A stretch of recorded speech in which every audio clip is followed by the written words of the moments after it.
Good afternoon, everybody. It's David Schlotthauer here. This is a different stream than what you might expect on a normal basis. This is live coverage as we are waiting for new Recon data to get in there.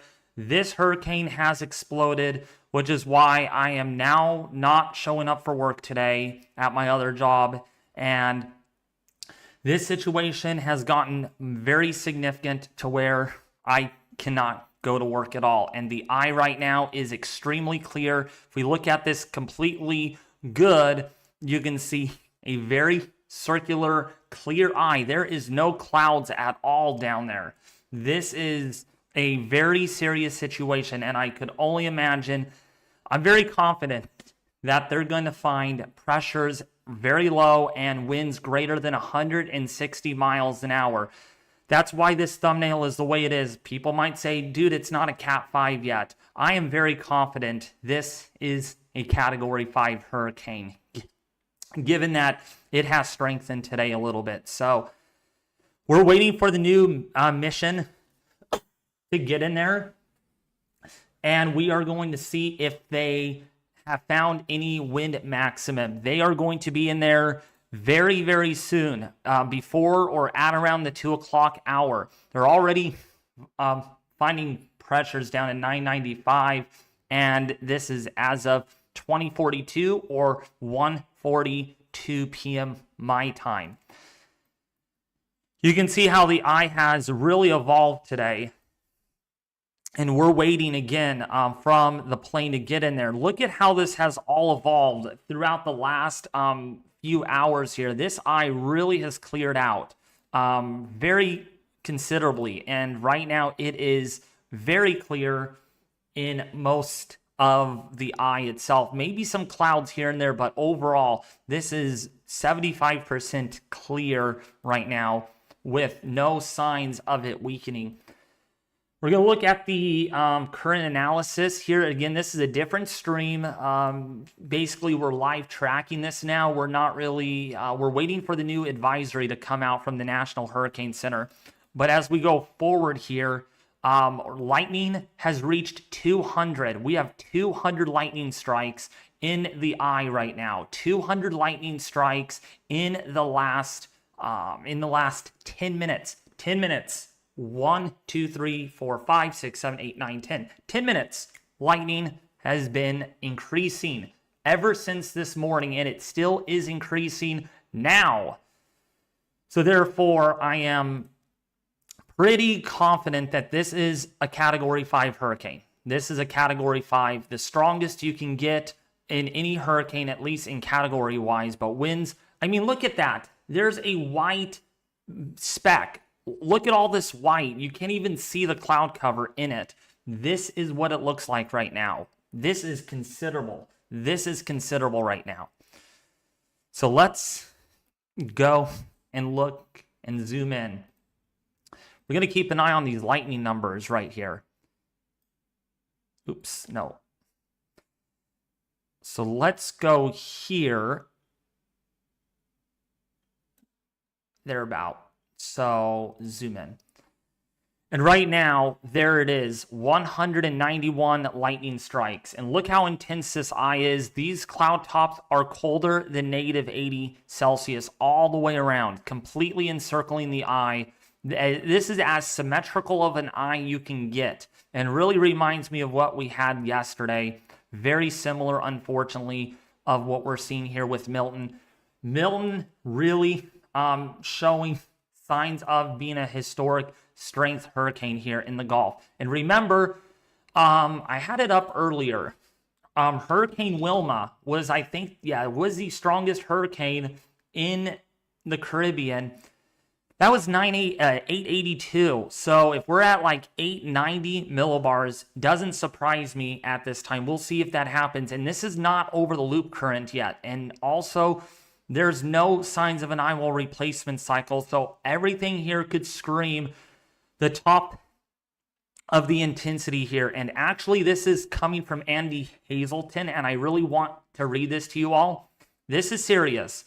This is coming from someone that flies these recon missions, that has experience with everything, this guy gets a big shout out. Literally, one of the more known out there in Twitter, I should say. This guy has, let's see, almost 30,000 followers.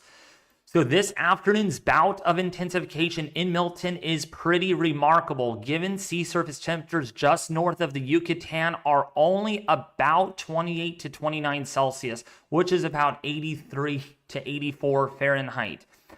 It's actually about to move into even warmer water, 30 to 31 Celsius, over the loop current in the southeastern Gulf. Whatever it takes full advantage depends on the core structure. Does an eyewall replacement cycle begin is going to be very important here. Because if it doesn't, but the theoretical max potential index speed limit, okay, the maximum intensity with this could be as high as 175 knots. Here it is probably pushing the boundaries of what this basin planet can produce. So literally, we are maxing out. We could be pedal to the metal, and we could be going into historical, never ever seen before in the Gulf of Mexico.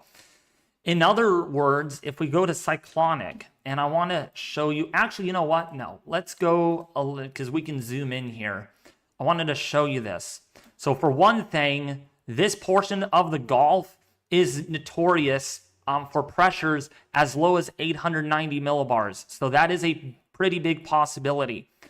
And secondly, category 5 intensity. So everything is there for this system. And I'm not surprised if it does get a little stronger.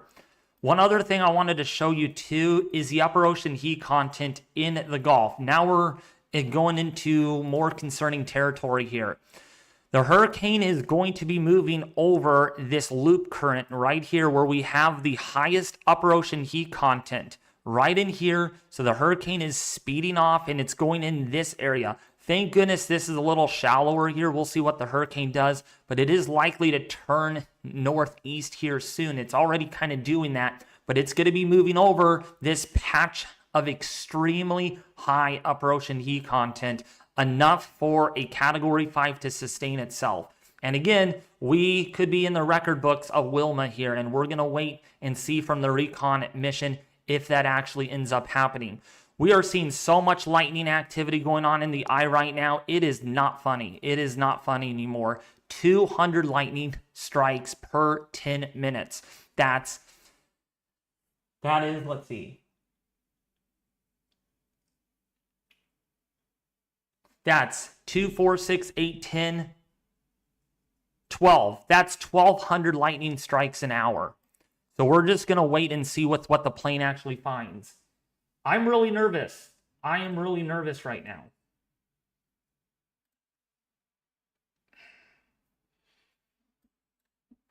.906 on Dovrik right now. What the heck? Oh my gosh. 906 millibars. Wow. And that's from the Dovrik estimates. Dovrik estimates 152 knots.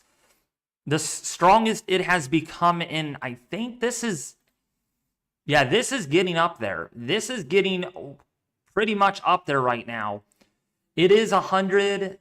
Yeah, it is very close of getting there. And the adjusted T numbers are actually as high as they have been with this hurricane. So we're getting into very concerning territory here. This is really bad, very bad. And our raw T numbers right now are 7.7. Those have continued to climb.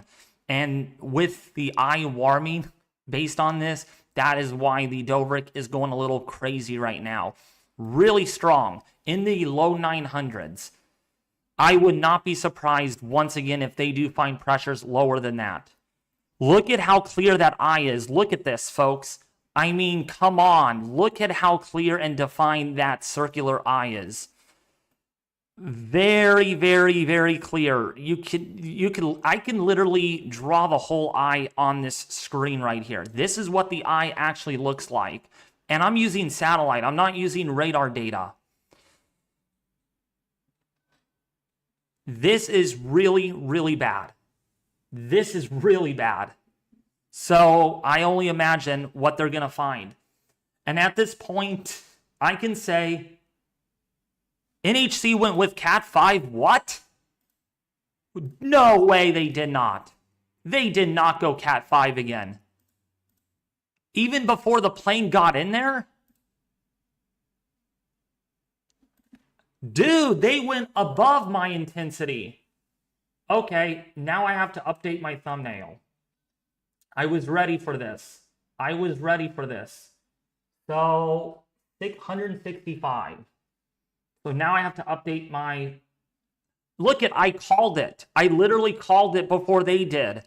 You saw the thumbnail and the title. Literally, I called it before they did. They're the experts, but see, I look at satellite.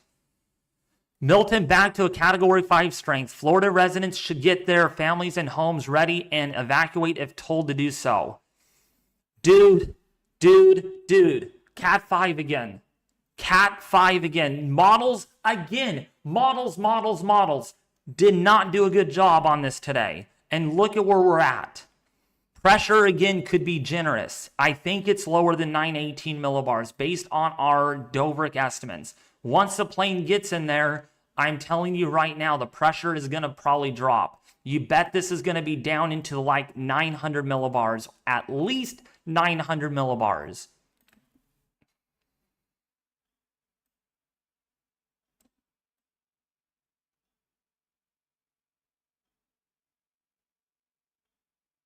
Man, look how clear that eye is. There's so much lightning going on in that right now. It is not a joke. This is not a joke anymore. This is not no fun. Violent hurricane in progress. Violent hurricane. And we're waiting for satellite lightning again. Let's see if this has uptrended. 120 strikes, but probably a little generous because this pulsates up and down, but it's been in the 100s per 10 minutes. Eclipsed 200 briefly. So, yeah, this is a violent hurricane. Violent.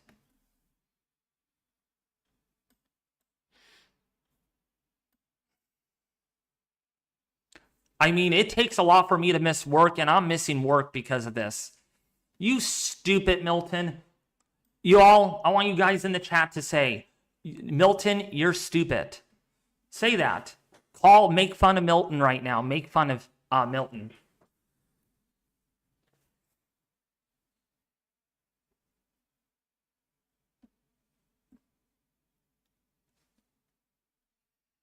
By the way, if you get advertisements, say hello to YouTube. I'm making my mom moderator. So, hey, Mom. Yes, Mom. Dude, Mom, we were on the call, weren't we? And I called it. I was thinking 180. Well, I'm going to kind of divulge this. I was thinking 185 miles an hour.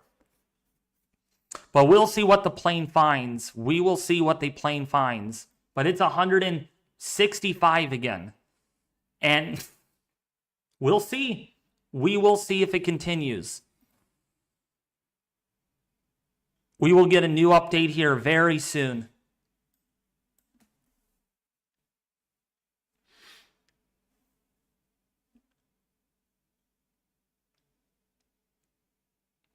Ronald said this is the worst hurricane since 1920. It could very well get into the books of that. It can be really close. I mean, watch out. We could see this could get mighty low. Actually, Hurricane Rita. I want to compare the two hurricanes, Hurricane Rita and Hurricane Wilma.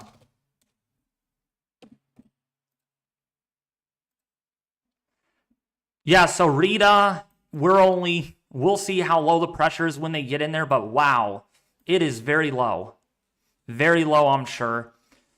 And we will see if it gets down to 894 millibars. And if it does, would be the lowest pressure ever recorded in the Gulf of Mexico, ever on record. Ever on record. But yes, Wilma was the worst because the lowest pressure in the Caribbean, in the Atlantic, ever recorded. But as far as a Gulf region storm, this would take its separate record, but would be amongst the top 2 or 3 most intense hurricanes in satellite era.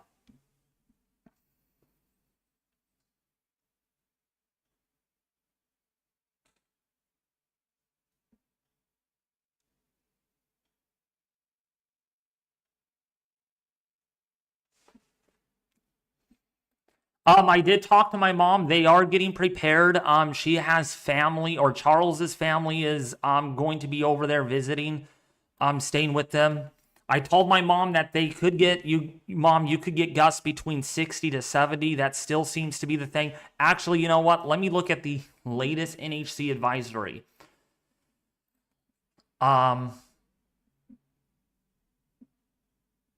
Yeah, this is going to be a hurricane now a little longer, so I'm assuming now they're expecting a little higher peak in intensity. Let me check the... Yes, storm surge the same. That has not changed yet. Rainfall now for Tampa Bay could get up there in the 12-inch mark. This has not updated.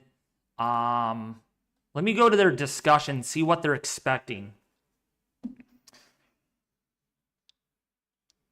Oh.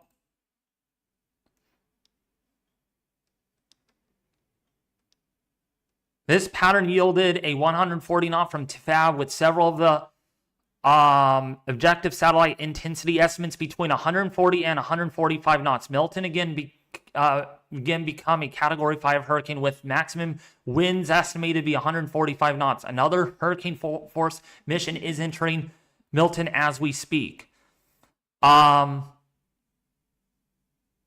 Yeah, they're expecting this to be a Category 3 at landfall. I'm surprised. I am really surprised.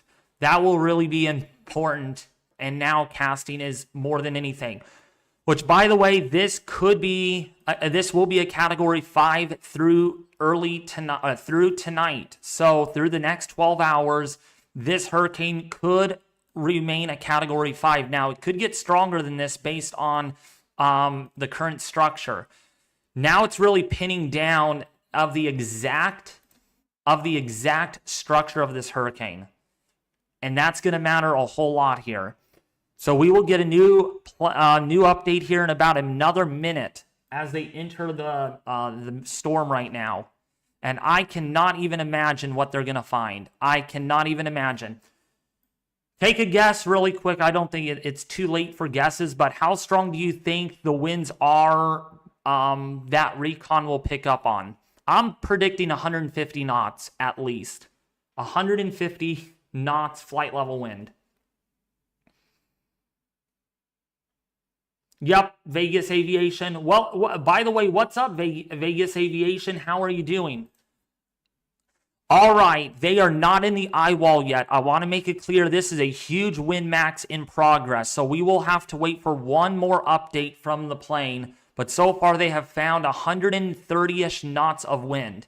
130 knots of wind. So we're going to wait and see with what they find on the other. Because the center, this is viewing at it at an angle. So the center is right about in here. Remember, our eye looks kind of like this. Because this is, again, you're viewing the storm. Storm is here, right where my hand is. The satellite is actually over here. So you're aiming it at an angle. So it may not look like they're going to find those winds, but believe me, they are going to find it. You just wait for another update here in about 5 or 6 minutes. They're already finding winds, though, that are supportive of about 128, 130 knots. Look at that pressure drop, though. It's going from... we only have one extrapolated pressure reading. All these are not available, but the pressure really falling as they get in there. So we're going to wait and see with what they find. We're really going to wait and see. And I could only imagine that they're going to be finding, I can just see them finding Cat 5 winds, especially on the southeastern side. The southeastern side is the more concerning because now our storm is doing this. It's moving this way. So your strongest winds are actually going to be on the southeastern quadrant. Wait, they found 902 millibars? Jay, where are you getting that? They did not find 902 millibars. Where are you getting that information from?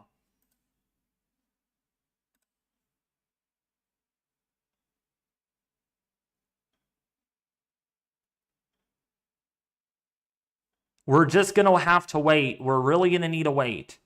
There's no pressure reading here. Oh yeah, you're guessing the pressure, probably. You're guessing YAML 185 miles an hour or 185 knots. That would be insane if that does occur. We'll have to wait and see though. Remember, if there's 3 flags, that's 150 knot flight level winds or greater. That's way up here. Look at the chart. So there's these colors. So this red here is this color. This pink is up here. This purple is way up here. This next kind of turquoise-ish purple, lavender purple, is way up here. So you can kind of connect the dots, and you can see that if they find this up here, that's 152 knot winds or greater. That's what the 3 flags mean. Yes, Angela said that Tampa is still in the cone. Do not reverse preparations. I repeat, do not reverse preparations. Do not. In fact, while we are waiting for Recon to get in there, winds right now, and I wanted to show you all this. So the winds on this are at 165 miles an hour. 165 miles per hour right now. Okay, 165 moving to the east-northeast at 9 miles per hour. So this still needs to gain latitude and needs to turn more northeast. It has not done that yet. All right. We're going to have to really wait and see on exactly where this heads. But right now, just south of Tampa is the forecast. But Tampa is still in the cone of uncertainty. Still in the cone of uncertainty. And it looks like Cape Coral could get more significant storm surge with hurricane warnings that are in effect. Okay? So please, please, please take this seriously. Tropical storm force winds are now up to 100% for Tampa Bay, Florida. That has not changed, and we are looking at tropical storm force winds by Wednesday night. And speaking of that, we're now expecting a 1 a.m. landfall in Tampa, Florida. So this is now going to be a Thursday landfall. Wednesday, virtually through Wednesday morning, perhaps early morning hours, but you should have it all done by today. But early in the morning hours of Wednesday is your last time to get prepared. Please, okay? Now is the time. The system has slowed down a teeny bit more, so that means you get extra time to get prepared for this. But the impacts have not changed. In fact, may have gotten worse. And you can see the storm surge forecast here. Still looking at 10 to 15 feet, but really is going to be dependent on last-minute intensity here. There's a possible that this could have storm surge up to 18 feet. 18 feet is a very big possibility given the fact that if this holds together even a little longer, it's going to matter. Tonight and tomorrow will matter a whole lot for this system. Okay? Every hour from here on counts. It really does. And nowcasting is the only way to forecast. Okay, so right now we're looking at 3 to 5 foot of storm surge on the other side of Florida, but man, golly word, this central portion of Florida right here, this area needs to really be watching this. And yes, Mom, That includes you in the Ocala, Florida. If this comes in a little stronger, you could have winds probably a little stronger than just 60 or about 60 to 70 miles an hour with wind gusts over 100 miles an hour. Rainfall forecast too, we're looking at around 12 inches of rainfall. So a foot of rainfall is expected on top of storm surge. Orlando could get close to 12 inches. Okay. And there's also a high risk for flooding in the Tampa Bay, Orlando, Florida, Jacksonville. We talked about this just a few hours ago. I was live a few hours ago, and here I am back again live streaming on this system. Same system, and the impacts virtually are unchanged from this morning. So we're going to wait for the next update from the Recon. They're going to be updating this in about 2 or 3 minutes. And the eye has gotten more clearer. So I'm sure that this is about as intense as it can probably get. But we need to wait for the Air Force mission to get in there. Because right now we have a lot of lightning going on. Lightning is a bad signal because when you have lightning, there's a lot of friction. There's a lot of, not friction, well, kind of friction, but there's a lot of static charge. Rub a balloon against your head and you're actually getting a charge. And when you separate that charge, you get a spark. And that spark is lightning. And right now look at this. This whole eye right now has lightning in it. Completely closed eye wall of lightning. Look at how defined that is. Look how defined that is. That is as intense. That is as intense of an eye wall you can possibly get. 150 lightning strikes in this, and cloud tops as cold as negative 84 Celsius. So, in other words, this is as strong of a hurricane that you can possibly get. Probably rivaling of what happened yesterday. We're going to wait for the southeastern quadrant to make that decision, though. I will warn you, the northwestern side may not be as strong as we might think, but the southeastern side, we really got to penetrate that southeastern eye wall. That's where most of the lightning is happening. And it's also happening on the western side. I just showed you all the lightning there. I mean, Mom, you can see this for yourself. And you can tell me if this is an intense hurricane. And your answer would be, oh, this is very intense. So you can just get an idea. A ring of lightning. And I've told you guys this. If we can get a ring of lightning, that tells you something. And this eye right now is... Now, of course, this is not high resolution, but the estimated eye temperature right now is almost 80 degrees Fahrenheit right now. 80 degrees Fahrenheit.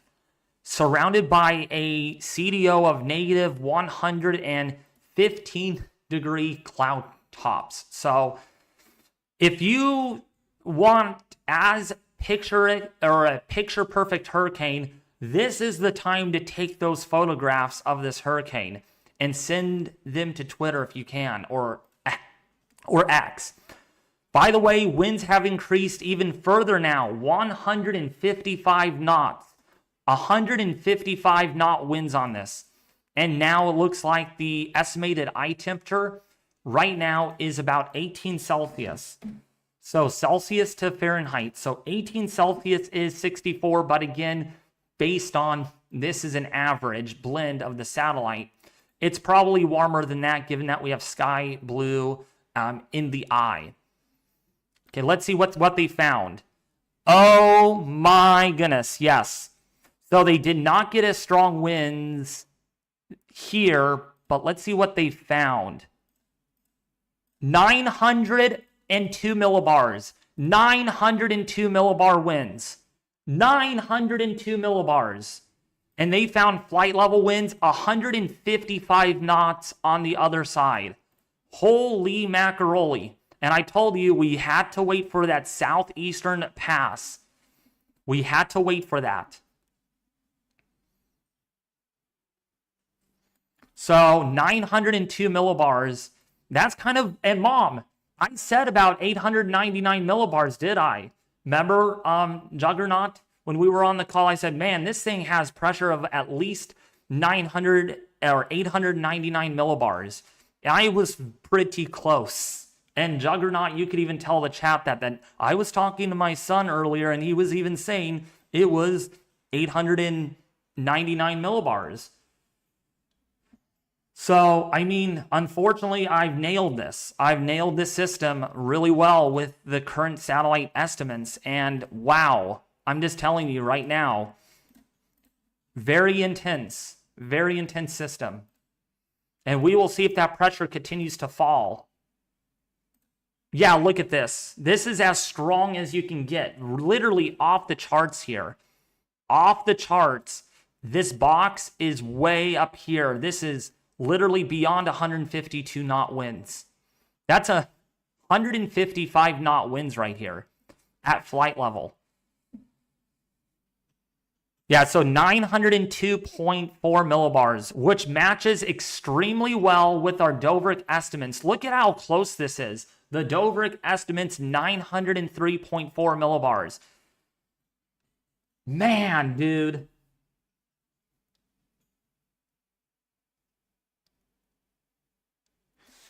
A random hurricane tracker, it's not 902 millibars, David. With knot reduction, it's 899 to 900. What do you mean by that? I'm sorry I used knots, but that's metrics and weather for you. Let me bring up Google Earth here. This will give us in miles per hour. Oh. What? Do we not have the latest mission? Let me see if we can get that on Google Earth here.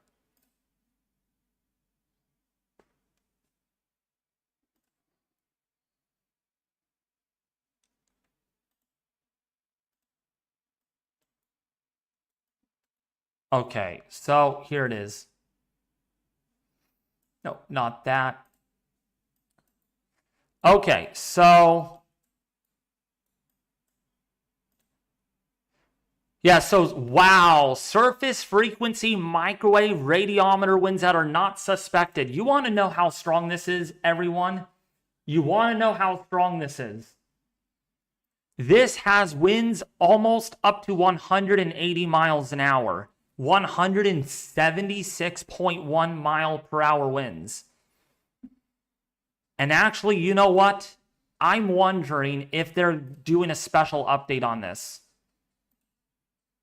Are they going to do a special update on this? They need to confirm that. Wow. See, that pressure came way down the 918 millibars.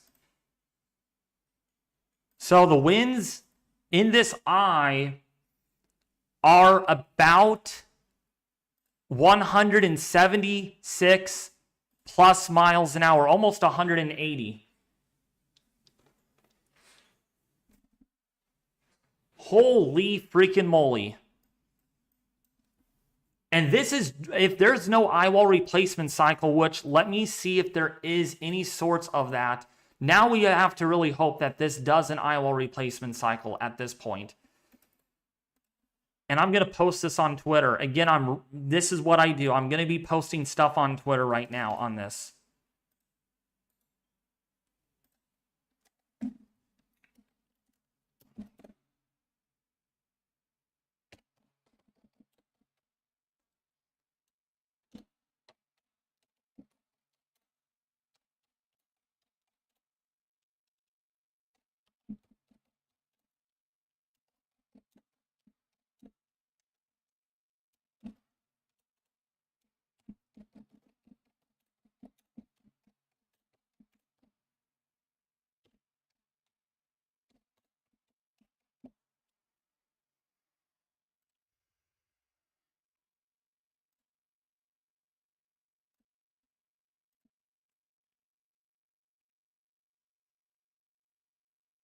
Unbelievable. Seriously, this hurricane. You better hope this does an eyewall replacement cycle. And nope, there is no sign of an eyewall replacement cycle yet.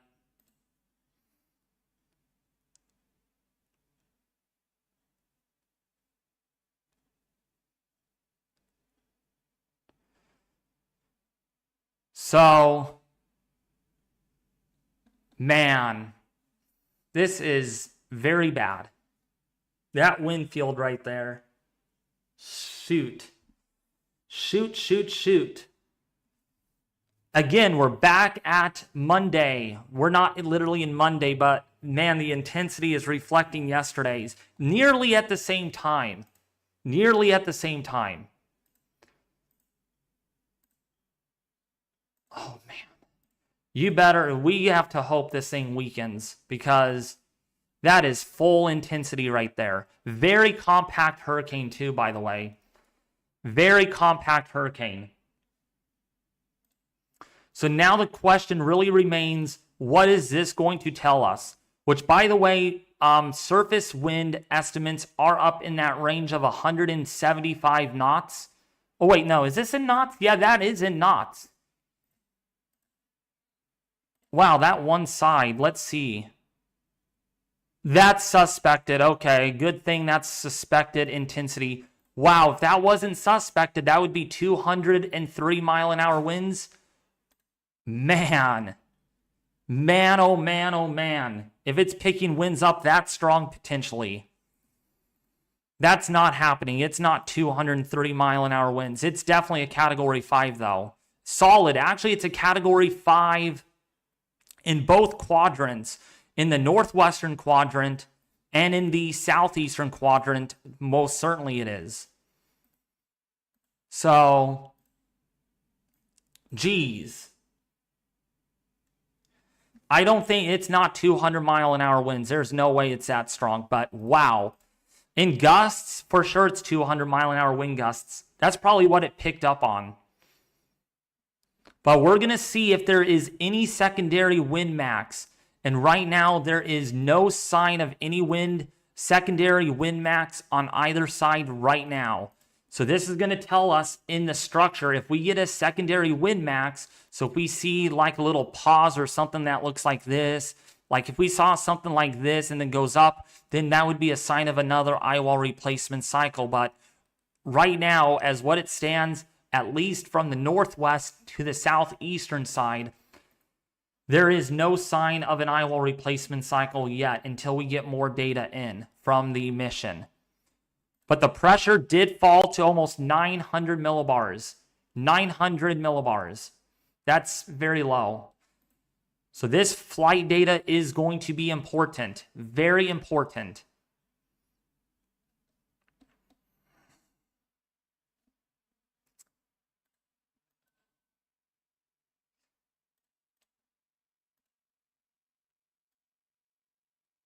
But it does not look like it's going through an eyewall replacement cycle. That eye looks very circular, and it is already moving to the northeast.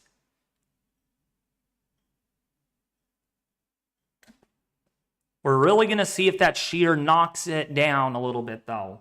That shear gets into the system, and it really disrupts the core. Because right now, it is looking like it's not doing much. And the eye is extremely, extremely dry and warm.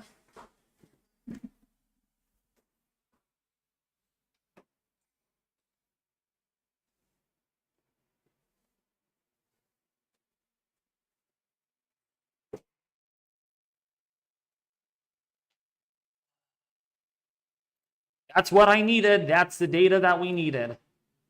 And we're going to be here for several more passes. Because this is their first pass through the center.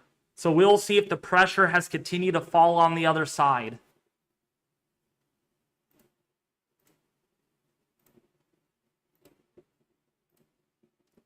They should do another update though. To update the wind. Not the wind really, but the pressure. But it is below 918 millibars at this point. Great coverage. What causes eyewall replacement cycles? Good question. No one knows exactly what causes them. No one really knows. It's a mystery on why they happen.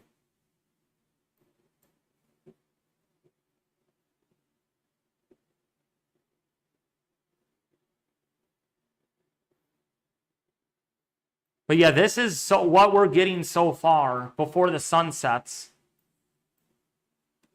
And golly, where'd that eye?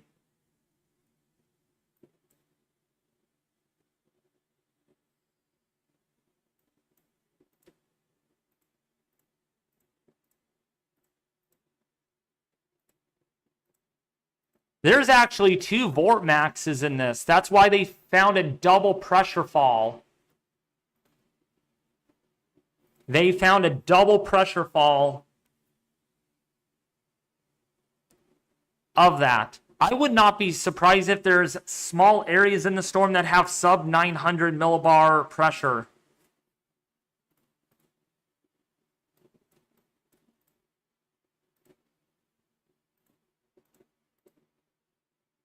Man, I cannot believe this. I cannot believe this at all. Thank you so much, Lonnie Davis. We're going to get our another pass, though. We're going to be live here for a while, for at least 4 hours, to do this mission. And they're going to go this way, then they're going to fly through, do this, and then fly back in on this side, and then do this, and fly out, and then like that. And sometimes they'll do a 5th pass in, and then they'll probably fly back out again and then do that. That's sometimes what they end up doing.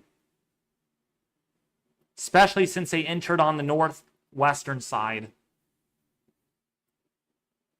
But yeah, just to show you guys, if you guys are just tuning in, the plane has found winds of 176 miles an hour. The surface frequency microwave radiometer.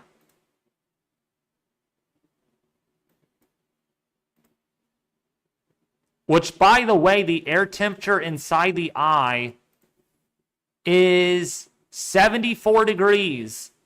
74 degrees in the eye right now. So close to 80 degrees. Well, actually, I don't know if that must be flight level. That must be flight level temperatures. I'm guessing it is. So it'd be about 78 degrees at the surface. Thank you, Mark. Thank you for the gift membership. But that eye is extremely circular as it could be right now. You can definitely clearly see that. It doesn't look as well defined, but it's getting dark. So we're going to lose that detail. We're going to lose some of the details there. It is regaining strength. Can it get back up to 180 mile an hour winds? That's going to be the question. It does look like, though, that on this... So it does look like that hurricane force winds do expand about 54 miles out. Well, this is flight level winds. So hurricane force winds expand probably about 35 miles out from the center. So it's a very compact system, but not as compact as yesterday. And the eye, based on this, I'm going to use the upper level cloud tops. The eye is roughly about, I would say, about 9 miles in diameter. Roughly about 9 or 10 miles in diameter.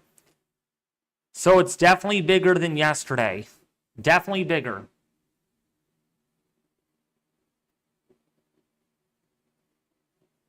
Tom Strong says, I think it will peak at 190 with pressure of 891 millibars.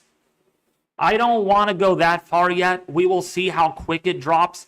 So it dropped from 923 millibars earlier, just 3 hours ago. So let me see. Can someone help me here with math? So it was at 923 millibars. No, wait, 925 millibars in the last recon mission in their last pass earlier. This was about 3 hours ago. 3 hours ago. And the pressure has dropped about 20, I would round it down to 25 millibars in 3 hours. Actually, you know what? I can do this. Never mind. You just divide. So 25 divided by 3. That's 8.3 millibars an hour. The pressure is dropping. So it's at 902 millibars minus 9 millibars, rounding it up. That would be 893 millibars in the next pass. So could this make history in the next recon pass through the center? Without an eyewall replacement cycle, we will have to wait and see. If it drops up to 8 millibars, it only needs another 5 millibars. No, wait. A 6. So it's 902, right? So, update.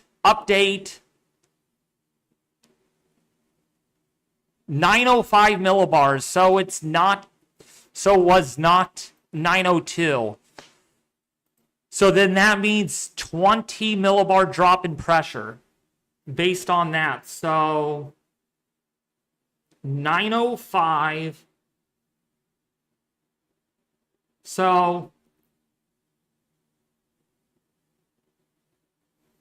20 divided by 3 equals 6.6 millibars. So about 7 millibars when you round it up. So 905 minus 7 equals 898 millibars in the next recon pass. But it could get a little lower than that. We will see. But new update, 165 mile an hour winds and 905 millibars. Remember, folks, none of the models, and I want to make it really clear in this live stream, that none of the models saw the pressures getting this low. Remember, 918 millibars. The H-Wharf, let's go to the H-Wharf. Let's back it up. Let's back it up right about here. 919 millibars. Halves model, let's see what the halves model showed on its initialization. Not good. Look at 929. So this is outpacing the models again. And so it really remains to be seen how low the pressure gets. None of the models, like I said, did not show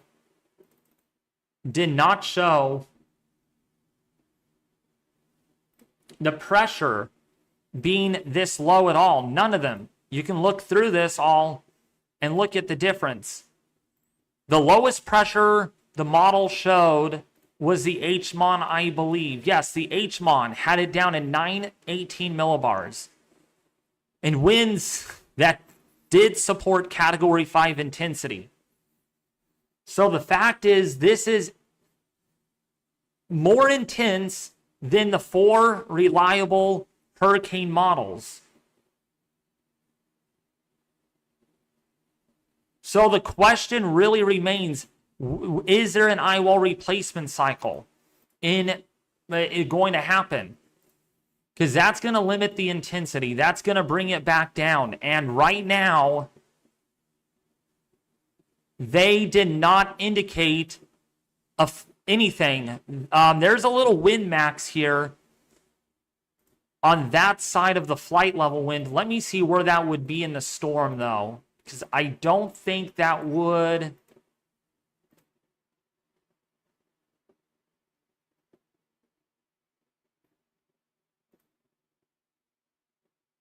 Okay, so that wind max is occurring pretty far away from the storm, so that would not be a secondary wind maximum.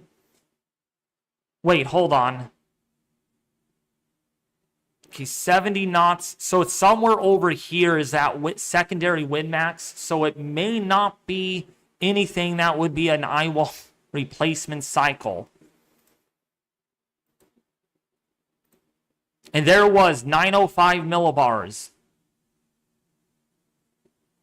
So that's the lowest the pressure got down to is 905 millibars.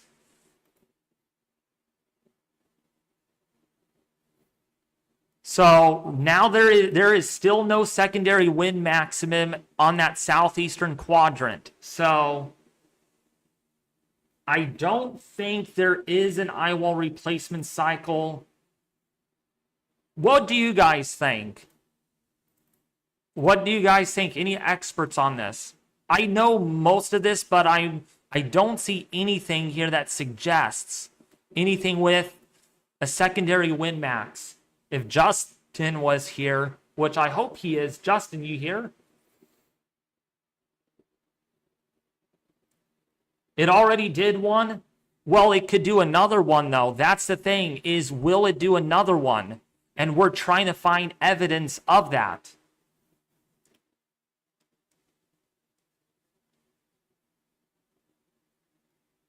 Yeah, people said the an eyewall replacement cycle just happened, but the question is, when will one happen again? And we're trying to get the evidence. We're trying to look for a secondary wind max. Because again, if there is not, this could get stronger. This, well, will get stronger at this point.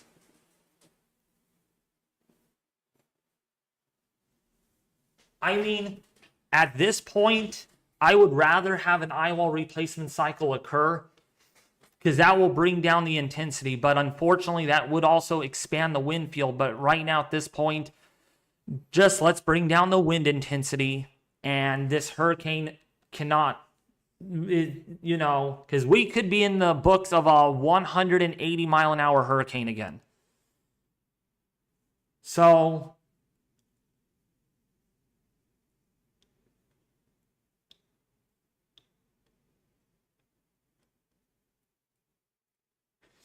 all right, Andrew Loja. Okay, so that confirms it then. Look to history to determine, okay.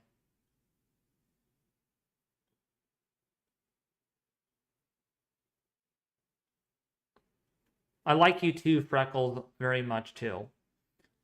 So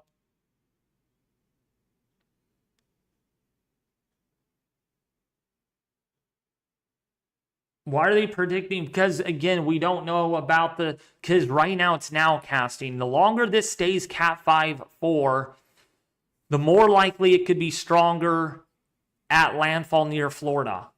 Okay? And Angela is even saying, can it happen again? Can this eyewall replacement cycle occur? And right now, there has not been a secondary wind maximum, not even found. So, not at least in this first leg. David, the storm will not conduct an eyewall replacement cycle again. There is not another wind max and super low pressure. The drops in pressure are consistent in the center. I know, Ian Tech, I understand, but we need to find, because right now this thing is, if it's going to drop, imagining this could get down lower than it did yesterday. And we don't want that. We do not want history in the making again. So that's why we're looking for any early evidence or any signs of that. And unfortunately, I do not see anything.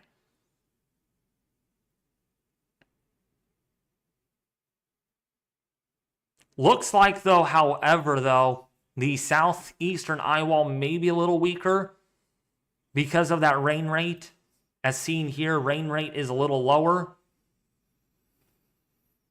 But that is pretty significant nonetheless.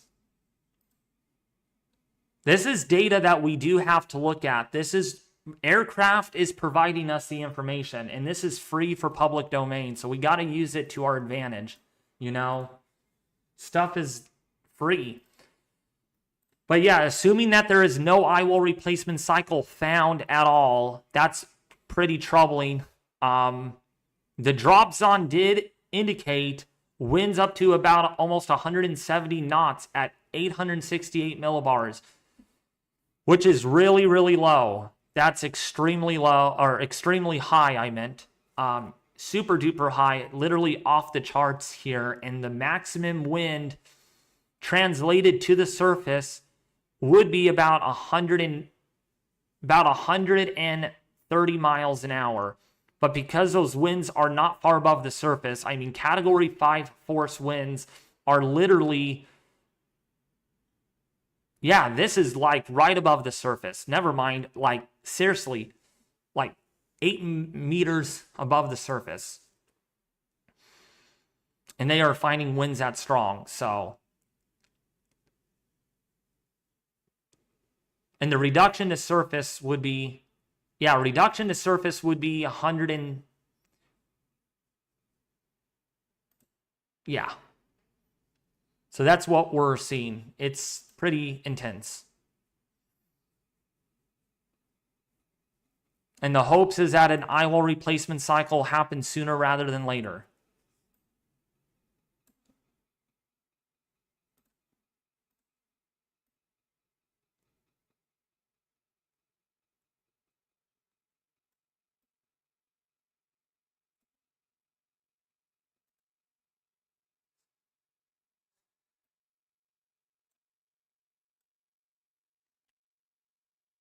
There's a lot of lightning going on in that eye, though.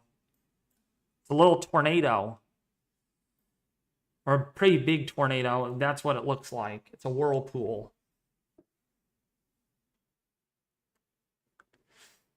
Yeah, that wind was flagged. John Fletcher. Which, by the way, I wanted to show you the conditions in Florida the night before the storm. And look at what it looks like now. Look at the people out there. Like, seriously, you're hanging out there. Oh, man. This is going to be bad. This is going to be really bad.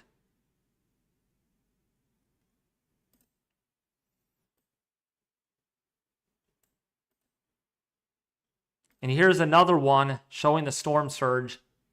Look how cloudy it is.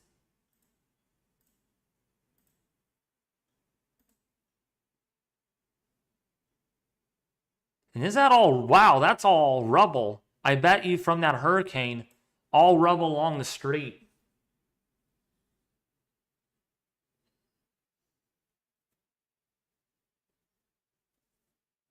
All that rubble.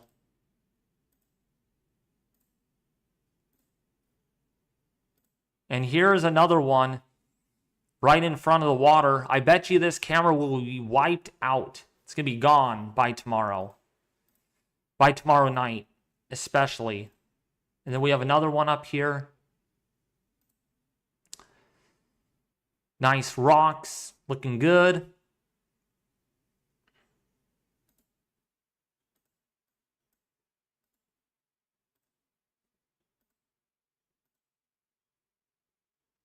Palm Harbor, also looking calm. Glassy waters, like nothing big is coming, but calm before the storm is what you call it. And wow, I'm telling you. Really, I'm telling you, silly. That this is coming in. This is inching closer. What's up, Blue Wolf 3013? How are you doing?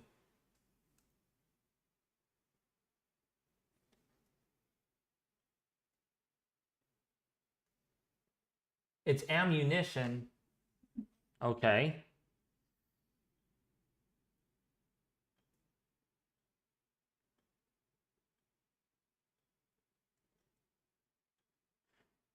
Oh, wow. Machini. Yeah, I'm gonna show you all the evacuation orders. Just, of course, I cannot tell other people out there, but just follow your evacuation order map. Let me see if this has updated so I can show you. I've got a new product that I wanted to also show you in this live stream too while we're in between passes. So this is kind of live coverage / tracking the Recon mission. And so anything in red here, county-based evacuation orders. But when you click on a county right here, Levy County, it says evacuation orders, but then read this carefully, okay? I am going to put a link in the description or in the chat. And actually, you know what? I'm going to take that away. I'm going to unpin that message. And then I'm going to pin this message. So that's the link to go to see any evacuation order in your area. So you got to read this, okay? Mandatory evacuation status information. So there are certain areas in the county, like Levy County, that are under evacuation orders, and some areas of the county that are not. So make sure you do look at this. Like Pinellas County, which is in Florida, for an example, Pinellas County has issued a mandatory evacuation order for everyone in Zone A, B, and C. All mobile homes. Earlier, the county announced evacuation order, special needs residents, and we read this earlier. Residential health and care facilities in these zones are being urged to evacuate, all right? So the whole county may not be under one, but check those areas, okay? And you can go to that by visiting this, knowyourzone.org. Again, that is knowyourflooddisaster.org, know your zone, and then click on the map here, and you can go over here and see what zone you are in. This is important because not everyone in a county is going to have an evacuation order. It just depends where you live. All right, but I'll tell you right now, if you click on, so what this will pop up as, you click on an area, okay, and this is, for an example, let's just say I live, let me change the layer, and I want to do, shoot, I thought I can actually change the topographical map here. So, like, let's just say I live on, let's see, let me pick a good area. Let's just say I live off of Tanglewood Lane, and I live in this house right here. I can click on that house where I live, okay, and it will say the address, 5101 Crest Hill Drive, Tampa, Florida, 33615. Your zone is A. So when I go back over here and look at, zone A, what that is, okay, hold on. That is going to be right there. So what I would do is I'm going to look for that area, and I'm going to click up here. So this is in Hillsborough County, Tampa. Okay. So then what I look for is Zone A. So in this case, your evacuation zone is Zone A.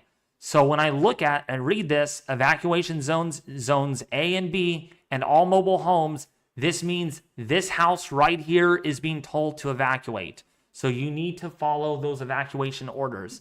This is important, all right? Because even so, this has deviated a little southward. Let's assume that it deviates northward again. These wobbles are going to be important. I cannot stress this enough. Some YouTubers out there, I'm sure they're telling you to not evacuate. I can't tell you to evacuate, but you need to listen to your local officials. That's all I'm going to say. Please heed advices by your local officials and local authorities and evacuate safely. This is the time to evacuate if you're in an evacuation or a mandatory evacuation order. Do not wait last minute. Do not avoid their orders. Please take these seriously, okay? Because we're saving lives and we're not going to cost any lives here, okay? We don't want that. Also, let's see, did I miss anything? I don't think I did. So you can go to floridadisaster.org/evacuation orders/ for more information. And then you can click on their map when you scroll all the way down. Actually, here is one of them. And then when you go to this website, Know Your Zone, and there will be a link. So there will be links on the side of this, and you can go and click on those links, and then click on Know Your Zone map, and then you can go and look at that. Free product. This is free. There's no cost whatsoever. Okay. So now, storm surge. Let's take a look at this right now.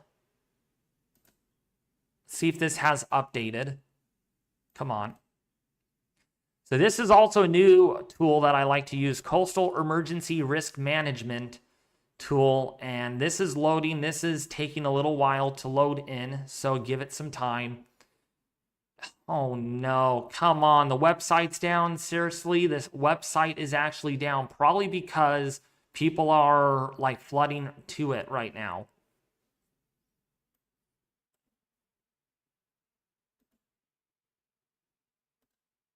Okay, here it is. So it's working. I just wanted to give out the latest forecast.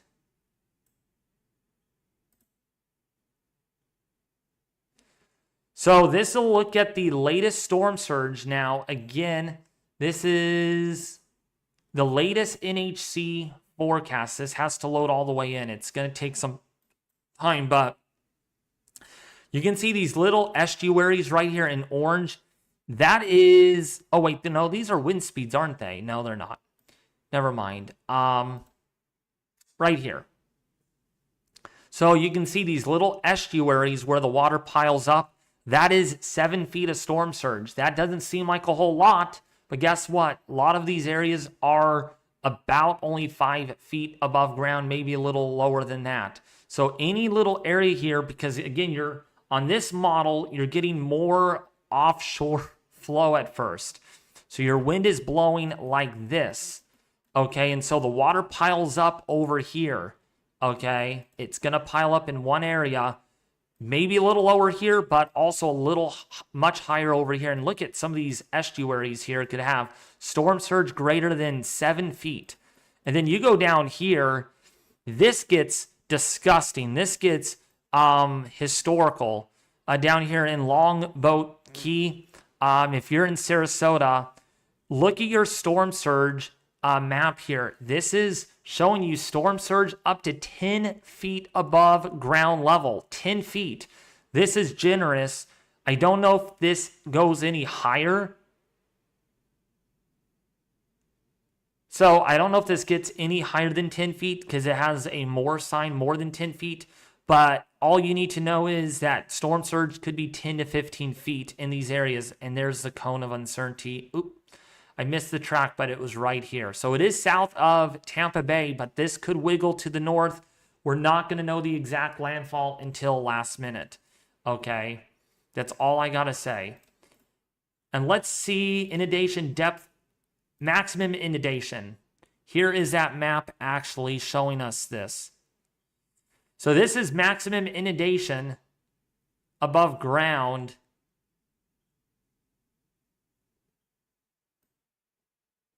And again, this is based on the latest NHC forecast. And you can see here 9 feet above ground in the coastal emergency management area. So if you're in the red areas here, your house is going to be underwater most likely along the Sarasota Bay. Not as high as in Tampa, but again, I don't want you all to sleep on this. This is very significant. If this trends further north, the storm surge will be much higher than what this forecast is showing right now. So it's about now casting, okay? And here's a look at the maximum wind speed that is projected here from the National Hurricane Center. And we're going to wait for this to load. This is really running slow. And so for right now, this is probably their part of their hurricane products. So these chances will also go up. But right now, Longboat Key, Sarasota, you're expecting winds of about 100 to 100. And I think these are maximum winds or maximum sustained winds of about 100. Yeah, about 100 to 110 miles an hour. All right. But again, this will go up, and you can see how it decreases with distance. Because even so, this right here is only 145 miles an hour, this little ribbon. This little ribbon.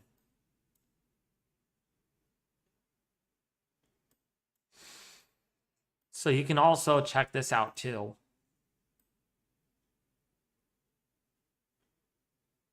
Man, this eye is really intense. Look at the eye.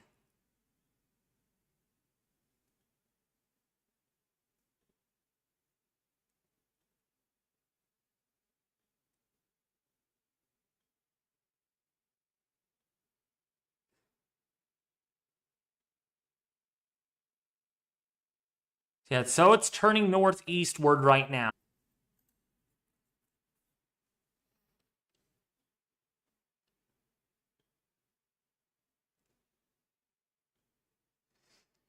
Let's see.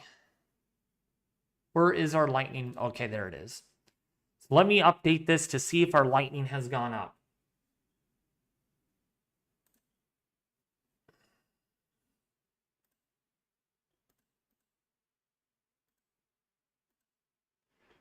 Lightning has come down a little bit, but still at 100. Still at 110 lightning strikes. And remember, it's getting ready to move over the loop current very soon. Remember, it's getting ready to move over the loop current quite soon, and we will see if this leads to some additional strengthening.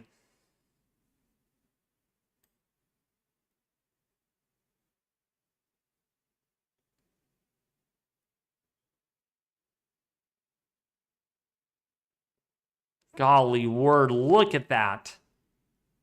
Look at that eye, folks. Man.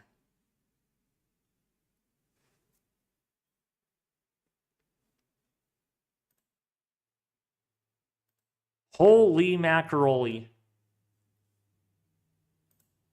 And those cloud tops have not really warmed at all. They are very, very cold. Very cold cloud tops. It's breaking up a bit. What do you mean it's breaking up a little bit? Not breaking up. I don't think so. Here's a look at it right here.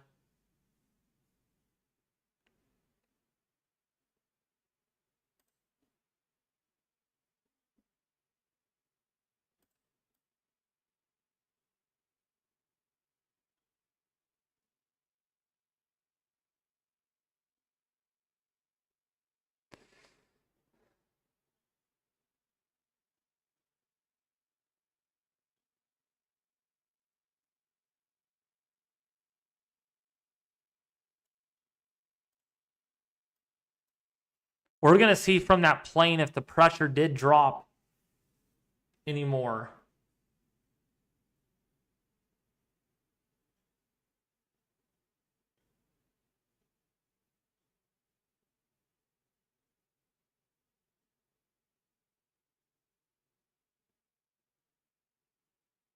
Oh, they mean, oh, the audio level? Can you guys hear me?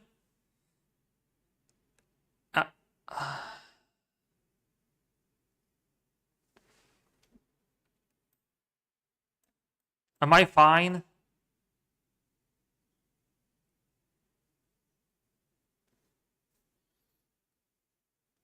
Definitely sub 90 by now.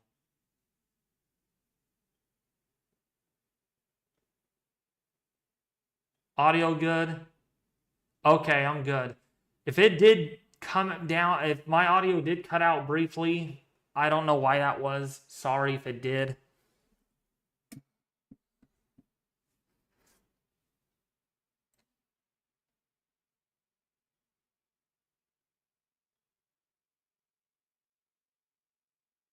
Audio is choppy.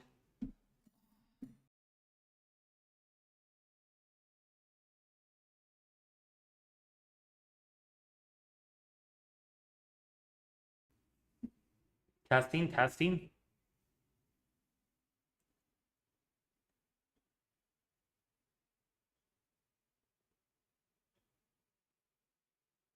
All right, we're good. We're good.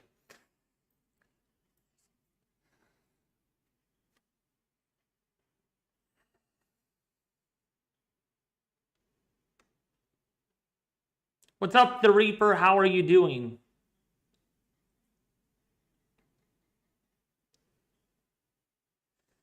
Where is the Eyewall replacement cycle? Oh, easy peasy. What's up? You want to join the call with me?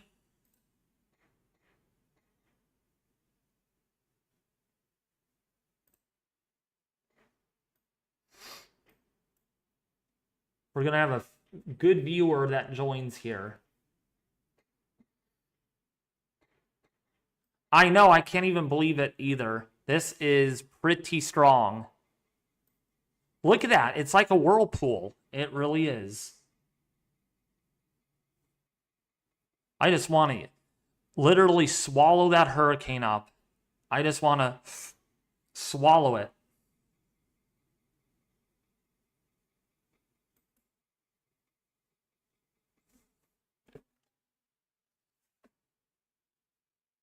Hey, Easy.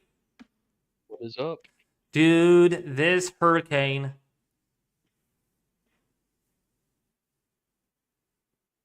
It's something else, isn't it? It is something else twice over.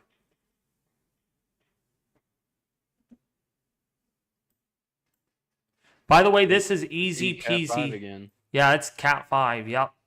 And by the way, this is easy peasy. That is in the chat, the one that was just saying hi in the chat just a bit ago.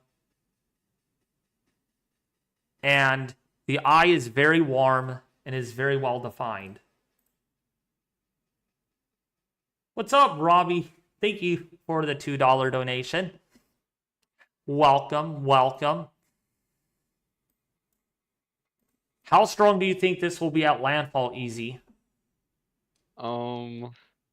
I don't know. I think my previous prediction that I said last stream, or not last stream, the stream before last is going to be pretty much spot on. Either high category or not high category. High Cat 3 or lower, extreme lower Cat 4, right above Tampa, is what I'm thinking. That's what I'm thinking too. Probably like 125, 130 miles an hour. We're going to really have to monitor the lightning with this too, because this eye is very, very warm still.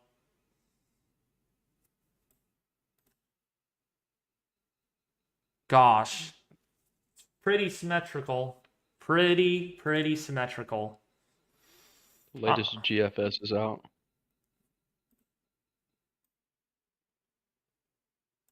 Really? Let's see what it's showing. It does show strengthening up until landfall. The pressure does drop. Like the frame before landfall, it shows that northern push and it drops 3 millibars.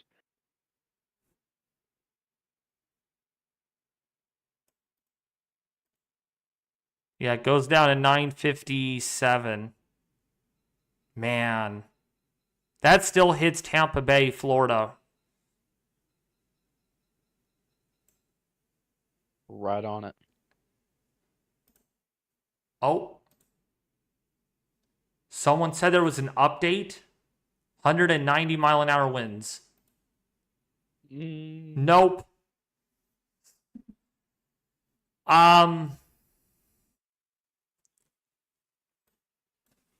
Yeah, latest update was at 5:30 EST or 4:30 Central, and that was for 905 millibar, 165 mile an hour.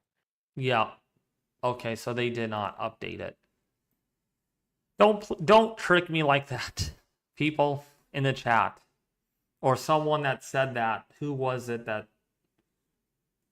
Oh, Ken said that.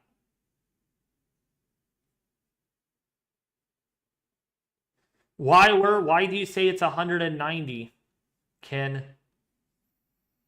I don't know where you see 190 at.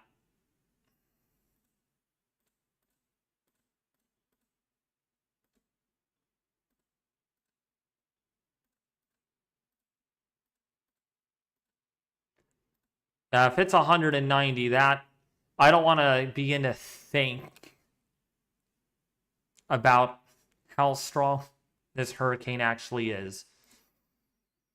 If it's that strong. T numbers, however, do support 155 knots. So if you convert knots, so 155 knots is about 180 miles an hour. So that's about where it was yesterday.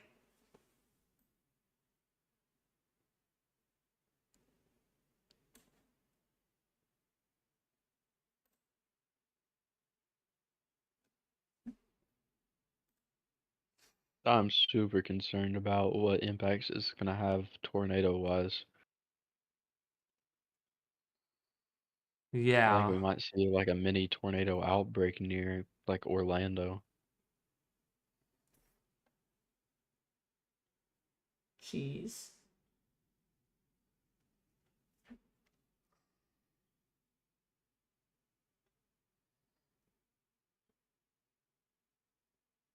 The environment is changing, though, to the north of the system. It has more of that barrel clinic look to it. Look at the HRRR, 18Z. Oh my gosh. The way you said that makes me a little concerned. It's not the hurricane part because HRRR does nothing with hurricanes, but it's just the supercell part. Oh my gosh. That is incredible.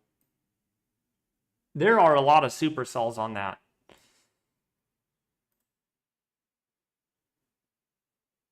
Actually, let me go over to Florida on the...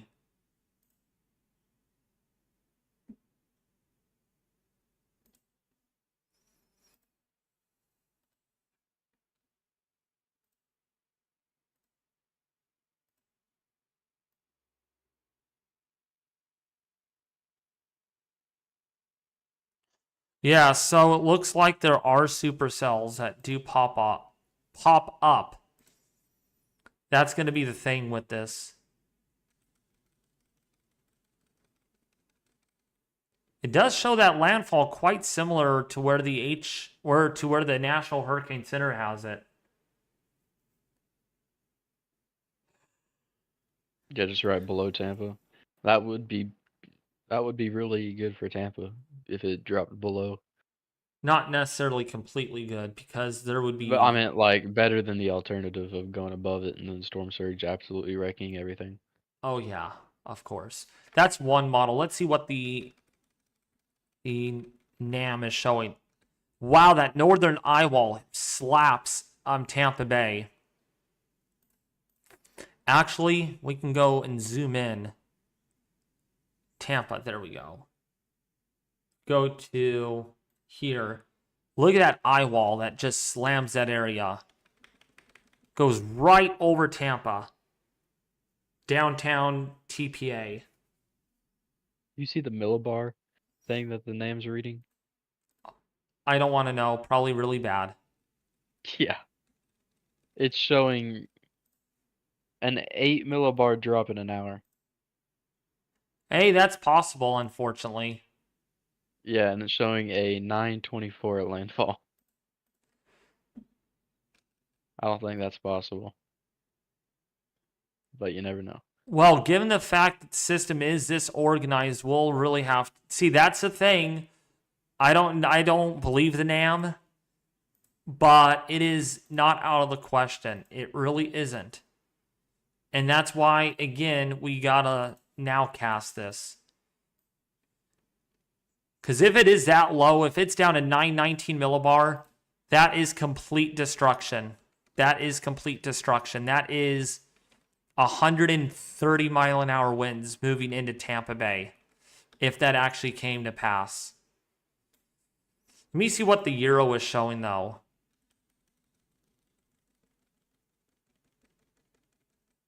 Yeah, Euro shows it weakening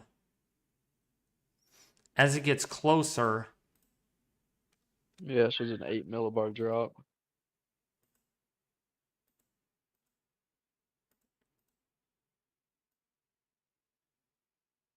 I don't know. I don't trust the euro though, because it's not showing that intensification that we're seeing. Well, and that's the importance of these models, that they're not hurricane models. Yeah. None of the global models show it this strong, and we can't use those. We have to use our hurricane models.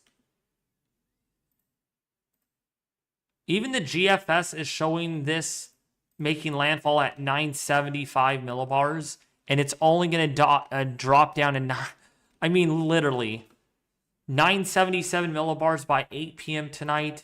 I don't think that's possible at this point.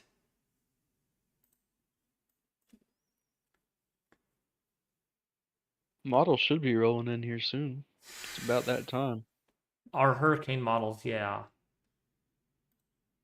Look at that whirlpool, though. Definitely a nasty whirlpool look.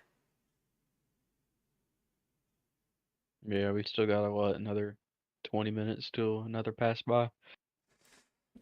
About that, 20 or 30 minutes.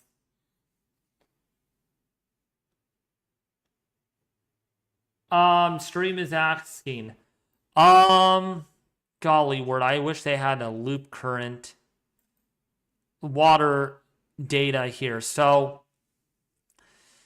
it's moving at about right now.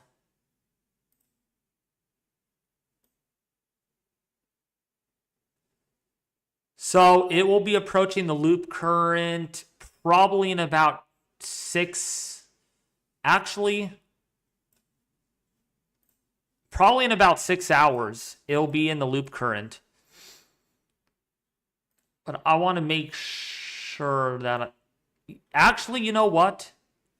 The loop current's right over here. So no, it might be there in about a couple of hours, if not sooner.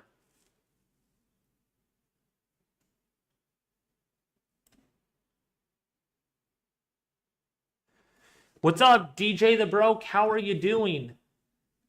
By the way, thank you, Ken, for the $10 donation. Thank you, Jin C, for the $10 donation. Did not forget about you guys. Thank you for the $10 donations.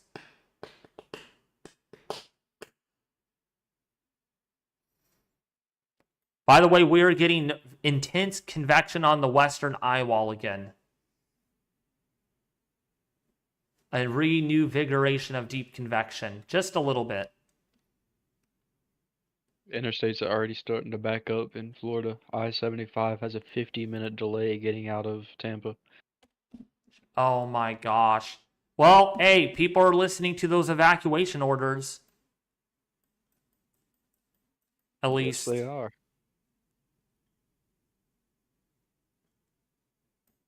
Yeah, there is some traffic getting out.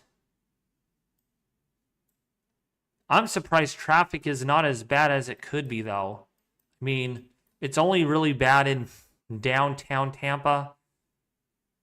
Maybe a lot of people evacuated yesterday. Looks like north of Jacksonville, too, is getting hit pretty hard with traffic. Let's see. Oh my gosh. Yeah. Oh, yeah. That is some serious traffic. Actually, just curious about the drive time just in that little stretch. That's a 21-minute drive. Oh, wait, no. Hold on. Why is it...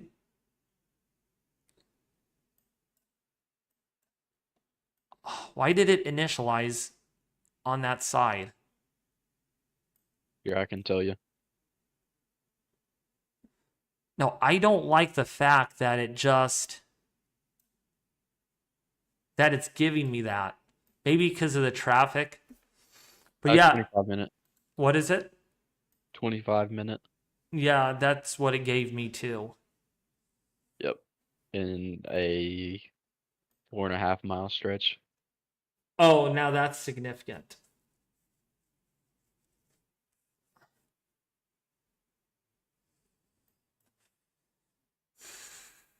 Let's see if if there's a lot of lightning going on in the eye still. Let's get a new update on our infrared imagery.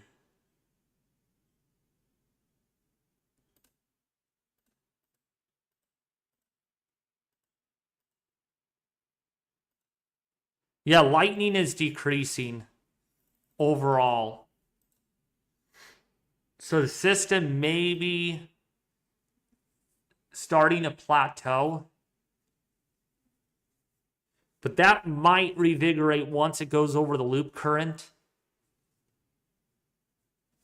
It might do something. And actually, you know what?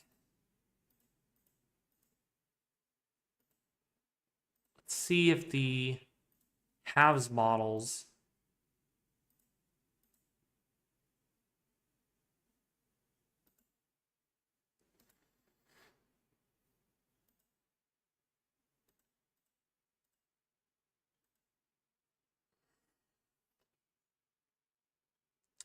I want to see the halves A parent. Because I think it will show me, yeah, it'll show me sea surface temperatures. Yeah, thermodynamics. So it's going over that loop current right now, actually. Or no, wait, it will be going over that loop current very soon. So right now it's interacting with water temperatures of about 28 Celsius, but that water will go up to 30 Celsius. And then interact with really warm water again right before landfall. The shear will pick up. It's what the halves A is showing.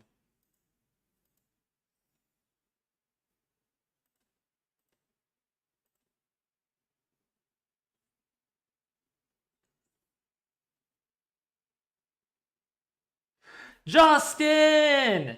You're finally here. Justin, how are you? So tell us, give me the latest stats on the structure of this hurricane, Justin.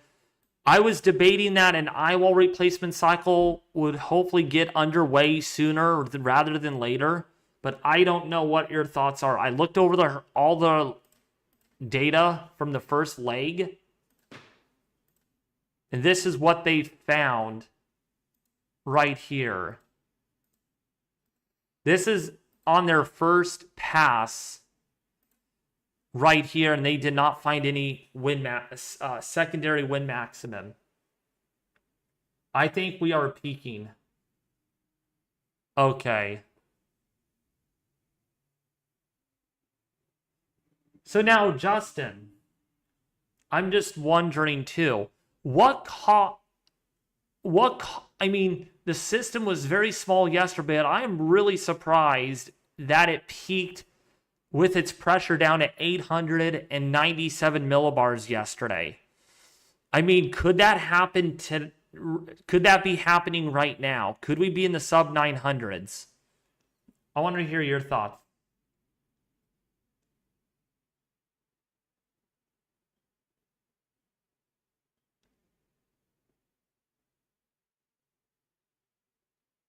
No, Justin, the pressure did drop. It's 905 millibars.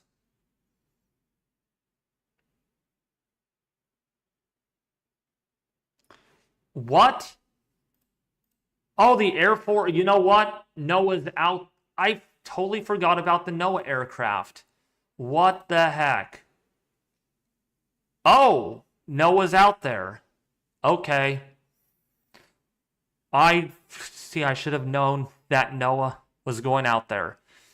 903.5. That's a little lower from earlier, though. Because earlier, look at the different passes. This is from the Air Force. Oh, no, wait. No, it's actually up. Sorry. 902.4 was the lowest.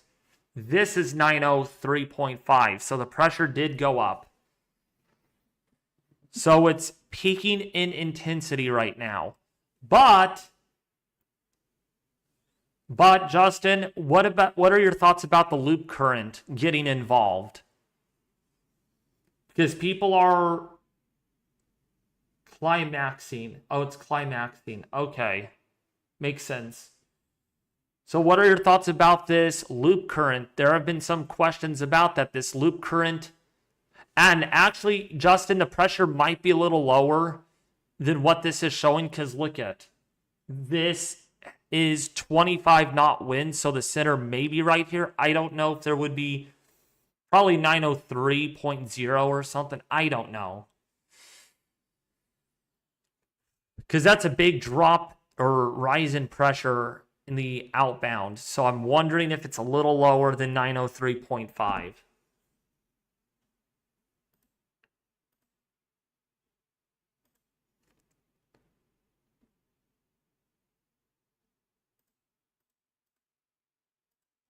Man, I feel disappointed.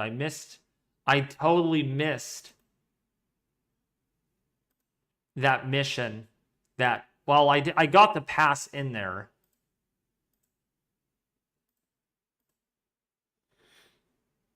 Well, if there are internal things going on right now, the loop current won't mean much. But if not, it could get interesting. Okay. So it looks like we'll see what the Air Force mission finds when they fly in there, though.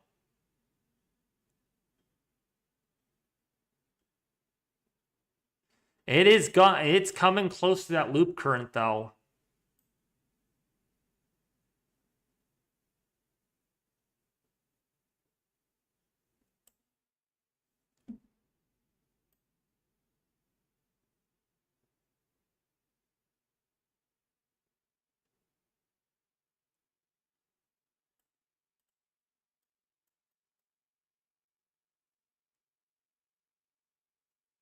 And by the way, don't forget to share this with your family and friends.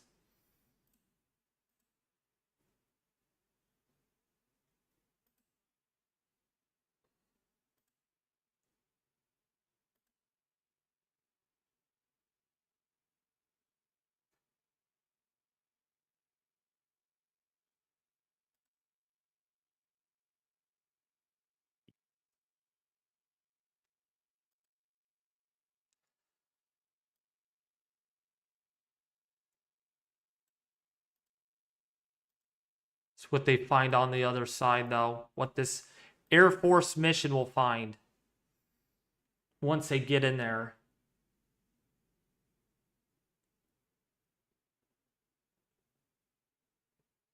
IR suggests an Eyewall replacement cycle, but Recon and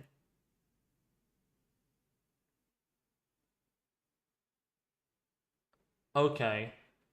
Wait, so Justin, why do you say IR suggests an Eyewall replacement cycle?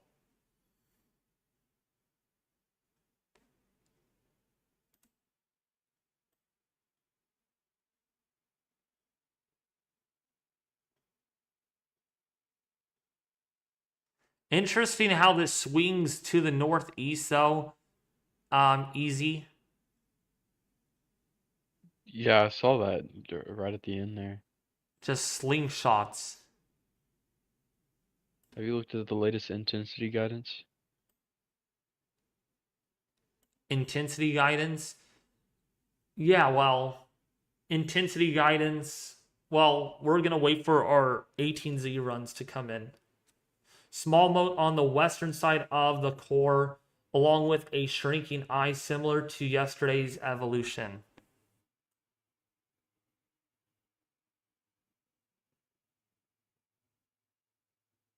I don't know, Justin.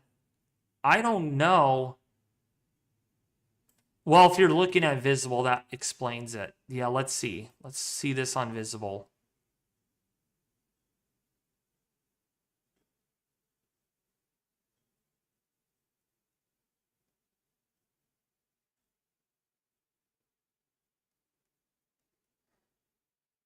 Jeez. It's very hard to say if an eyewall replacement cycle is getting underway.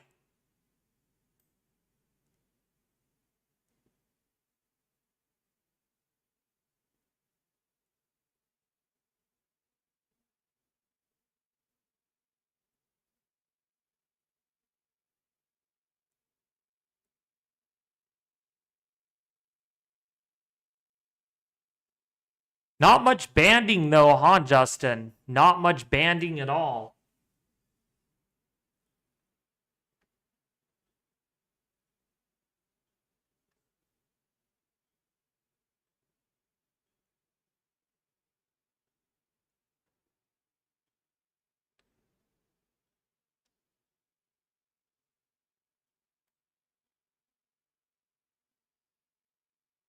It's very small.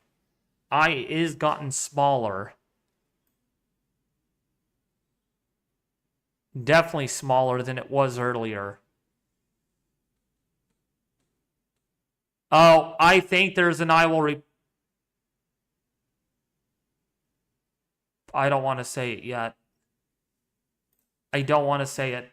I think this might have peaked in... Might be doing a peak intensity, or may have peaked intensity. We'll see. Winds are going up sharply, though. So we'll see what they find on this next pass. They are not quite in the eye wall at all yet, so... And actually, pressures don't suggest that just yet, so we'll just have to wait what they find.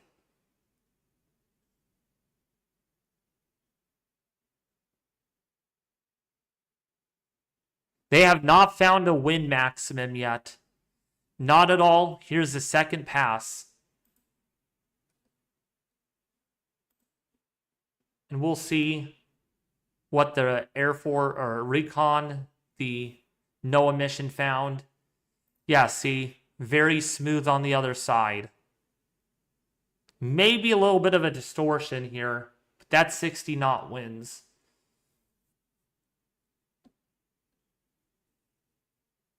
But definitely supporting Category 5 intensity on both quadrants.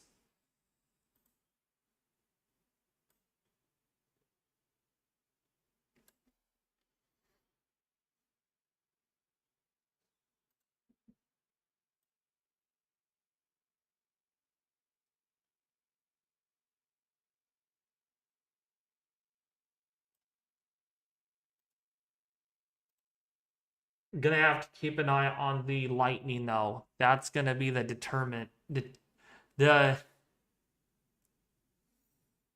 the decision here. Yeah, lightning is still decreasing, so probably nearing that intensity. Thank you for answering my question. You're very welcome. Thank you. Thank you for subscribing.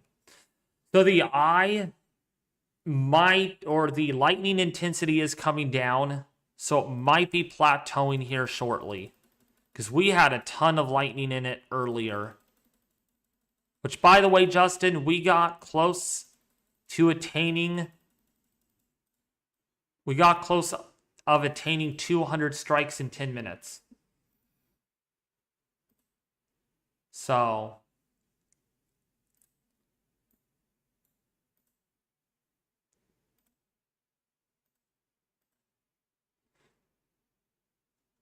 They are finding near Category 4 force winds, and they are not quite in the center yet.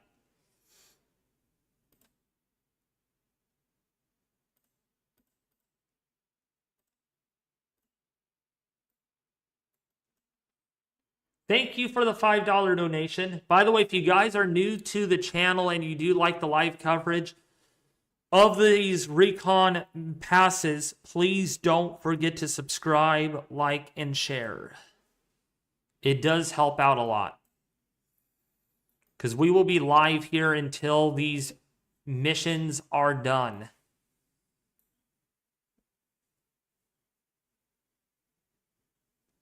Yeah, Tampa is not safe at all. No, no, no, no. It is not safe. Which, by the way, 800 and 50 millibar winds at 2,000 feet did reach speeds of 183 miles per hour.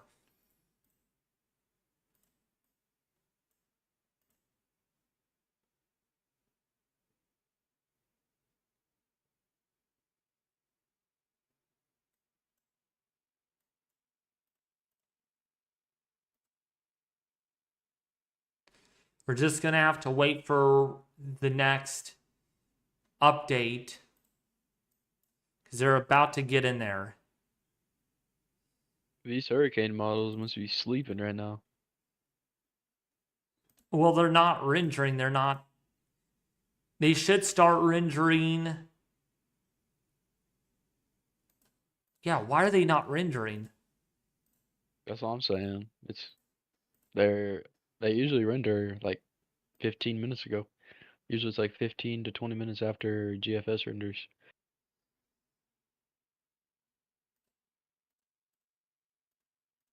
Yeah, I'm not getting the 18Z run in yet.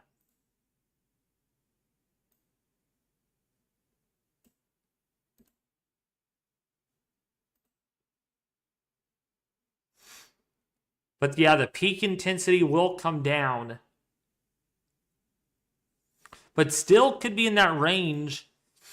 This makes landfall in about 36-ish hours and could still be in that range of a high end 3, low end 4 as it begins to weaken. And most of the models, if not all of them, do show that this will become a tropical storm in about 4 days.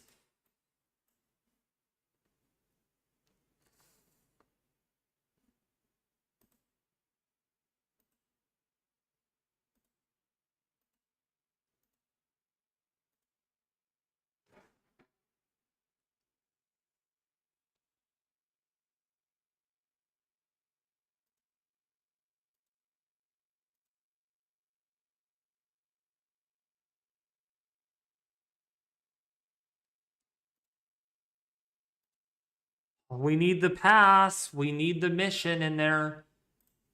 We need an update from the aircraft.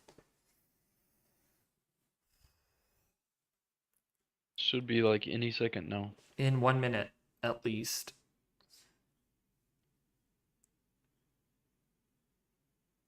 Yeah, this is moving to the northeast right now. This is definitely moving to the northeast.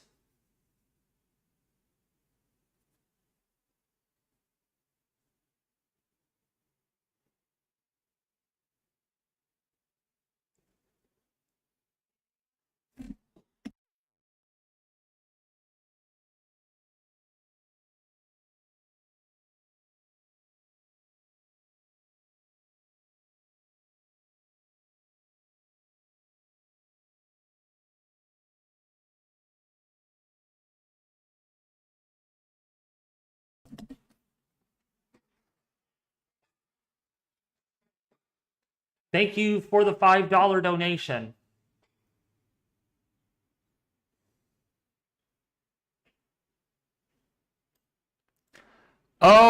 Okay, let's see what we got.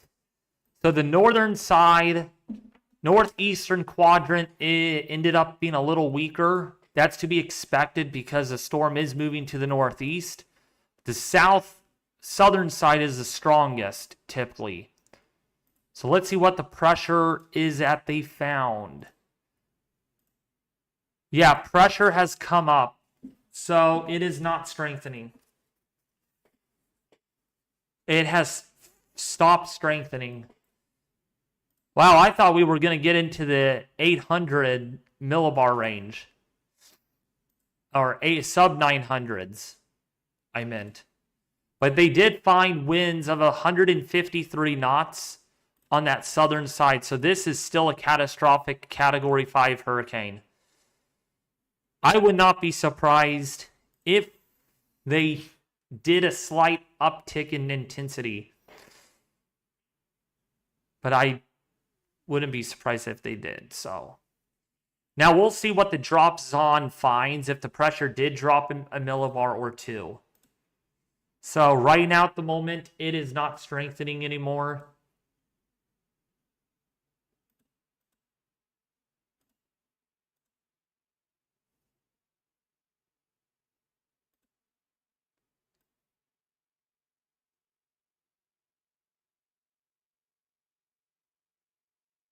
It looks like the eye's becoming a little more cloud filled. Or wait, is it? Hard to tell if it is becoming cloud filled.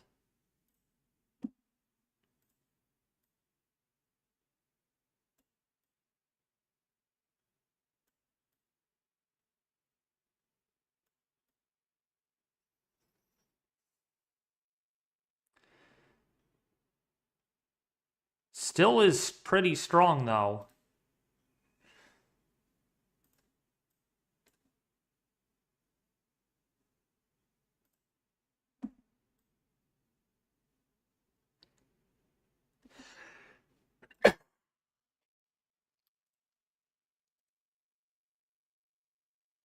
Wow.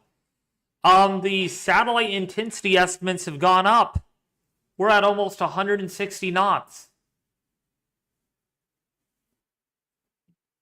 Yeah, I wouldn't be surprised if they had a little upgrade here in the next few. The eye is still apparently warming, and this is down to 900 millibars. So I don't know if it's strengthening. Maybe it slowed itself down. We'll get a new...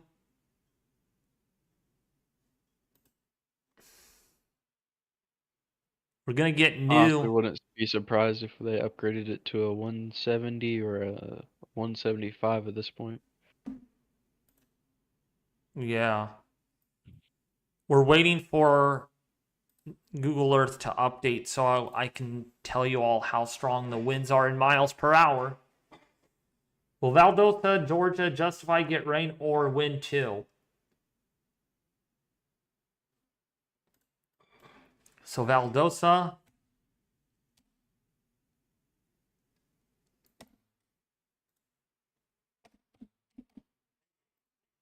Valdosta, Georgia. Yeah, Valdosta, Georgia is going to get quite a bit of rain out of this, especially the far southeastern side, because this is where the hurricane's going to be moving through. So yes, you will be getting some rain out of this system. Probably about an inch to maybe an inch and a half. Yes, it's still a Cat 5. Oh, yeah.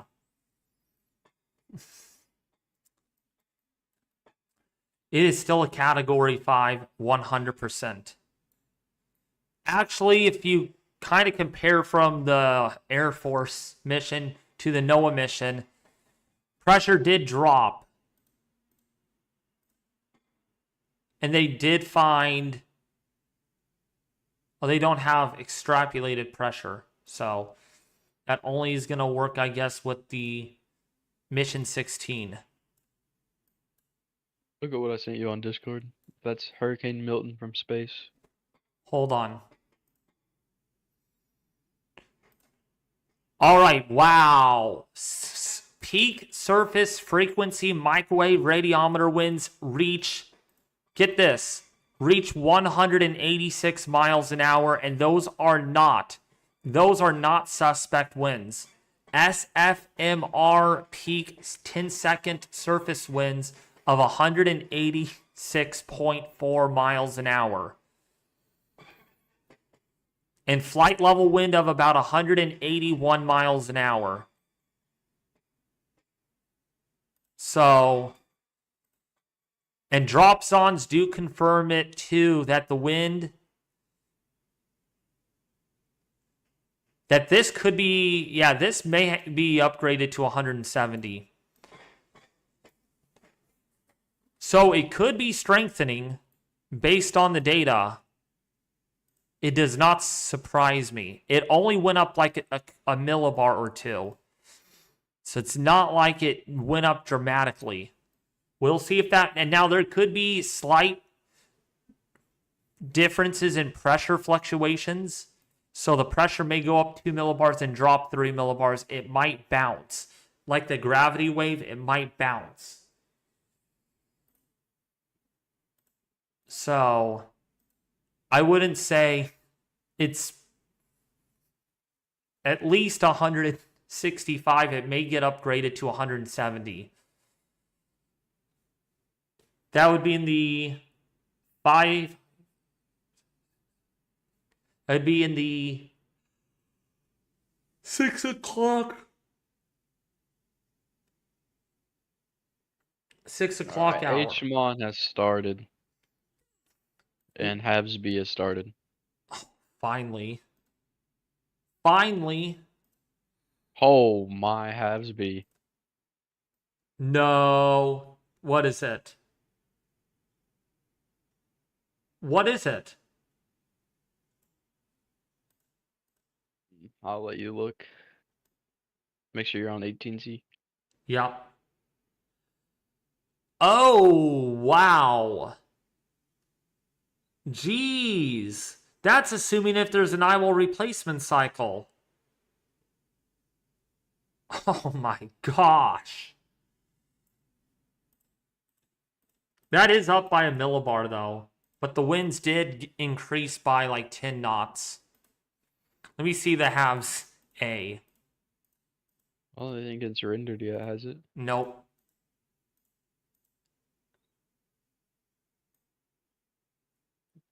Yeah, we're gonna see and wait from the HMON.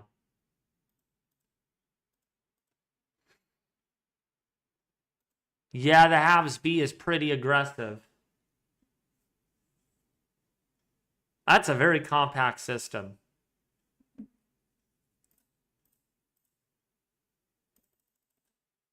Check what I sent you on Discord. Oh yeah. Oh yeah. Jeez. Oh wow. Look at this. That is from space. That is literally from space. Look at that hurricane.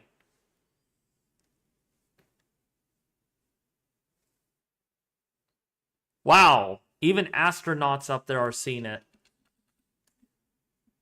Thank you for sharing that. Wow.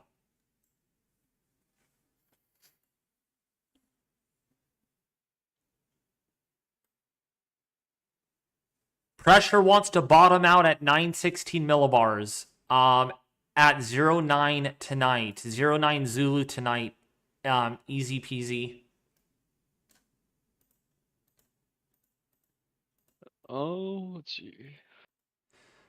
Yeah, models have corrected. They have shifted east with this. So it looks like Sarasota to the south. Cape Coral. Man.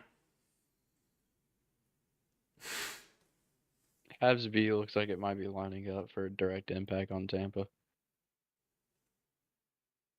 Oh, yeah. You know what? You're right. Because the way the bay is moving into view. You're right. Oh, shoot. Crap.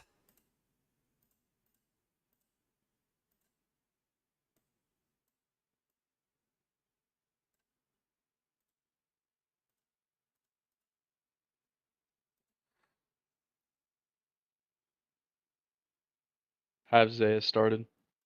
Yep, I see Havze. And HMON is out to 9 hours. Let's see what that shows. My gosh! HMON, 901 millibars at 03 Zulu, which is 8 p.m. tonight. Which matches with what the Recon is roughly finding right now. And the winds match really well with that. It shows it like not even trying to de-intensify either. No. That That's strong. actually might make sense because I estimated 35 nautical miles out from the centers where those winds are. So this might be onto something.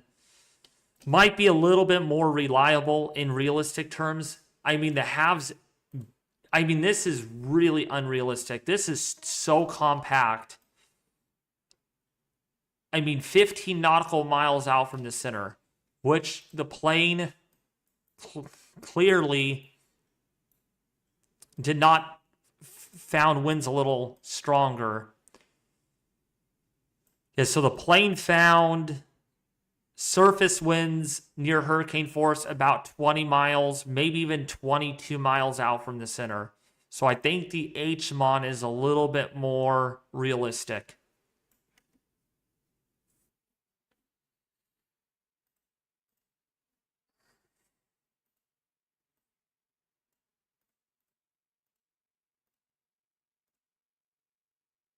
This is still very compact too. Just realize how small it is. Yeah, and my goodness, we're going to really have to wait.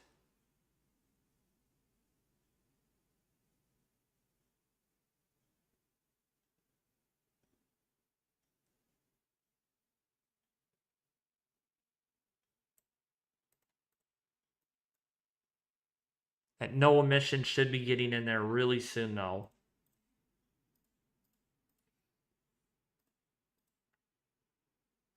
Oh, actually, they're not.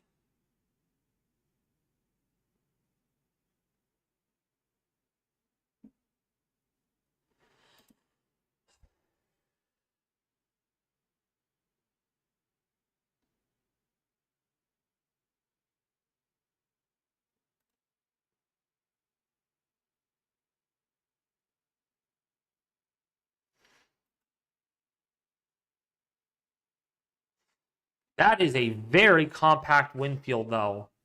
That is really compact.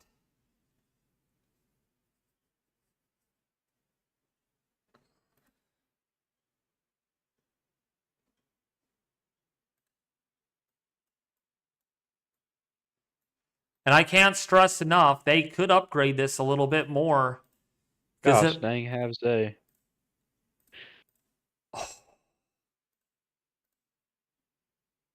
See what easy peasy lemon squeezy is saying. Wow. 03 Zulu between those two models show 151 knot wind.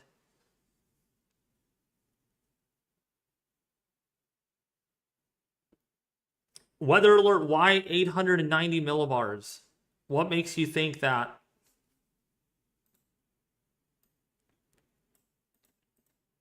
It's not 890 millibars. 890 millibars.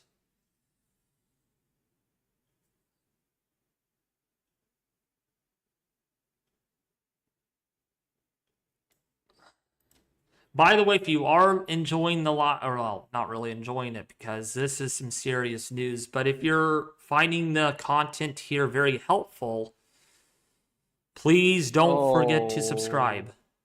What is it? HMON. It didn't Look at the pressure. 896. What about 895.7? I see that. We're in the sub 900s.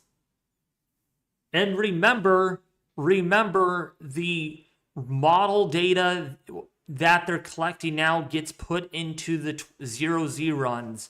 So this data is actually from earlier, not now, from earlier, when the earlier missions were done.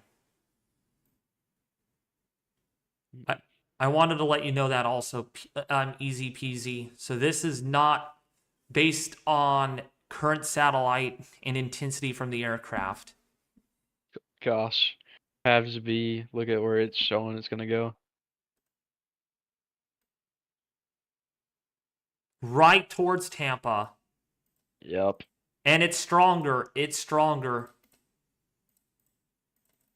Yeah, Look, 4 millibars stronger.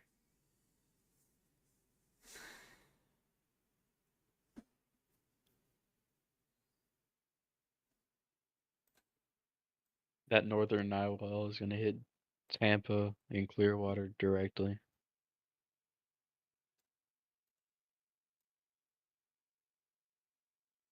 those are still Category 4 force winds near Tampa.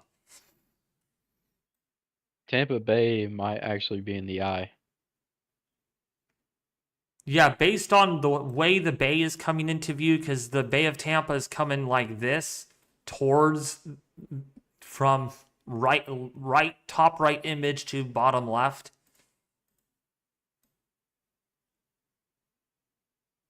That is going to go right over Tampa Bay. Yep.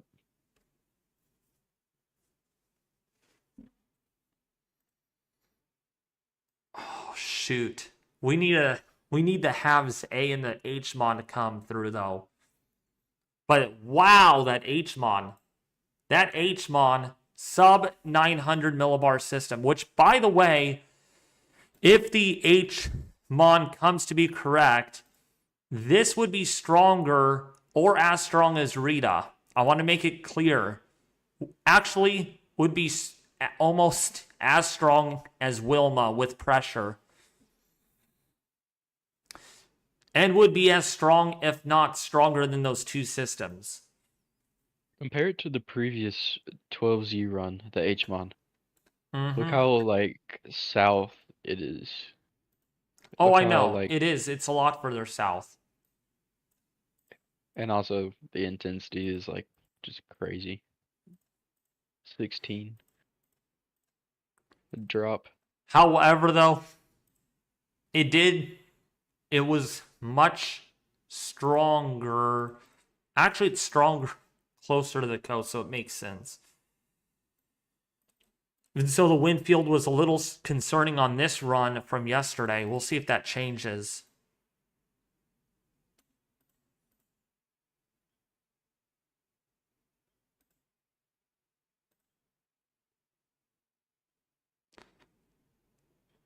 Look at that little Sting jet. You can actually see a Sting jet moving on the back side of this. And that's the gust front right there. Interesting that the halves B is showing that. Oh, new frames coming in. We're at 926 millibars, way lower than the last run and lower than the last two runs. So this is Wednesday morning, holding together.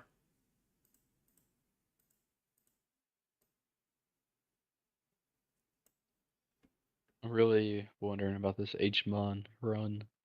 I want to see where it takes it. Mm-hmm. H-Wharf started yet? Nope. Yes, they have. H-Wharf has started. Nothing yet, but Nope. Initialized. yep.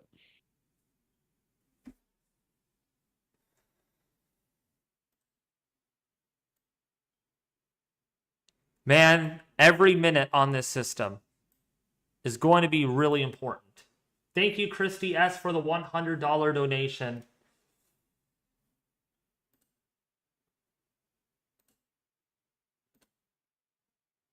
Okay, are we going to get another... Okay, we're not going to get another pass for a little bit here. I'm going to really keep an eye on the lightning activity in the system, though, too. Because that's going to be the determination. Lightning has increased again markedly from 59 lightning strikes back up to 100 lightning strikes. And the eye has warmed up a little bit, has warmed back up a little bit. So we might be intensifying it a little bit more. We'll see. We will see with what the plane finds. Oh my. What? H-mon.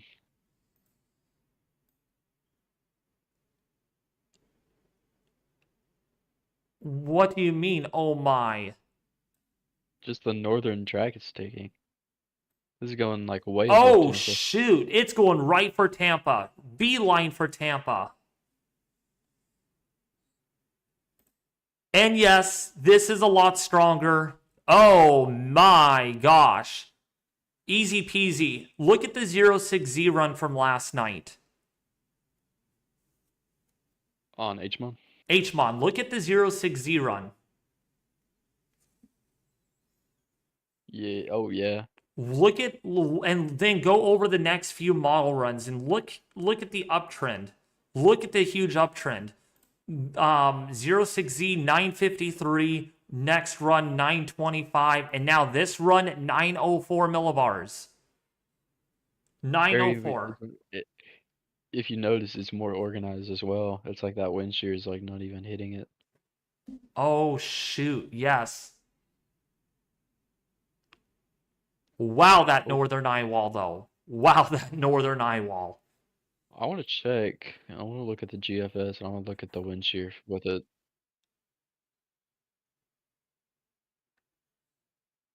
We're looking over all the models. Adrian, I meant. We're looking over all the models. We're going to decipher on what may be happening, okay? We don't know. The HMON has not made this towards Tampa yet. We don't know how this is going to affect Tampa yet on the HMON. Okay? Please understand that. The 18Z wind shear, the wind shear's in place. It's just, It I don't, is. yeah, it's in place. It's there. It's still there. It's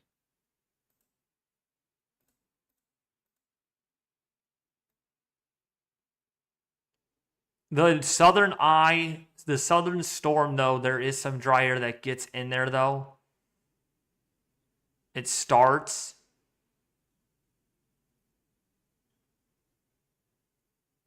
Yeah, actually, if you look at the 200 millibar wind speed on the GFS, Yeah. that also indicates wind shear.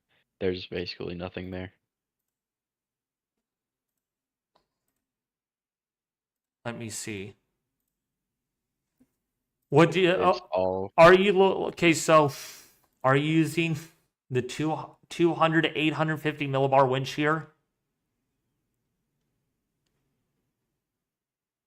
Easy. what? Are you using that 200 to 850 millibar wind shear plot?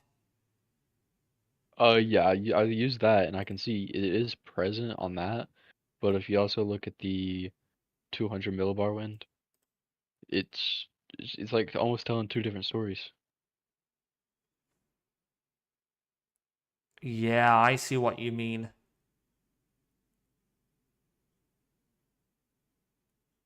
So wind shear might be in place, but it might just not be as strong enough as what we were thinking. And that outflow channel might just feed on the system to the northeast of it. Might actually allow it to hold together that core a little longer. That's the concern. And actually, this... Let me see... I don't have a good feeling about that. Yeah, this wind belt, this westerly wind belt is actually weaker. It actually gets weaker in progressive model runs. Yeah, look at the difference from yesterday's run. There was going to be more westerly wind. And look at today's run. There's not much westerly background flow. So the wind shear will be there, but I don't think it's going to be strong enough.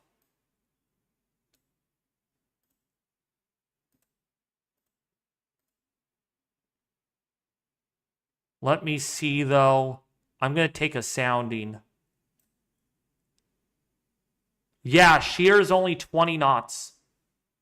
20 knots on this system.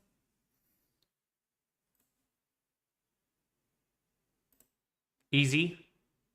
Yeah, I'm looking. Oh. Getting the exact center, though. I got to get that exact center. Yeah, 19 knots of shear. So the shear is not as strong. Let me look at previous runs.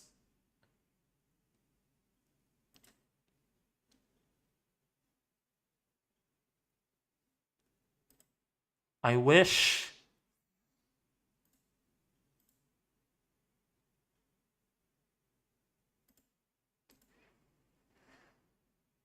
I really wish I could look at an average box sounding. I don't know if anyone knows how to...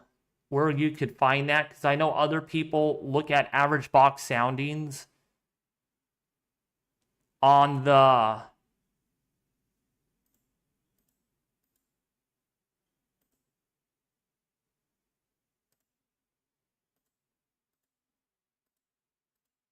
I do want to say this real quick. I was looking at the GFS wave height. Near Tampa Bay, we could see up to 25 to 30-foot waves in the Tampa Bay area. well, also we got to understand, unfortunately, the GFS doesn't show this as strong. Yeah. Also on the backside too. So if you're on the backside of this, don't think you're not going to see any effects. Wow, this Sarasota area, this center, actually on the halves B makes it just south of Tampa Bay. But wow, that southern side there could get some of the worst storm surge, possibly 15 feet on this. And it's 953 millibars at landfall on the halves B. Let's see the halves A.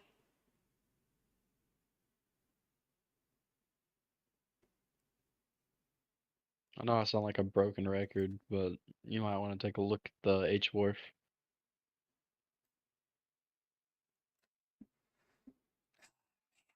Stronger too. Stronger and further south. Yep. Let's see the HMON.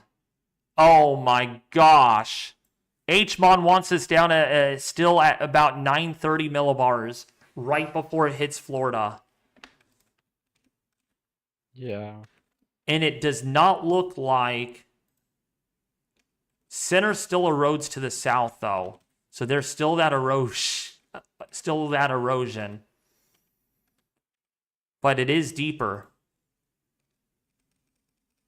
I wish one of these parent models would come out so I can analyze it Yeah. furthermore. But So the landfall on this model on the halves B model is late Wednesday on this run. It did speed up a little bit in the last few runs. It's been speeding it up now. So it looks like we're back to a Wednesday night landfall over Tampa Bay at around 11 o'clock at night Eastern time is when this would be making landfall. But keep in mind there will be that extreme storm surge.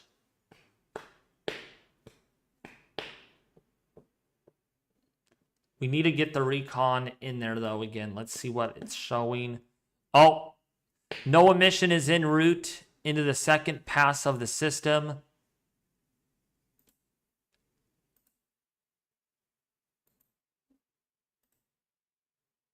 And we're waiting for another. Okay, I have some bad news, Easy. what's that? Pressure dropped 2 millibars on the Air Force mission. Gosh. So it went from 908 to 906 millibars. Even so, the extrapolated pressure came up by like a millibar. So overall, the system is technically strengthening a little bit. It is technically strengthening. NOAA's about to, I think the NOAA mission is about to go Yeah, back in. they're actually, yeah, they're on their way in. Shoot. So we're gonna really be, if they get the same amount of winds or stronger, it deserves an additional increase in wind, probably up to about 170, 175.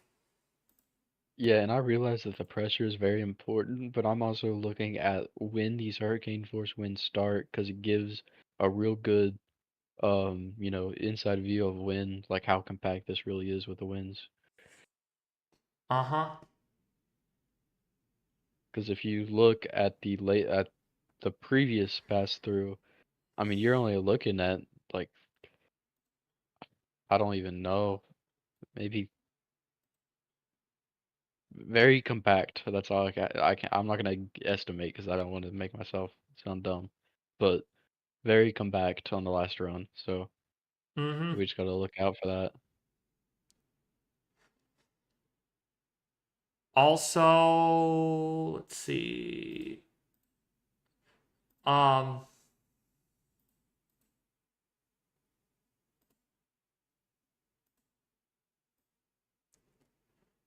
I've got some terrifying news.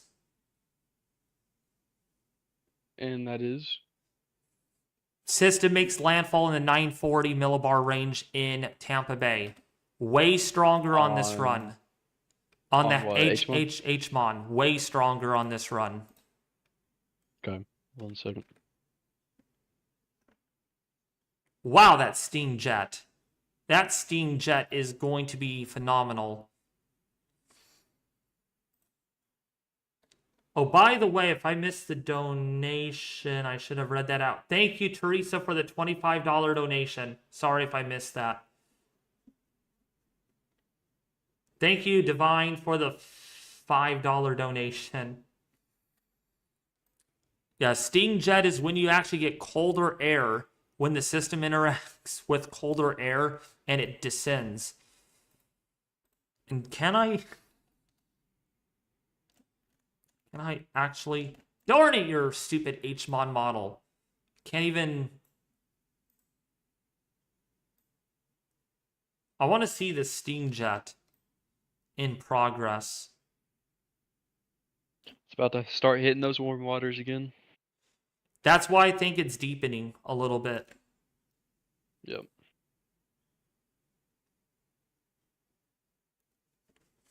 So this is what a Sting Jet looks like. David.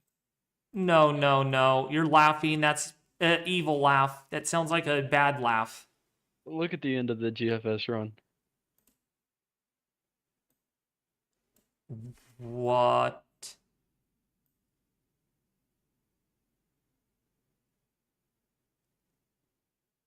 Get the heck out of here, GFS. It's back again. That thing that we were watching.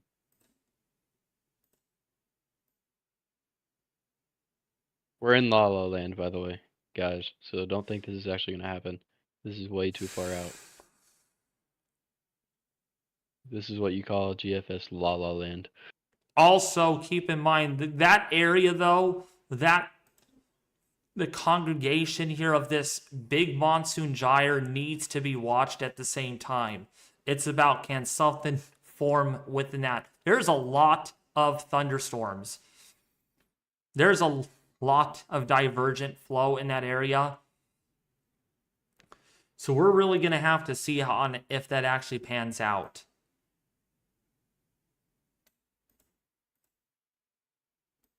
It's always the H wharf that takes longer to render. I don't know why. It's always the H wharf. I am not too worried about that Central American gyre yet. Only one system at a time. But yeah, something could form in that environment. Something could spin up awfully quickly, similar to Helene.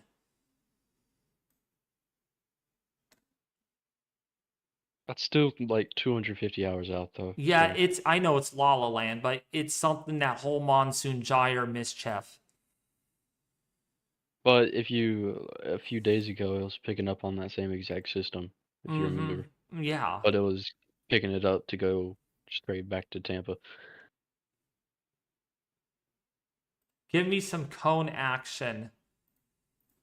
Well, here's the latest NHC cone right here.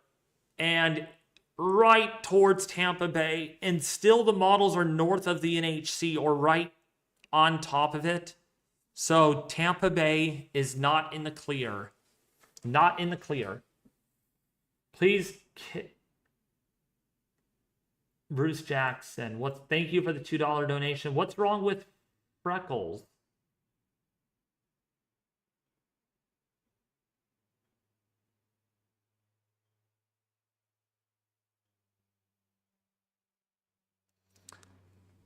So we got to watch this. And if I freaking swear, if all the two planes find stronger winds, they're probably gonna upgrade this. a little more to 170 miles an hour, maybe even 175. We're really going to have to see that, though, if that actually pans out. And yes, I am documenting the last two passes. And so I'm just bookmarking everything.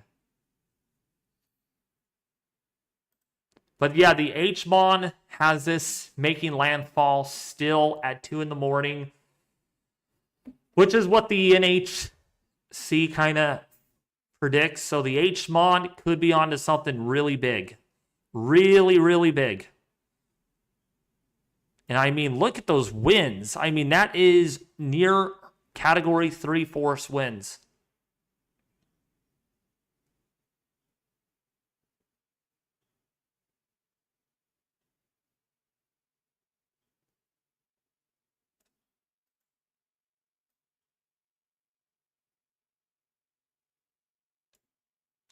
And the H halves A, again, has this like... has this at 11 p.m.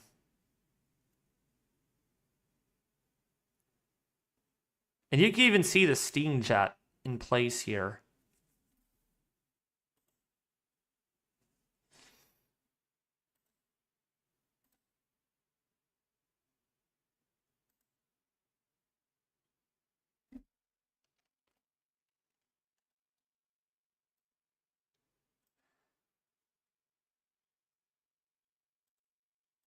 Freckles won't leave you alone.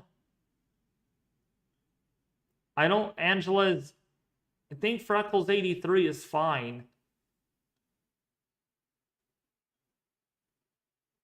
Is it really making that northeast turn? Yes, it is. It's moving northeast. Yes, it's already moving northeast. It's beginning to. I feel bad for leaving Angela alone with chat, but good luck out there. Wish you the best.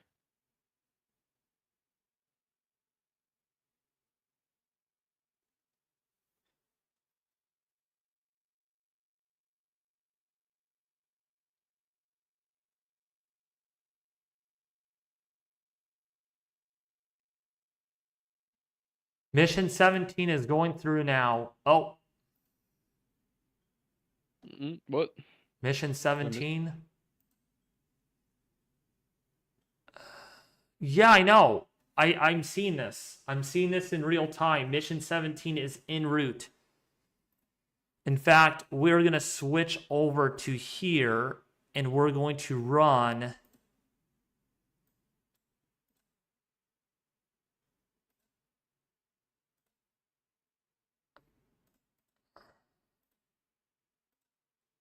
Okay, that's weird. It's not showing me the NOAA mission. That's weird. Thank you for the $10 donation. What is the real storm surge into Charlotte Harbor? I feel people are down playing the impact in that fishbowl. Okay, let me see that Charlotte Harbor. There we go. There's our latest plane. Okay, yep, they're going in. They are going in. And they have not gotten the Eyewall yet. They are not in the Eyewall yet at the moment. And we are now going to transition to our infrared. Yep, they are not in the Eyewall yet. No, it's like, I don't... My thing's not updating. They're not quite in there yet. So we'll see with what they find. But for Charlotte Harbor...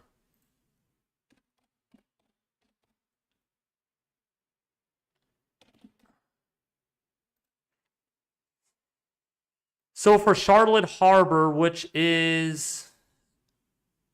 Oh, man.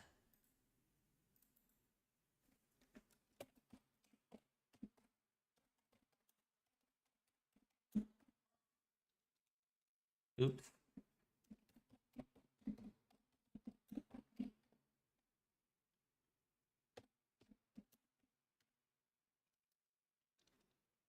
So for Charlotte Harbor,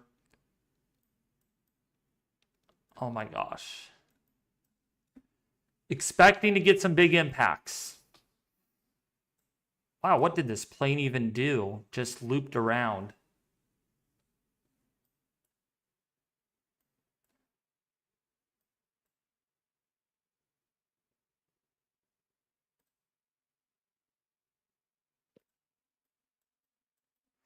They're getting in there. And I imagine they're going to find intense winds. The Eyewall is right about in here, so they have not reached the maximum winds yet. And let's see if they found a secondary wind max. Well, this has not updated.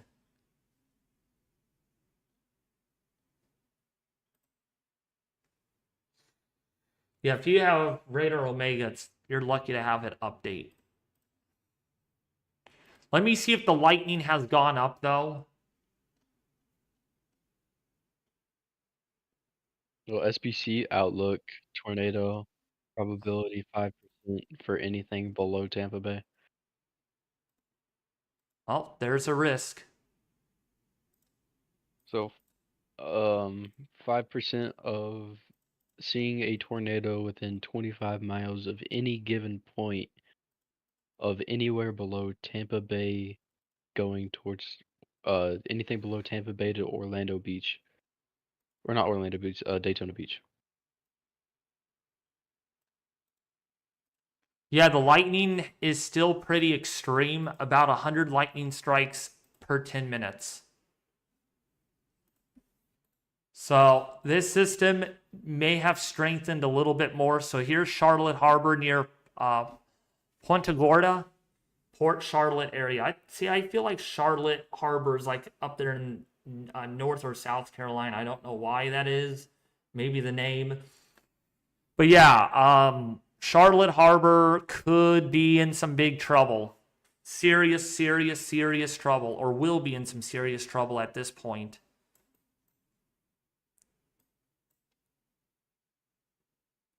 There is some asymmetry to the storm, though, right now. To the north, but that doesn't make sense because we're supposed to get southwesterly shear, and the fat side is actually towards the south and to the north, or to the southwest, which doesn't make sense. Which means there's not much shear on this right now, unless the north shear is going to be the new southwesterly shear. Is your cyclonic WX updating for mission 17? No. Oh. I don't know why it's not updating. Luckily on Radar Omega it is.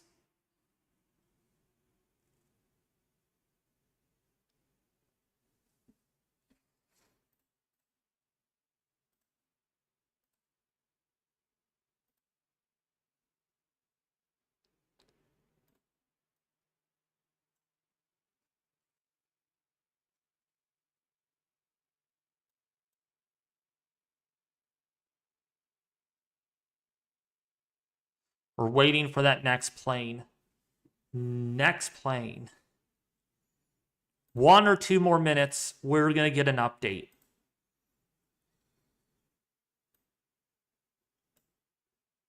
Thank you so much, Outdoors Living. Yeah, after this update, I think I'm gonna go grab some food real quick and then I will be back. All right. So we're going to get a new update. Thank you to Flint for the $100 donation. You guys are giving the best info on YouTube. God bless you guys. Hope you continue the reporting tomorrow. Oh, yeah. I'll be here tomorrow. I will be here all day tomorrow. I'm already ready for it. I will also be here all day tomorrow. Yeah. So, yeah, I got easy peasy lemon squeezy with me tomorrow. It just rhymes. I don't know why. Easy peasy lemon. Hi, guys. It's easy peasy. The viewer, my actual viewer that's interacting. It's great. I'm a mod actually. Yeah, YouTube viewer mod. Yep. So the center temperature has not warmed anymore. It actually might be warming up just a hair. There's a lot of lightning going on in that system still. New lightning. And look at what this system looks like in 3D. Look how pretty this is. Pretty from a distance. I don't know if it's just me, like, just nitpicking too much. But does the Western Eyewall look to be a little bit struggling? If you look at the IR. Let me see. I mean, not struggling like much at all, but just you, I think I can tell a little bit. Yeah, it might be a little bit of eroded, but the fact is it's not skinny over there. There's a lot of lightning happening on that western side. In fact, recent trends indicate there's been a huge spurt of lightning on the western side. So it might just be, I don't know. Okay, we got a new pass in there. Oh. Did it strengthen? Let's see. 153 knots. So that is stronger than the outbound leg, though. That is stronger because the outbound leg in the southwestern portion of the Eyewall was 145 knots. The inbound in the southern Eyewall was 153 knots. And let's see what the pressure is. Let me turn 3D off.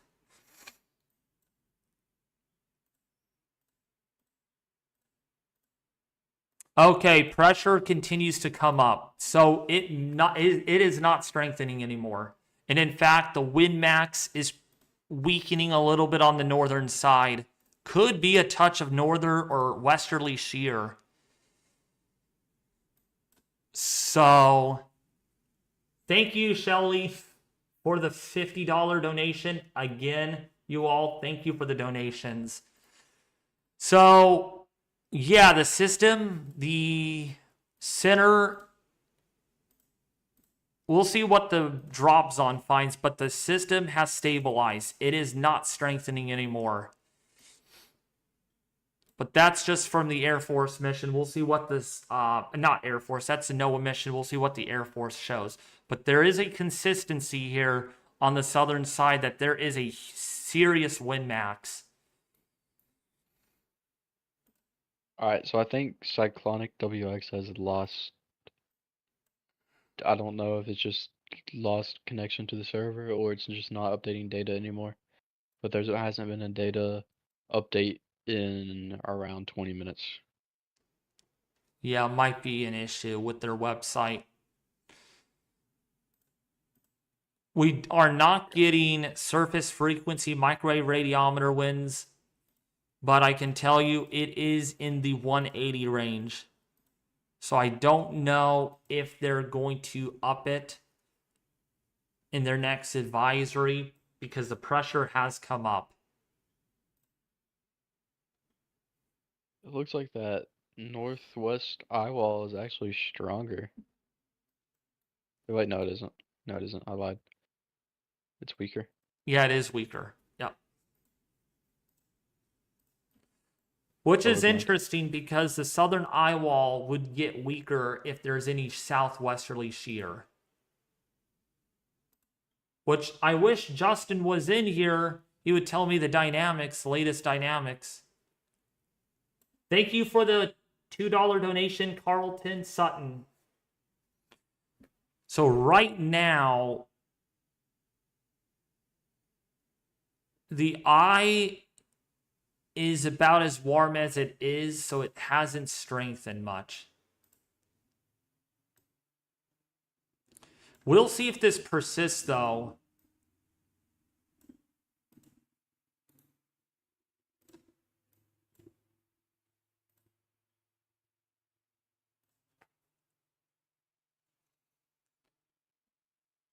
Man, the IR, though, is pretty impressive. Quite impressive on that eastern eyewall.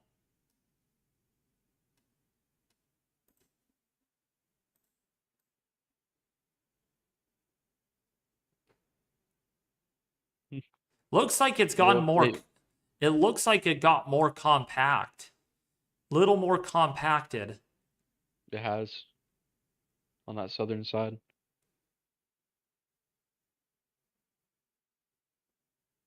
Even the northwest side even kind of sucked in a little bit.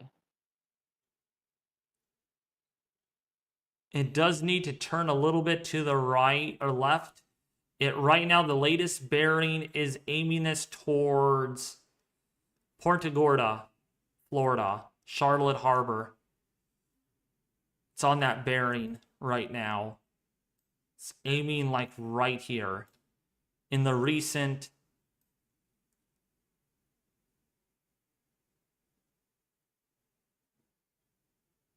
Yeah, looks like it's headed towards Charlotte Harbor. We'll see if that turn a little more northeastward continues. Or if it can gain latitude a little quicker. Loop current, I don't think it has approached the loop current yet. But I'm wondering if the system with no... Man, I really wish we got an update, though, on the website, because I want to see what the structure of the wind field is. Okay, it did update on tropical tidbits. It did update on tropical tidbits. And again, there has not been there's no sign of an eyewall replacement cycle. I don't see it. It's very smooth in and out of the pass. So I don't think there's a sign yet that there's an eyewall replacement cycle. It might just be climaxing, which means it's not going to get any stronger, which I'm a little surprised because yesterday it clearly defined that. It clearly defined all laws of physics for a second. Take a peek at what I sent you on Discord real quick. That was from last night, looking into the hurricane from Cancun, Mexico. Really? Dang.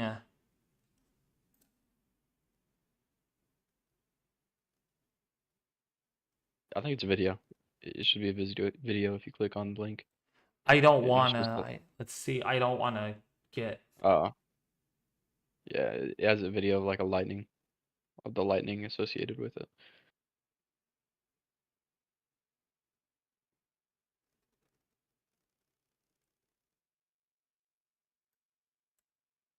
Man, look at that lightning. Wow, there's a lot of lightning. Oops, I'm showing your screen. Actually, you know what? I could show you guys. I hope I don't get in trouble. But yeah, there's all the lightning right there. Actually, I will have to give this guy a shout out. Let me highlight the link so I could actually repost it. Because that's my share of saying that. Thank you for providing that. So let me go over to that link and then repost it. But yeah, it was quite intense lightning on that from last night.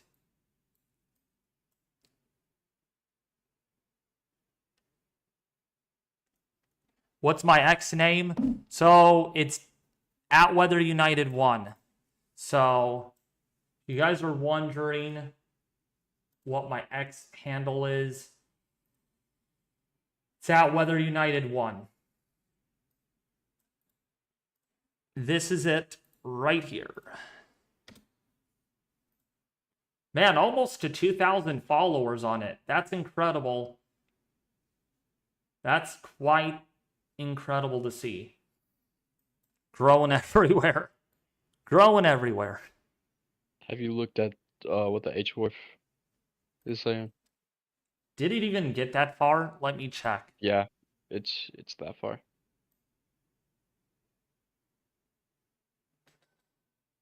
It's showing a 954, but it does some crazy stuff with that wind field, though. It does show hurricane force winds moving into Tampa Bay. So, and that would be a Thursday morning, which would be the latest this hurricane would make landfall.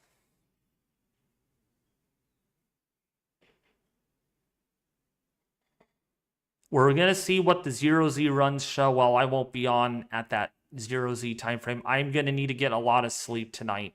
That's why I streamed earlier today, so I'm able to get to bed earlier. I will likely stay up for this Jersey and then go to bed. Yeah, I don't think I'll be up for that.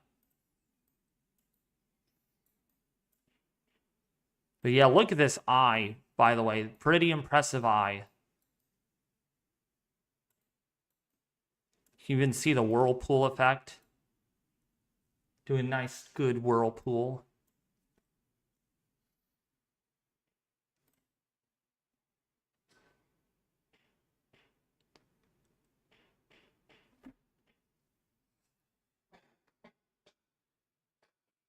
Okay, David, super chat question. Caroline Duncan asked your opinion on if Milton could possibly pull a Hurricane Michael and fighting through the wind shear. Caroline. Okay, Caroline Duncan asked. It is a very slight possibility. The HMON is clearly defying that, so it is not out of the question that this could fight the wind shear a little bit. It is a pretty compact system, as you can see here. It's pretty small. Not as small as yesterday, but it is. I mean, you can see the cloud field.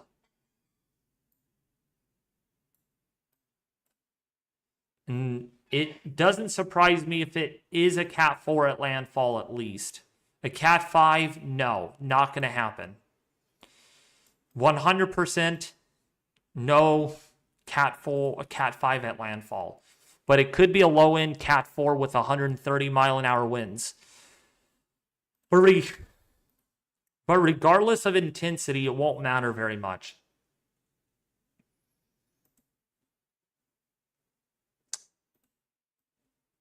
Man, we are 10 followers away on Twitter, on X.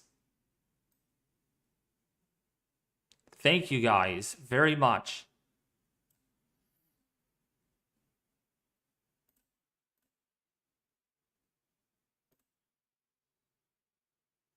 Yeah, I'm starting to think that Northwest Eyewall has something going on with it.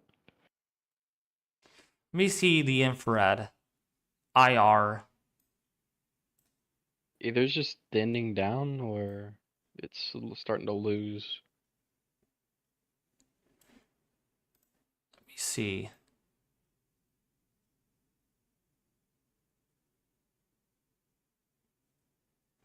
Yeah, it really did thin out a little bit. It did. I'm just comparing it with the Recon data because it shows that that side of the storm is just super weak. Makes sense. It does make sense because the Recon did find weaker winds on that north. But see, keep in mind the storm is now accelerating northeast too, so that northwestern side might be a little weaker than the southeastern side because now there's motion to the storm. Yeah, we should get a let's see, pass through. Man, They might do another pass through from going northeast to southwest.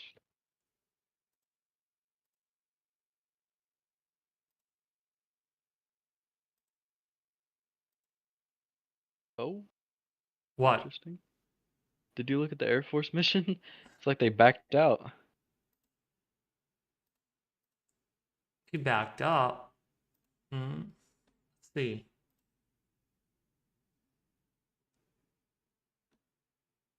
Oh, this is a NOAA mission. That's why. That's what I'm using. Look at the Air Force 303, number 16. What the heck? Oh, you know what? I think it's because of how intense that southeastern eyewall is. They're waiting.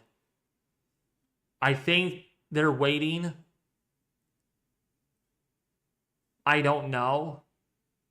I see what you're seeing. I do see what you're seeing. Let me go to flight radar to see what they're doing. Hold on, let's see if NHC put anything out. Nope. All right. Okay, something happened. Yeah, they're flying. I think it's because of how intense the storm is.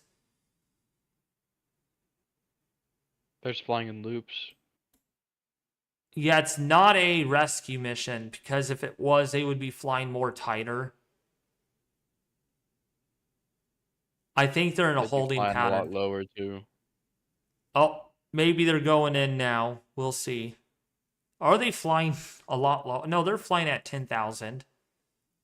Yeah. It could be they're dumping aerosols trying to steer the storm. No, they're not. I don't think.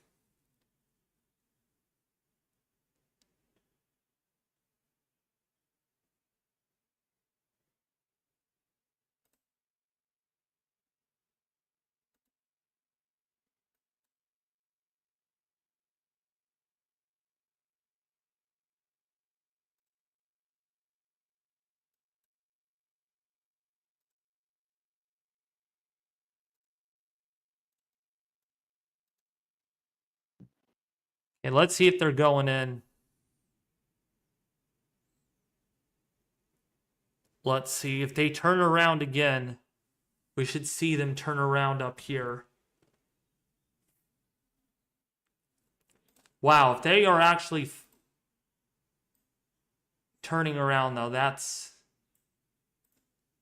They're gonna have to make a west or yeah, or no, an east turn here. So they're not lined up at all.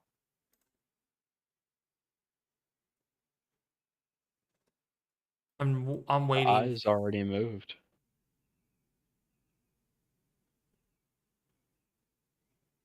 They will adjust themselves. They'll adjust it.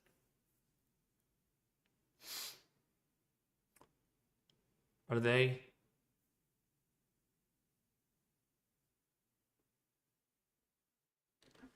Okay, I think they're going in. I think they're going in right now. Yeah, they're going straight in.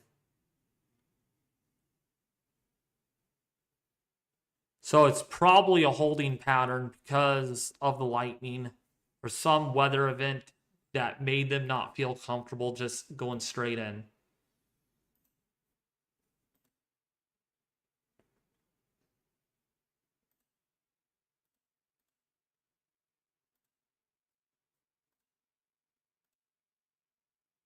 See what the other mission. Finding nothing new there. Now let's see about our lightning update. See if our lightning has calmed itself down.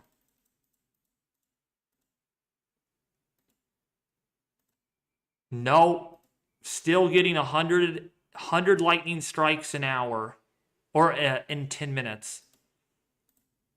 Easy. Yeah, I see that. So it's On that western side too. That is so weird. so I'm wondering if it's going to pull something here in a little bit because it's about to go over that loop current. In fact, it is getting very close. Within an hour, it's going to be moving over that loop current. And we will really have to wait and see if it does try to do something.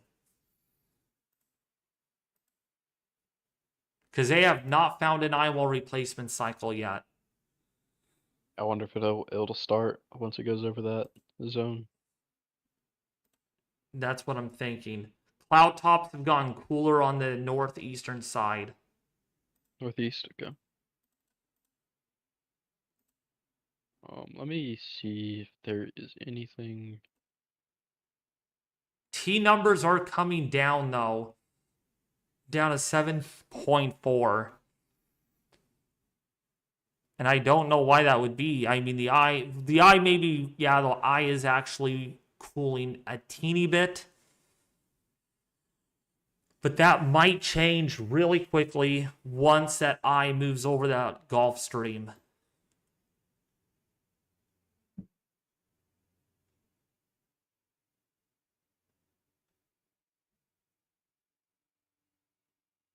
It's so spotty where data gets uploaded in real time. It's like everything has their own delay times at random times. Mm-hmm. Yep, they're going I in. think, yeah, I see that. And you know what? At the time when they made that U-turn, that's when there was a huge barrage of lightning. So...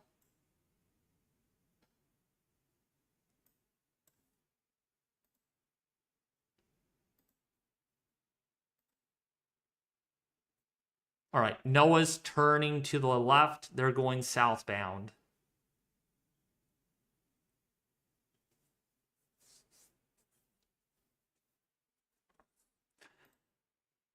Yep, Air Force mission confirms. Oh, wait, no. Okay, yeah, the Air Force mission did show that pressure did fall 2 millibars. NOAA dropsonde needs to come in. Did we get a dropsonde? No, we didn't. Not yet. So we are waiting for them to upload, and then we'll be able to see if the pressure dropped, or if it's staying the same, or if it went up. But consistent on that southern side that the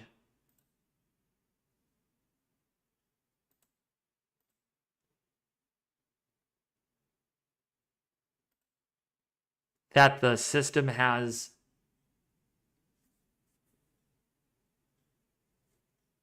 remained intense.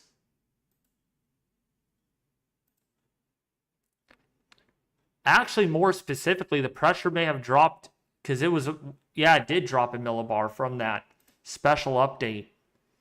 We'll see if the dropsonde finds lower pressure or not. Okay, I don't know what this mission 17 is doing, but it might be doing a direct west-east eye pass. I don't know.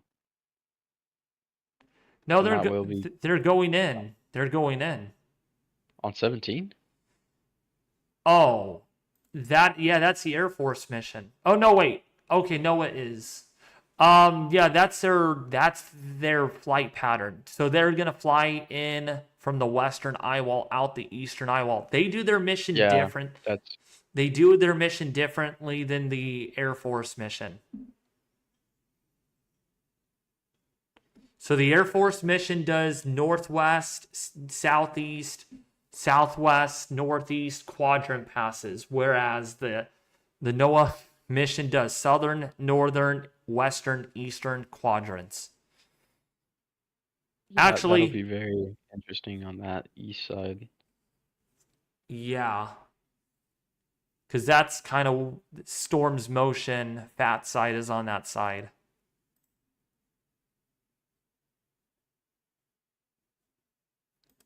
See if we get a lightning update here. Should get a new lightning update.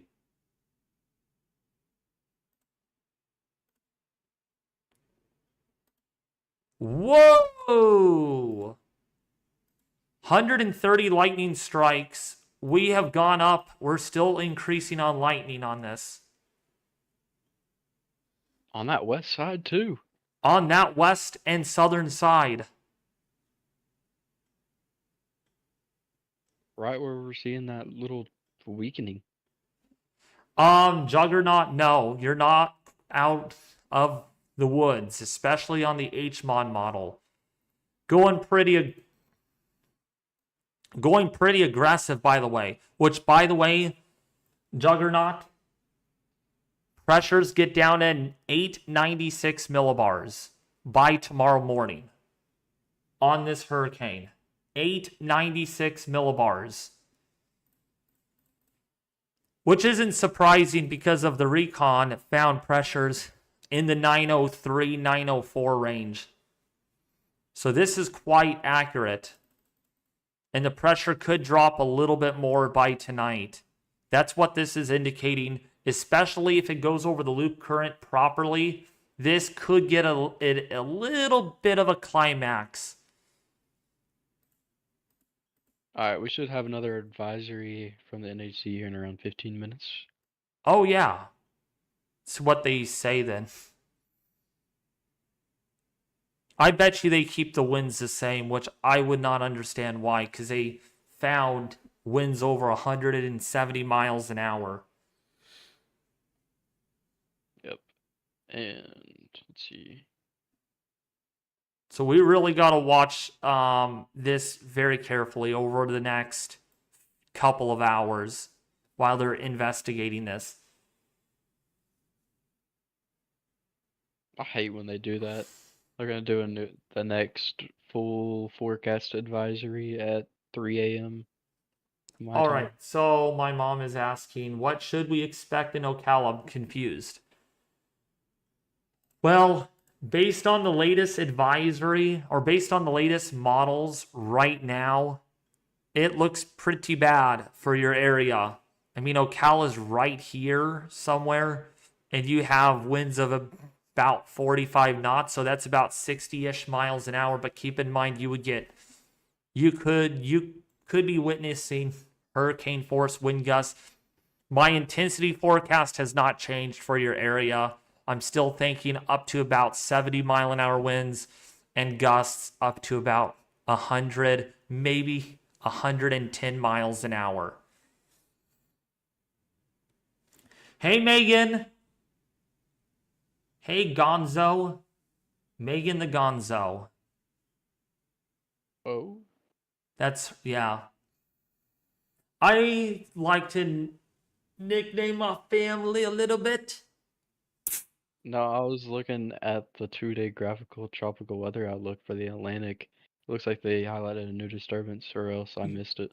Is it the one that's off of Florida, right? No, it's the one off of Africa. No, that's the Behind same Leslie. one. That's the same one that's been there for a while, I think. By the way, Leslie is back up to a hurricane again. Leslie is going back and forth, and actually could be, yeah, it's going to become a hurricane, an 80 mile an hour system again. Yeah, and then of course we have our disturbance out here, which, by the way, in the coming few days, probably the next 5 days, I would not be surprised if they highlight another area down here too.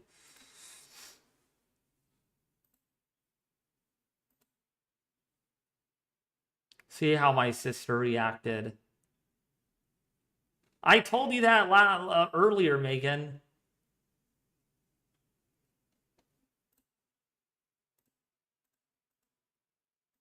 Wonder if they'll... Which, by the way, let me see what the Gonzo aircraft has found today.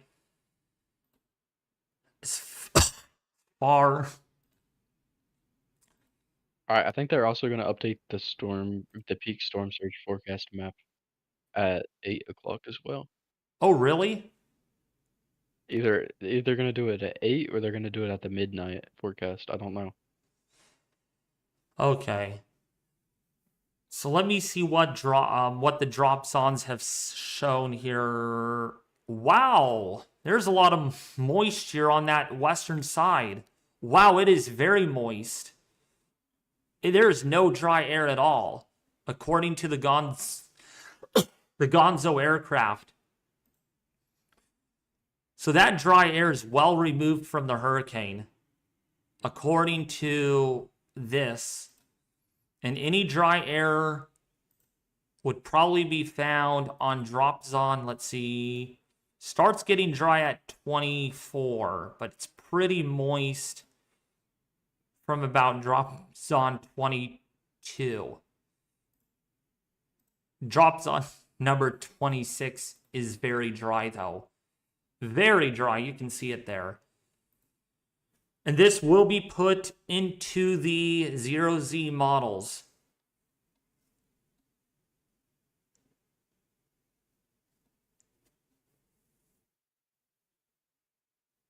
See if my sister could correct models. Thank you, Im, for the $1 donation. Every dollar helps, so thank you. So back looking at these infrared imagery here. Hopefully they don't do any more Gonzo missions. I'm afraid they'll probably do one more tonight. I think we know where this is going anyways.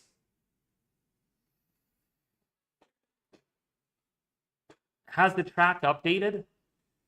The track... Actually, let me just use Radar Omega for this because... NHD track should be updated at 8, I think. Well, it's the positioning update. It's not the complete advisory. Okay. Yeah.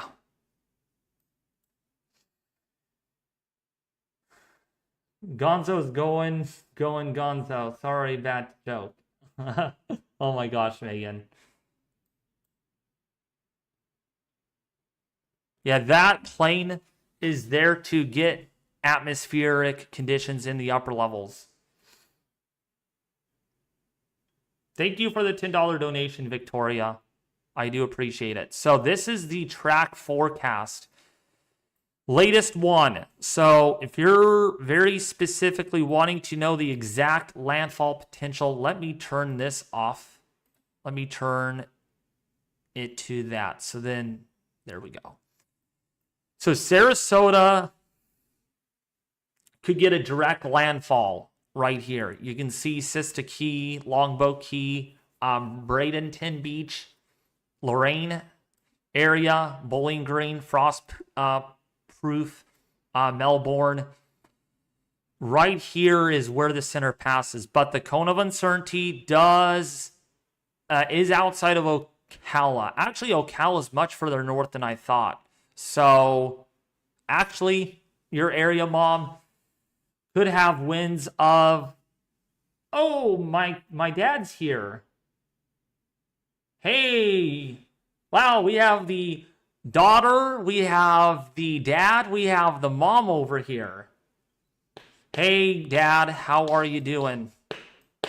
This is great. My family's actually here watching me. So...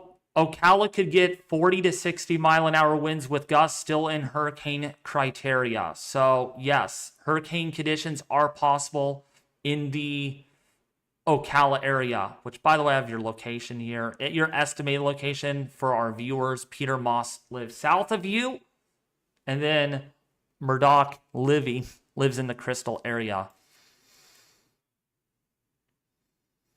And we do have live cameras on this, so we will be capturing some craziness tomorrow when this thing moves inshore. And this is right on the beach, so it'll be interesting how low the pressure actually gets.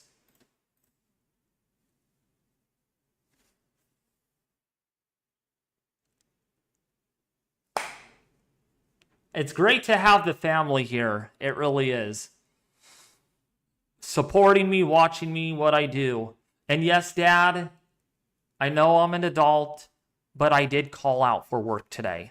I did not go to work today. I literally called my work, said, I can't go to work today. There's this historic hurricane, which, by the way, is still expected to be historic. I mean, something once in a 100-year period. 100-year period. Well, Flight Radar has officially lost signal to the Air Force mission. Really? Great. That's just great. We have no clue what they're doing.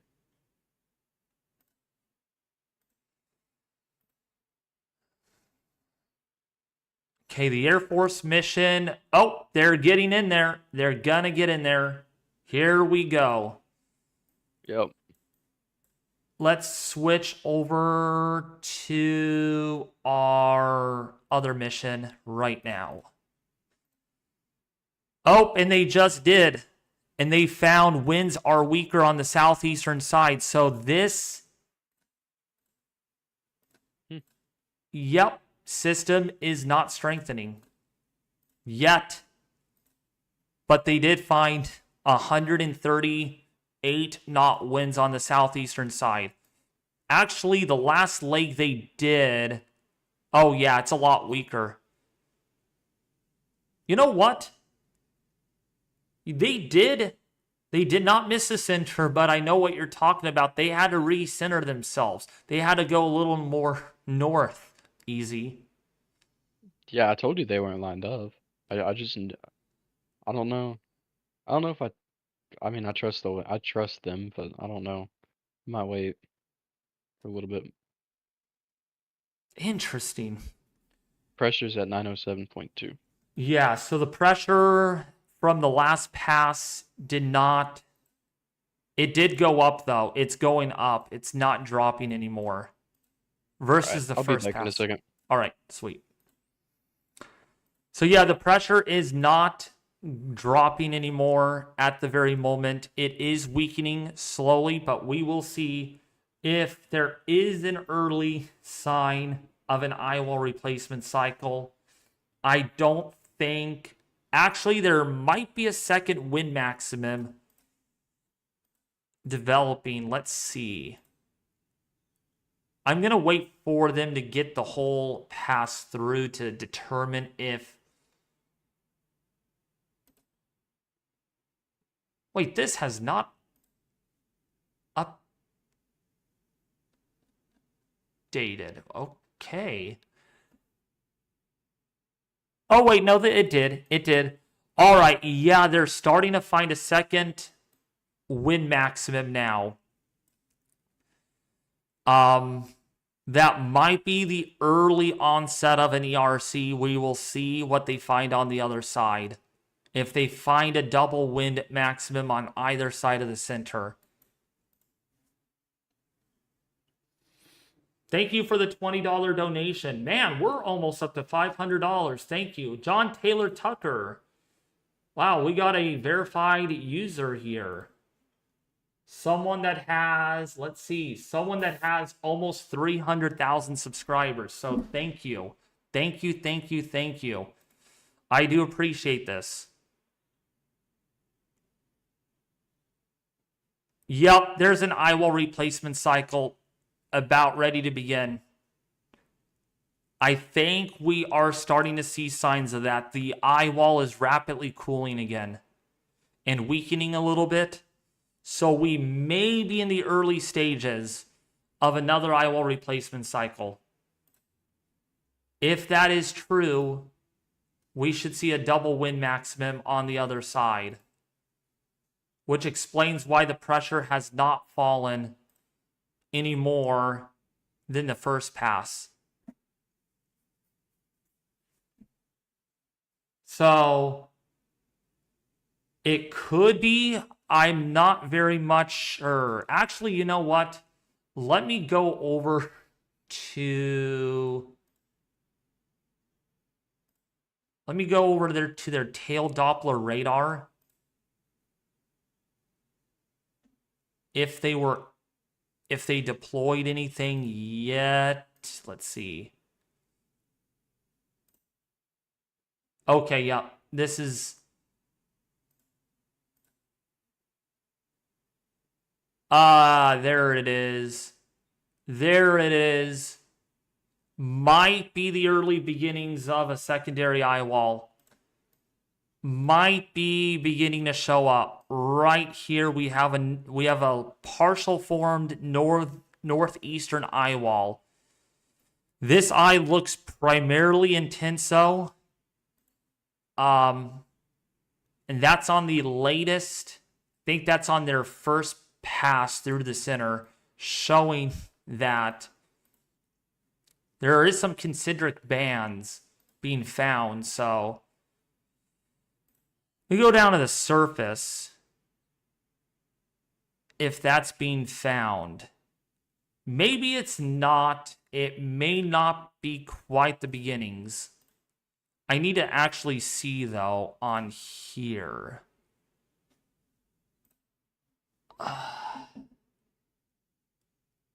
Yeah, there might be the beginnings of a secondary eyewall. That's pretty big eye when it completes, so we'll have to see about this right here. But there might, definitely on this side, there is a secondary eyewall, probably in the early stages of forming. The vortex is very, very well stacked. It's not tilted at all, so there's no shear being detected here throughout any of the passes. So, yeah, it looks like it might very early, maybe the precursor stages of another. We'll see what the northwestern side finds. But if the winds did weaken on that side, which I'm sure they did, we might be in the early beginnings of something. We might just be. But it's not to say. New advisory is out. Intermediate. Sounds great. Sounds great. Intermediate. 165. Oh, wow. The pressure actually got lower. Okay, it got lower. So, but the winds did not increase. They're holding it at 165 miles an hour. So, the good news is it's not 175 or anything, but the bad news is it's still a Category 5 hurricane.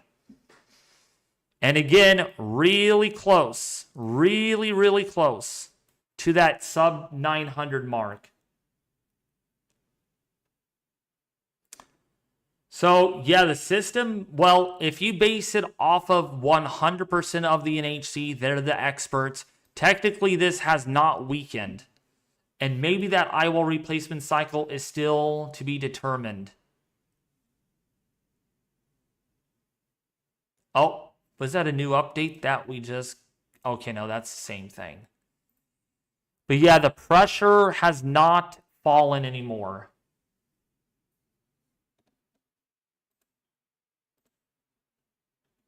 But yeah, I want to thank you guys for awesome support.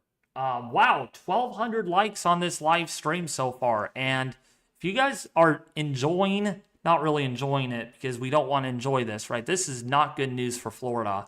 If you find this information really helpful, please let your family know to join. We are going to be here for another hour or so covering this live, this hurricane. Anyone saying a Cat 6 hurricane is going to be hidden by our fabulous moderators. So there's no such thing as a Cat 6.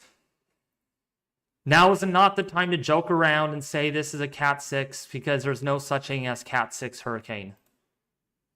So just letting you all know, or letting some of you know that Cat 6 does not exist. But yeah, that's the latest wind field on this hurricane, according to the tail Doppler radar mission, showing us that wind max. Pretty intense wind max. Thank you all for becoming a Category 2 member. Man, if we have almost 75 members, I really am going to have to start doing something for members only. Man, oh man, oh man. What could I think about? Maybe you guys could help me figure that out. Like, what could we do for members only content?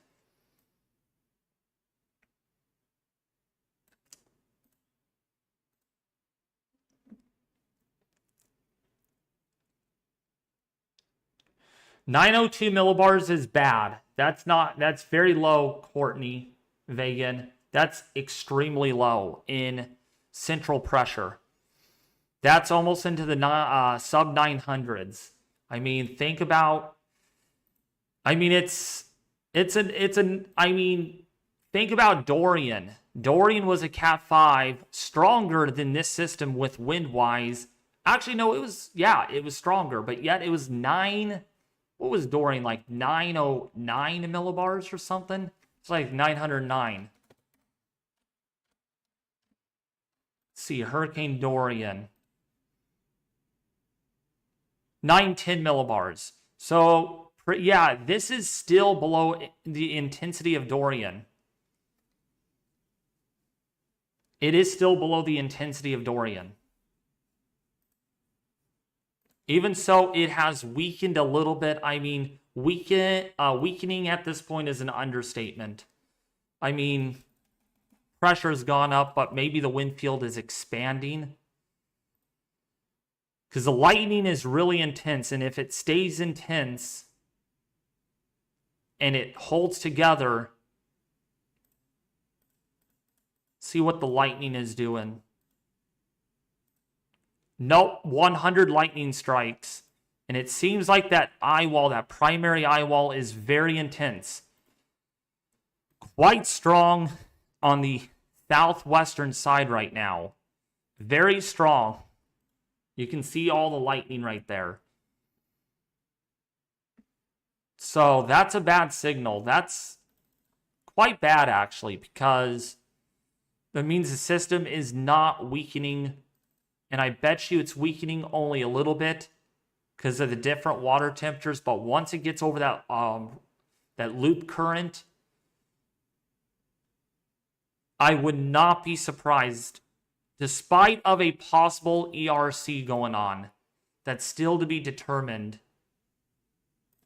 if that indeed is. I don't see a second wind maximum necessarily. This is a very strong vortex with major hurricane force winds, category 3 force winds, even up to 14 kilometers. That's very high. That's very high up. And even getting tropical storm force winds all the way up to 16 to even 18 kilometers. And specifically, we go all the way up to 18 kilometers. Wait, no, hold on. We could only go up to 17 kilometers. Wait. Yes, 17 kilometers is showing 64 knot winds at that level. So that's hurricane force, even at 17 kilometers above the surface. So this is a pretty strong vortex. Pretty tall too. Thank you, Clouded Leopard. Can you please explain all that lightning? Sure.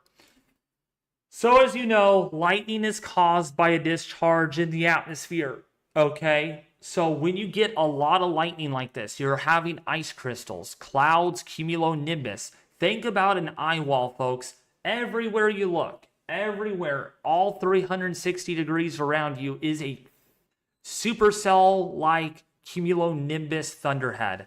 Everywhere. Lightning going on in all 360 degree directions. Okay? And so when you get those intense updrafts, the convection is super vigorous. You get all this upward motion. Hot air rising vigorously, or warm, moist, hot tower air. The updrafts are so strong that they fling these ice crystals, and then what happens is it builds up some friction and static, and once there's enough static, there's a discharge, and that discharge is a spark, and that spark is lightning. So basically, the more intense, frequent the lightning is, there is a brief period of intense convection, very vigorous convection around the eye. And that means that the system could either be maintaining intensity or strengthening a little bit. So that's what that actually means. And we can look back at this and follow this, that this has had all this lightning for a while, for quite some time. I'm actually pretty concerned about this because if this doesn't weaken early enough, and hours mean a lot here. The longer this stays a Cat 5 hurricane, the bigger the impacts could end up being. So if this is a Cat 5 through tomorrow morning, hypothetically, let's just kind of estimate that. If this is a Category 5 hurricane through tomorrow morning, so like at 8 in the morning, Floridian time, man, this could be a low-grade Cat 4 hurricane. It could.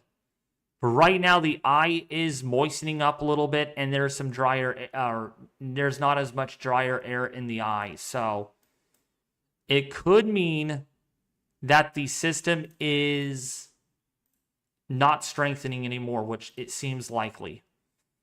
But right now, moving to the east-northeast at 10 miles an hour, we will get a position update, or not a position update, but a whole complete advisory update at 8 o'clock tonight. But I'm probably going to be off by then because I do need to get some sleep, and I do need to eat. I have not ate. I did eat a little bit today, but not a whole lot. So I do need to take care of myself. But I will be here for a while longer until our missions are done. Let's see what the rainfall forecast. Still pretty much the same at this point. Orlando still expecting 12 inches of rain. Tampa Bay, 8 to 12 inches of rain expected with this system. Flood threat is now a high risk and has been shifted further south. So Jacksonville is only now under a slight risk.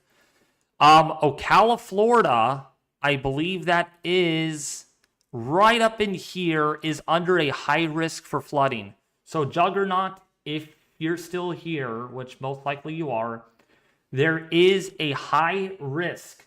There is a high risk for flooding in your area. Orlando, Tampa Bay, under a high risk. The high risk has been extended eastward. So this now includes the Daytona Beach area under that high risk for heavy rainfall. Once again, regardless of intensity, regardless of how strong this is, there will be catastrophic impacts, possibly at an unsurvivable level in isolated areas. So you need to take this very seriously, very seriously. And evacuate if you are told to do so. Which, by the way, wind gusts could reach 200 miles an hour with this, based on the current intensity.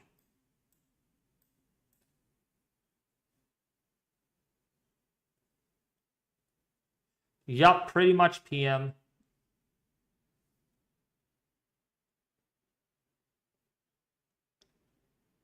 Thank you, Angela. I'm proud of you too. I'm proud of all the moderators. PM, Angela, of course, Titan, Chase. I'm telling you, I know you guys have been really busy on my channel, but I promise you, once this thing is over, we can take a deep breath.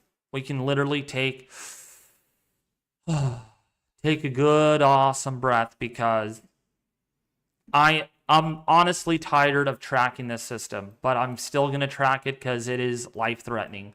But everyone's going to be like, thank freaking gosh this hurricane's over, because it's been 3 days nonstop, 4 days even nonstop of this. What time is landfall? So based on the NHC, it is still for 11 p.m., actually 2 in the morning, Eastern Daylight Time, through about 5 in the morning on Thursday. So we're looking at a Thursday landfall, but maybe get scooted earlier to Wednesday night again. Thank you for becoming a Category 1 member, Apoc. I do appreciate it.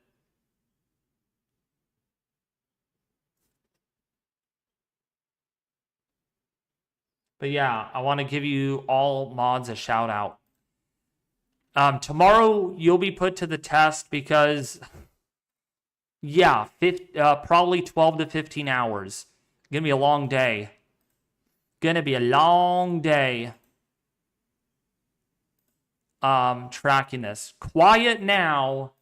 It will be a whole lot different by tomorrow afternoon. By this time tomorrow, this thing is going to be like over here. What category is the next hurricane? Leslie is a category 1 hurricane right now with 75-mile-an-hour winds. But that system is out to sea. We don't care about Leslie right now. We care so much about Milton right now. Wow, the northern Eyewall barely category 4 force winds. Interesting. Barely category 4 force winds on that northern side. Being found on returned. The northwestern side really weakening with its wind field. Called it. Really weakening. I mean, we're barely seeing category 4 force winds on that side. It looked like it was. It might be revamping. I don't know. Latest convection. It shows a little bit of strengthening on that west side. The eye is cooling though. Maybe some fragments are trying to get in there. CDO looks really smooth though. We'll see if it could revamp itself once it gets over the loop current, which I'm trying to figure out. It's over it right now, I think. Let me see though. Let me go over to here. Okay, let's get the bearings on this. So the hurricane is. So let's draw a T line. It's right. It's about right here and right here. And so it is.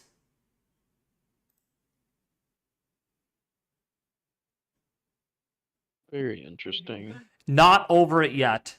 It's not quite over it yet. It is close though. It's getting there. It'll be over that in about another hour or so. Once it gets over that loop current.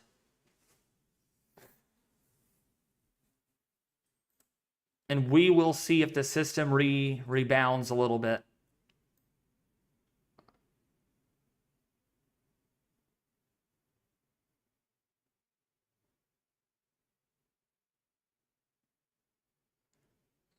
You know, the system's becoming slightly more symmetrical, though. On the northern and southern sides, it's a little bit more evenly dispersed. Southern side's a little bit more meaty to it. Meaty? Yeah, it's a little fatter.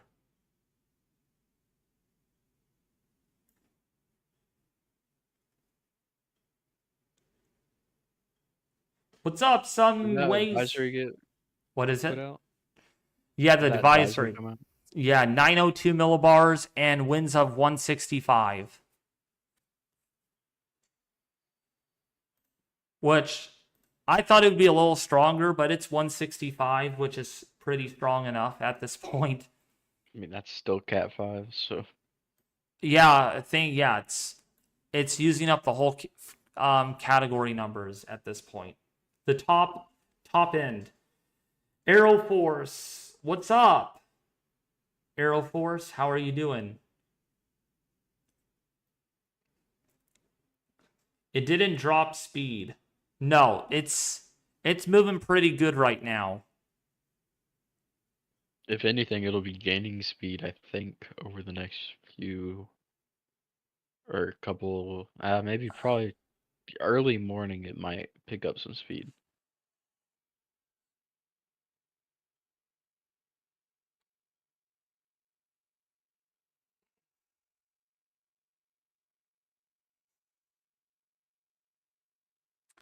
So I'm just trying to figure out if this changed bearing. It looks like it's going to be headed just south of Tampa at this point. Just south of Tampa, probably just north of Port Charlotte. And that's where we do have those cameras. So we do have cameras down here right in that eye.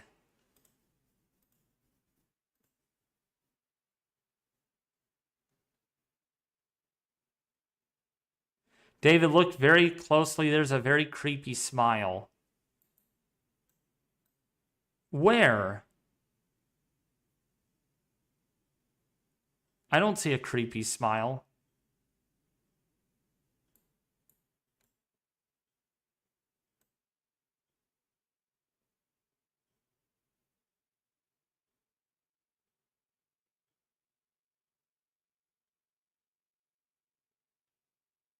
So they're expecting it to become or just stay a hurricane all across Florida? Yeah, that's the positional update, not the cone update. So we won't get a full, complete update until the 10 o'clock advisory tonight.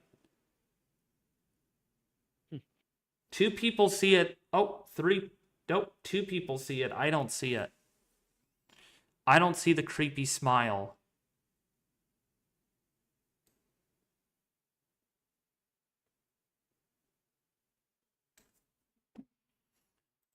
Since Arrow 4, no way, who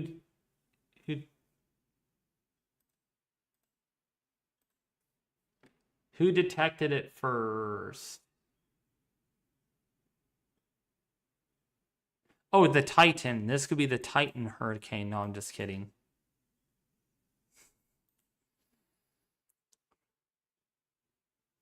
I'm waiting for this dang Recon to go from west to east. Yep. There they go. Going in. They're going in. They're about to penetrate the eye again.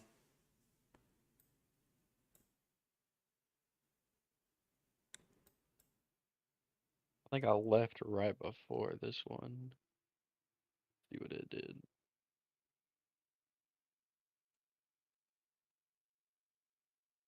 Normand A Avenue 06 says it's at its maximum potential intensity. That seems pretty fair.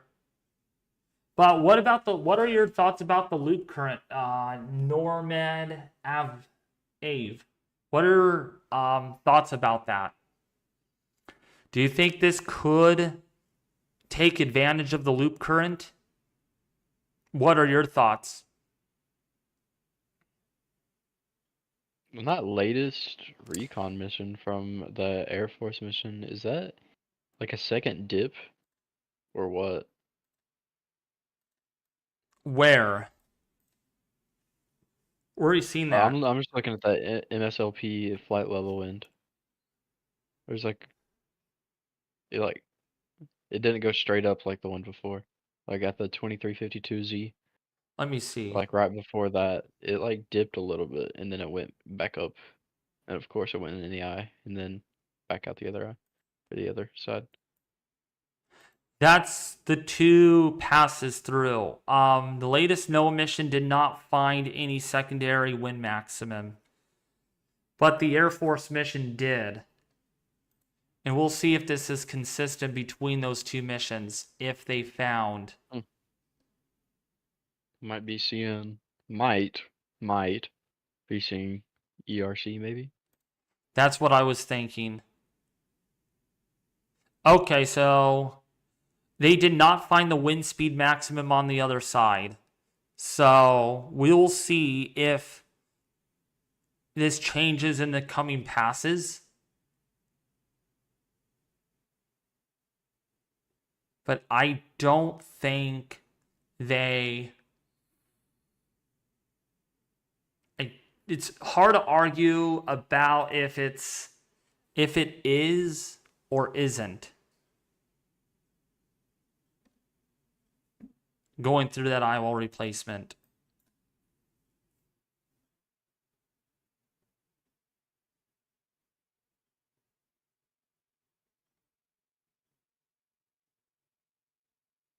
Yeah, it could get flung. All right, let's see what Norman says. So Milton's secondary peak is 165 at 902 millibars. The loop current is a very warm sea current in the Gulf of Mexico and has very high upper ocean heat content. Okay, but I asked you, like, do you think it could take advantage of that? Normad.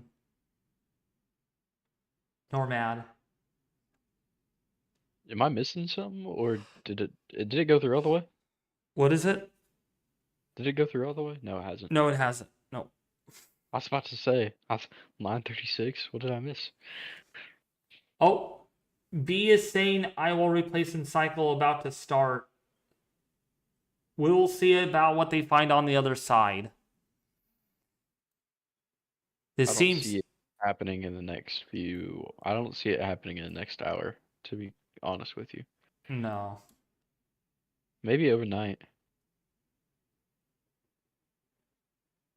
ERC in the loop current is bad timing. As in what, Tiger? How is that kind of bad timing? Hey, Chase! Wow, we got 3 mods in here. 4 moderators, actually. Great to see all the help. All of the help in the chat. And thanks for the support at being an awesome moderator.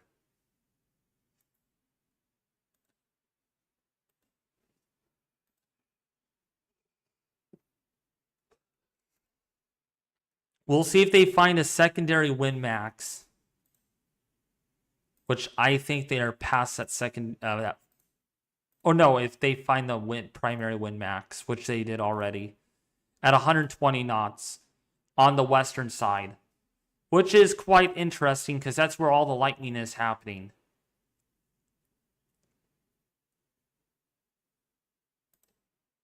But of course, too, the system is moving to the northeast now, so the weaker part of the system is actually going to be on the northern or on the western side.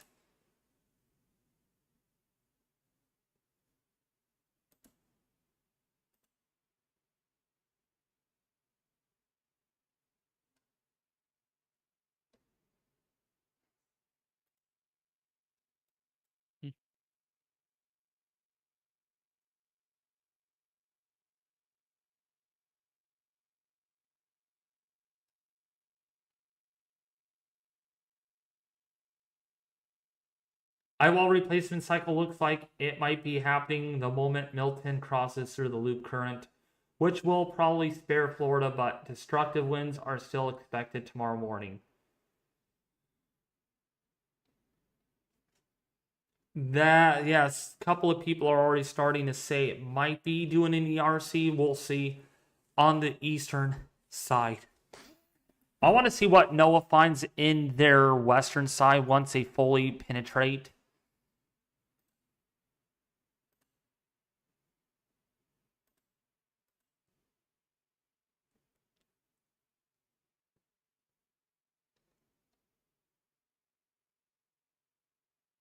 Okay. Yeah, it looks like there is no secondary wind max in the western eyewall. I'm not finding anything on NOAA.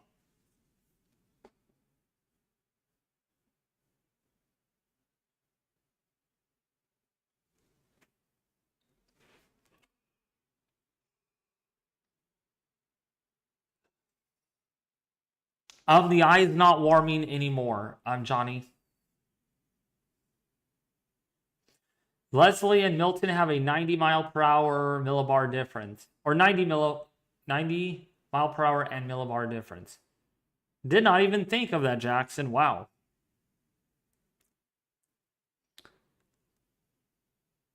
So, let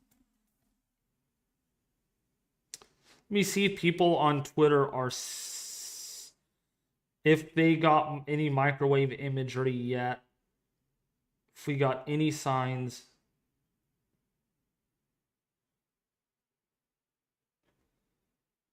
Let's see if there's any new updates from other people on Twitter.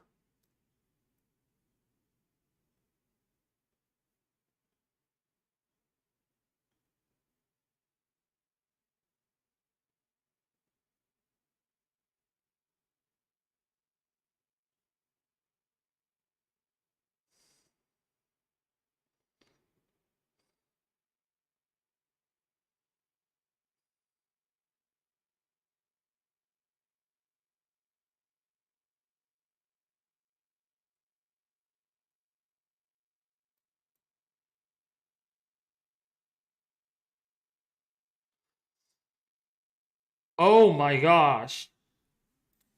Um, take a look at this. I'm gonna repost this. Look at all the lightning going on in this. You need to see this footage. Wait, what am I looking at? The lightning. Look how frequent this lightning is. This just came in not long ago. Look at all the lightning.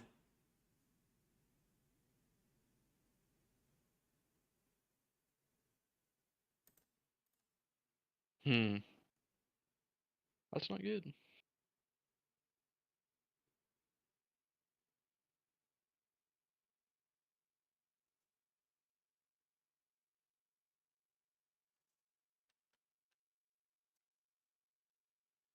That's how frequent the lightning is now.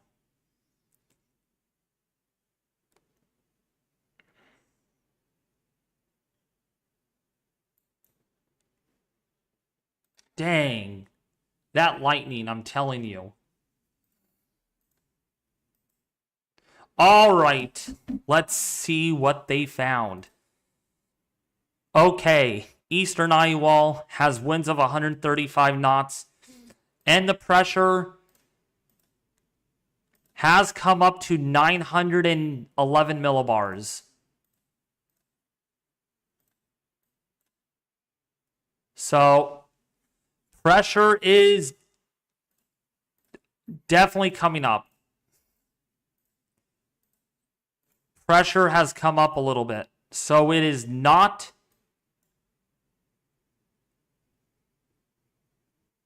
It doesn't look like it is... It's more broadened out, the wind field. It's not sharp like it was. Like over here, it was a lot sharper. So it might have peaked in intensity. It might be in the beginning stages of slowly weakening or an eyewall replacement cycle. We're going to have to wait for... Oh. Yeah, we need to wait for this to load in to confirm that. But does not look like there's a secondary wind max. No. It does not look like there's a secondary wind max.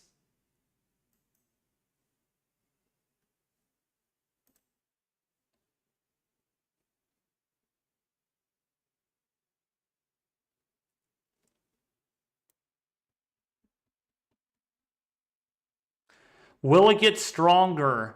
That is hard to say at this point because it is looking quite impressive and it's not strengthening anymore. Once it gets into the loop current, though, it might spurt back up a little bit more.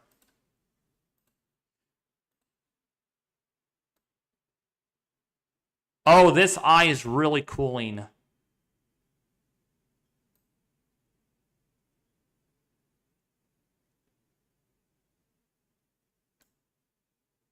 Wow. Yeah, this eye is definitely cooling. It is not... It's very strong, but it's not strengthening anymore. It is definitely not strengthening. So it might have made its last peak of intensity.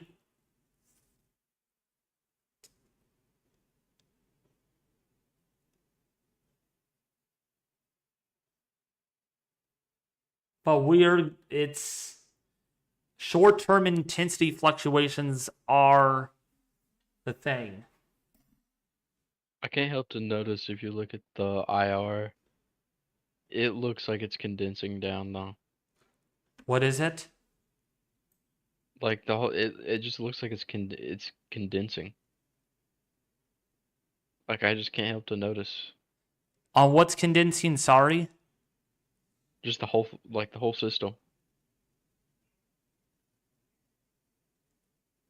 Like you mean condensing down like the eye is warming? Just the whole system just, it's like compact. Oh, I see. Yeah, it condenses. Yeah, it is really compact. Yep. Like that southern sides are just being sucked in right now. And as soon as it goes over those warmer waters over there, I don't know what it's gonna do. We'll see if that eye can warm back up. Still a very healthy storm though. Oh, yes, dude. This is for sure a Category 5.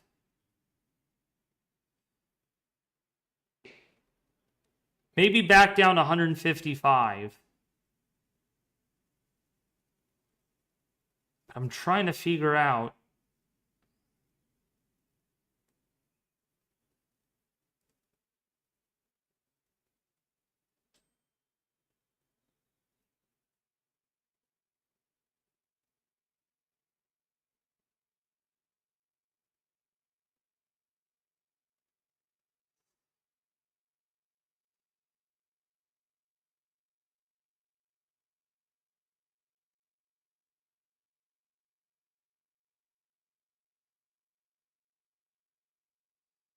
Just waiting to see if people are posting anything on this.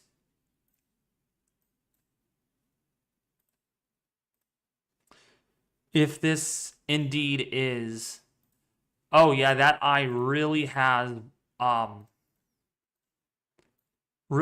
cooled.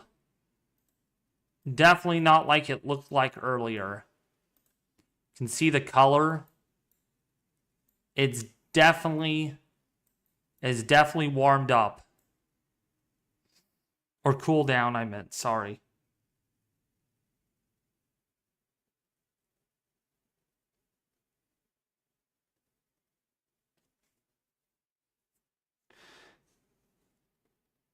Oh, yep. Andy Hazelton confirms of what I just said. So, I want to repost this.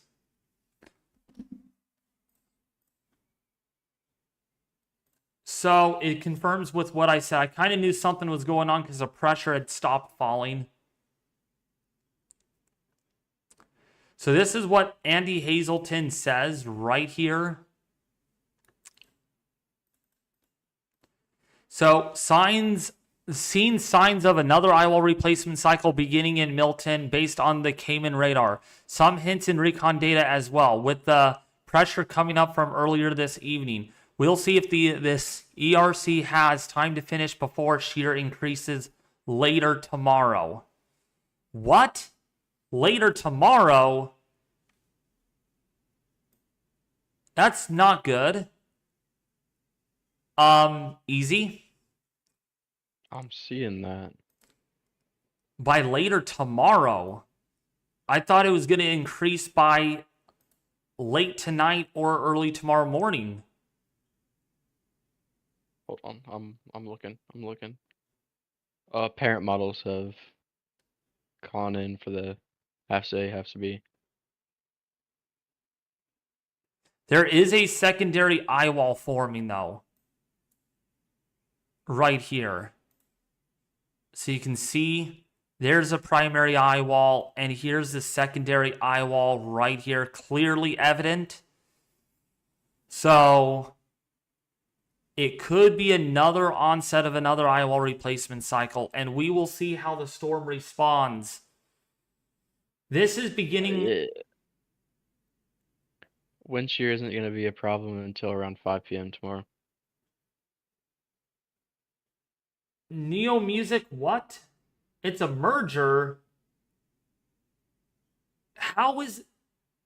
Let me talk to Tristan. Let me copy this image and send it to Justin.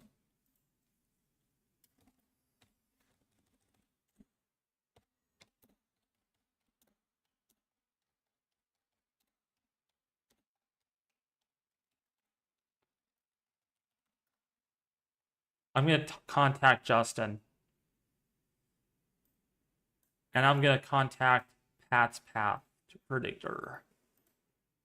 Because that's going to be important. If it's a merger, it could complete a little faster.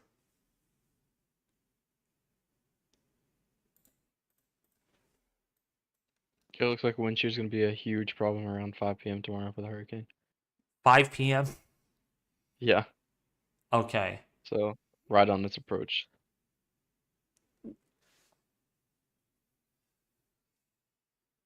That's going to be a thing if there is, because the pressure would have continue to fall.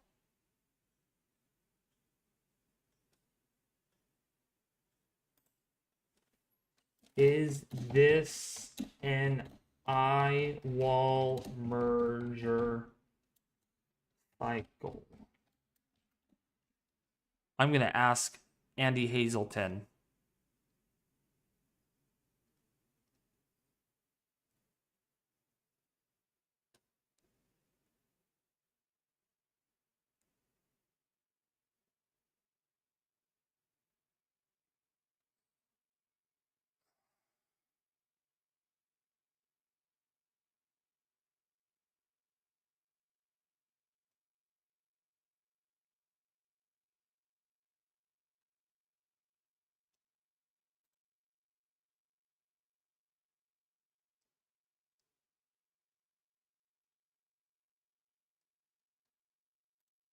So, yeah, this could be in the early stages.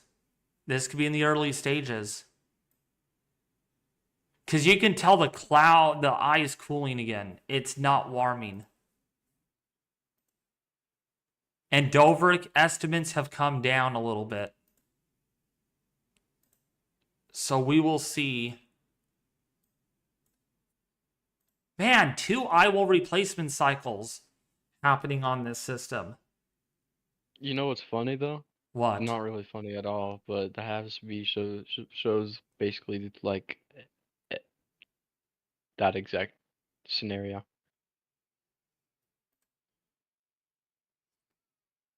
What about that? I don't think the HMON did. See what the lightning is doing. Man, there's a ton of lightning on it, though. There's a lot of lightning on that. 140 lightning strikes on that system. Between 11 p.m. Eastern tonight and 2 a.m. Eastern tonight, it drops from 934 to 919 on the halves-B.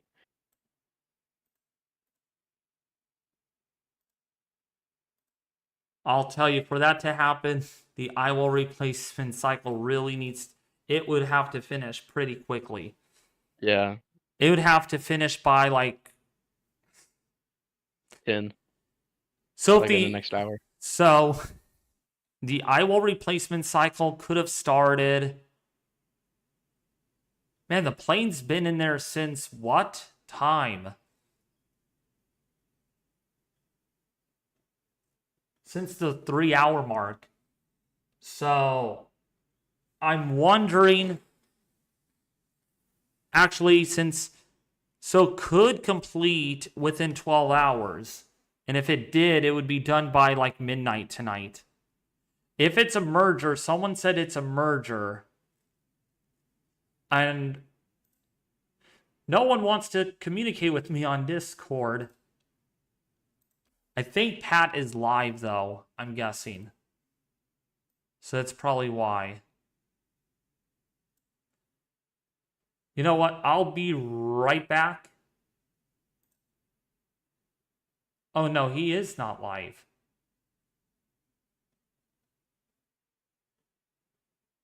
I don't know what's going on then, so...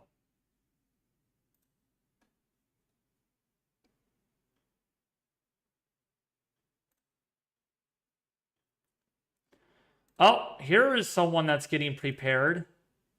Sandbags up. Bags over top, baby. Someone is getting ready for the storm, and this is coming from in. This is coming from in. Actually, hold on.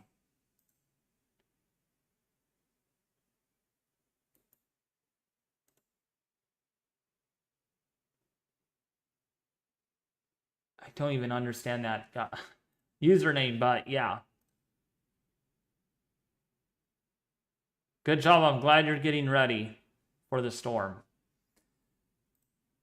So yeah, it might be going through an eyewall, the early stages of one, based on the data. Oh,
these eyewall replacement cycles, this is quite insane.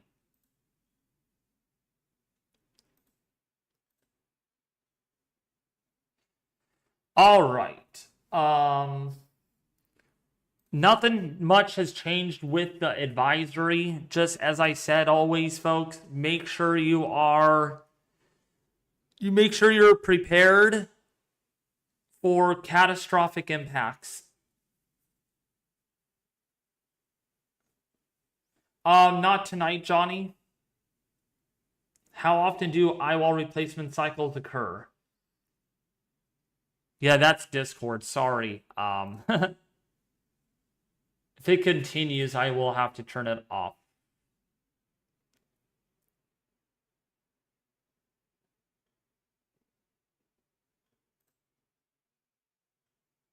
Also, if you guys have any cameras you want to put in the camera links for Milton, please put those in if you do join the Discord server, because that will help out my live stream tomorrow. Because tomorrow's live coverage, baby! Tomorrow's I'll a try live... to go through some tonight after you get done doing your live, and I'll see if I can get some good cameras. Yeah.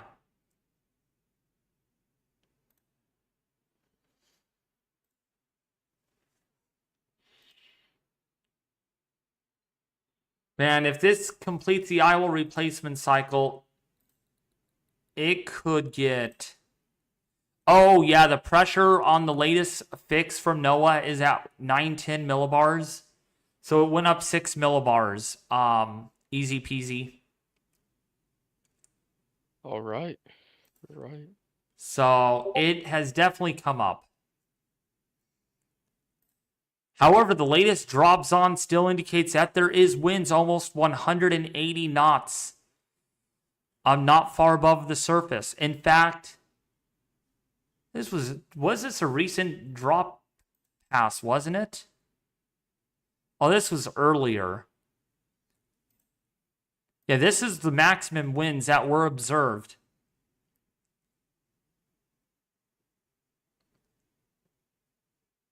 And you can see right here, winds were almost 180 knots at 921 millibars. That is not far above the surface. That was not far above the surface. That was some pretty insane wind right there. On that eastern eyewall. Southeastern eyewall. So that was from the earlier mission. Yeah, that was over here. Right in this section.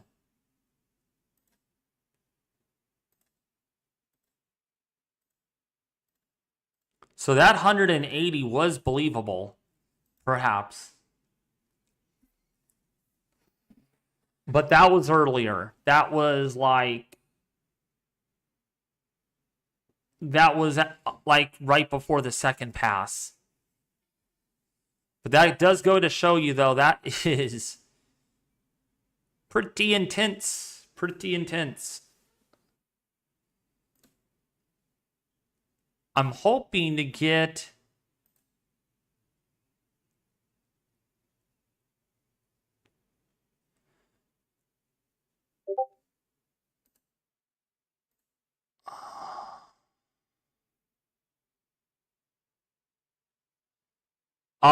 This just came in. Interesting. The Eyewall character is circular. There is no concentric eyewalls. There's no concentric eyewalls. So something else may be internally going on with the hurricane.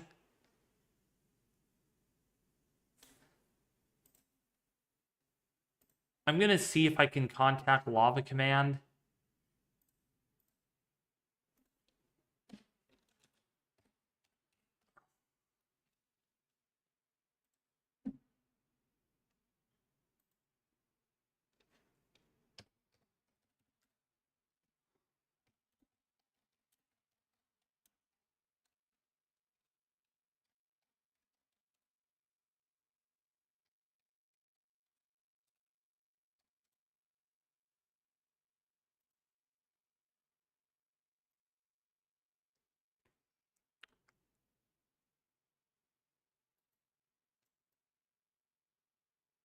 You know, though, these cloud tops, easy.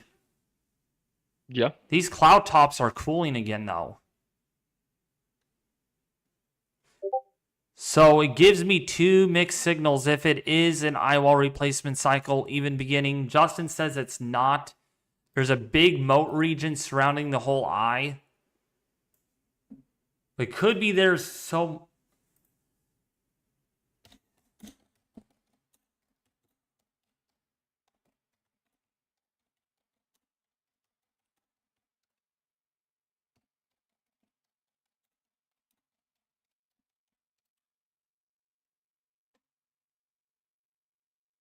I'm contacting Tristan right now. He's the hurricane expert. To see if there is...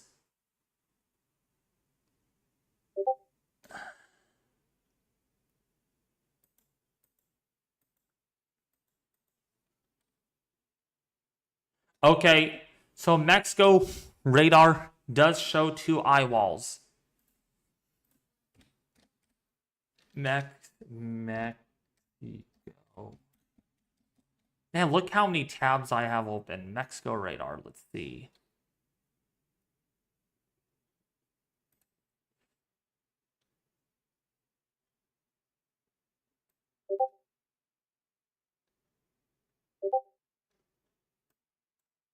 This is not showing much. I mean, it is showing... That small eye, though, is really small, though. That is quite small.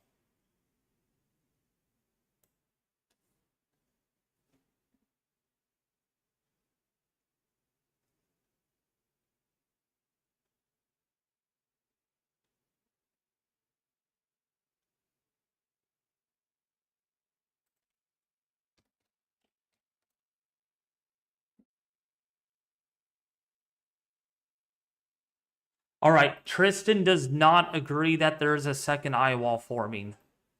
So maybe it was an attempt, but it failed. And the system might attempt to recover from that. So it was trying to do it, but it failed.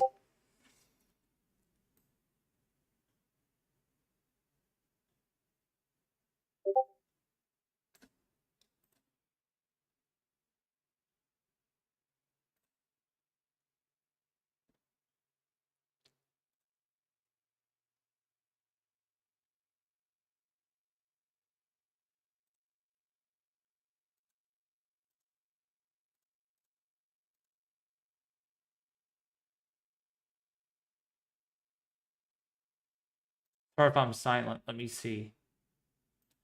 All right, Weather Track US might provide some helpful information.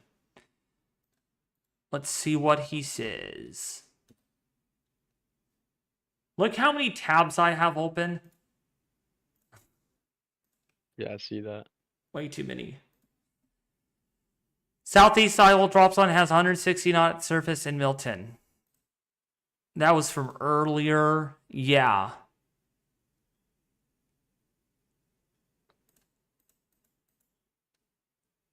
See, they would have done the update from the NHC if that was...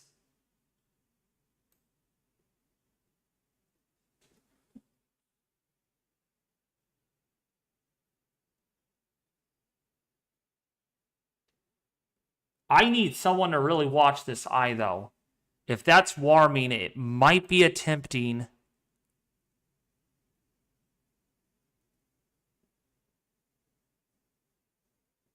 It's very symmetrical, so there's nothing really saying that if it is weakening. Let me see the other Recon mission that is flying into there to see if it is... All right. They're making another pass, so that should be helpful. Looks like the eye has warmed up a little bit more.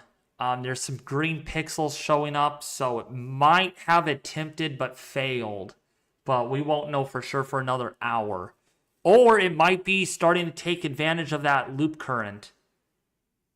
Because it is moving right into that loop current right now. That eyewall maybe...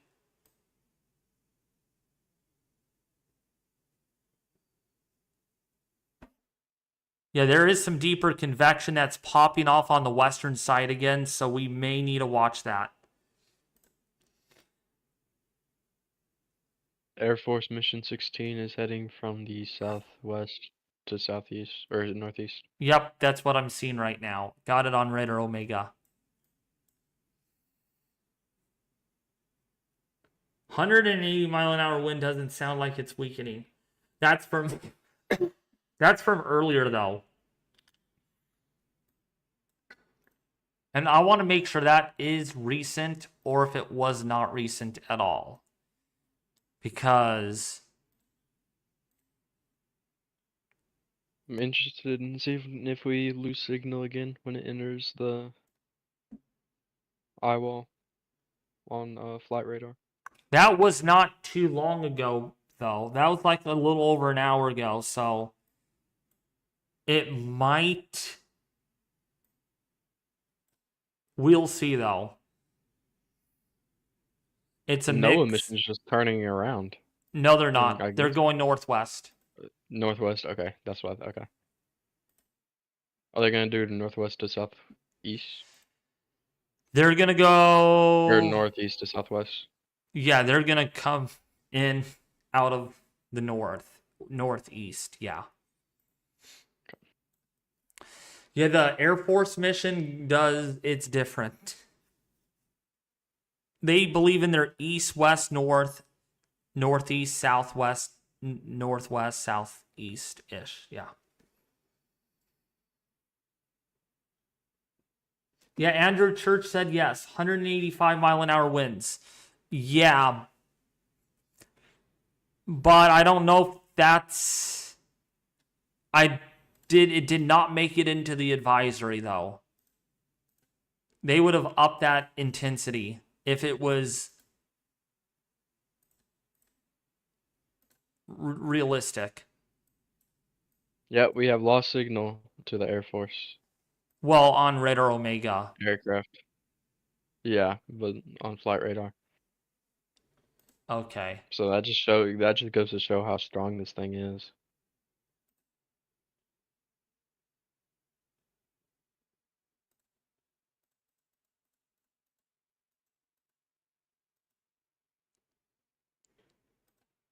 Lightning at 100 strikes per 10 minutes stills, and it is very intense on that western and southern eyewall. We are really going to need to watch every passing frame of this. If this is cooling or warming.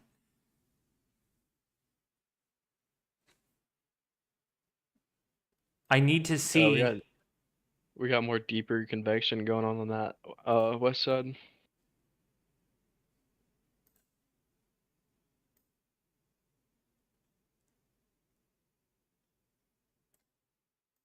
Yeah. Um,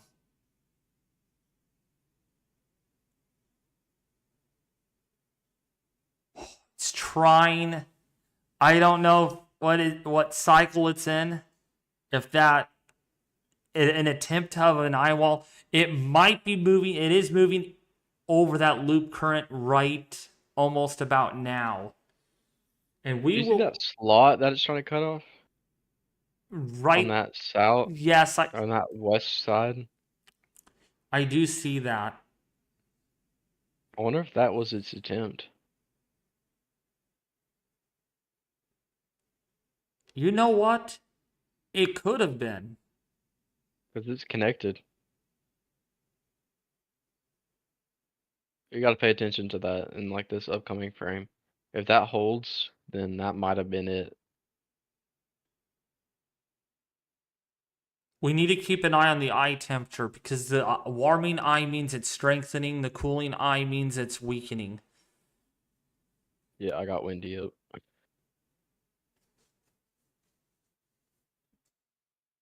Someone says it's a merger. See, that's the thing. I don't know if it's a merger or just a general. I talked to Justin in Lava Command, and it is not either or. And the vortex message in the last pass did not indicate concentric eye walls. So it's very hard to say if it is attempting. I don't know what this radar looks. Maybe I should know this, but I don't deal with eyewall replacement cycles very often. But I learn as I go. And we will keep an eye on this secondary eyewall right here.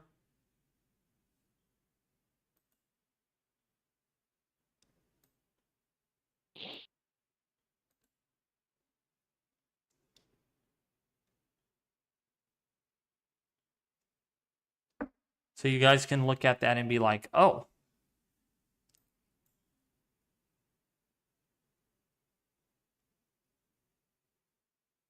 Port St. Lucie. Port St. Lucie, let's take a look.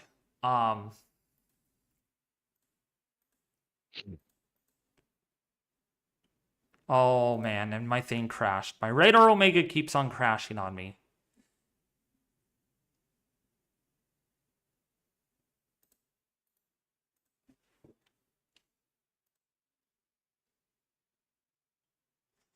So Port St. Lucie is not in as big of a concern like areas like to the north, but you're definitely under a risk of heavy rainfall and flooding and the tornado risk as well in the Port St. Lucie area.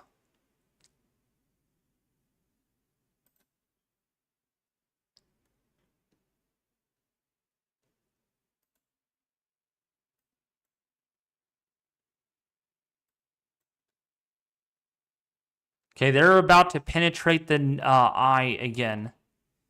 And we will have to see if they're what they find.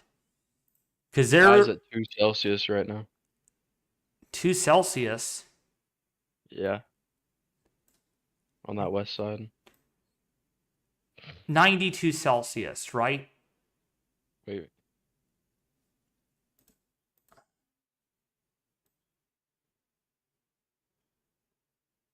Hold on. It has struggled on that southwestern side. Now that side has cooled.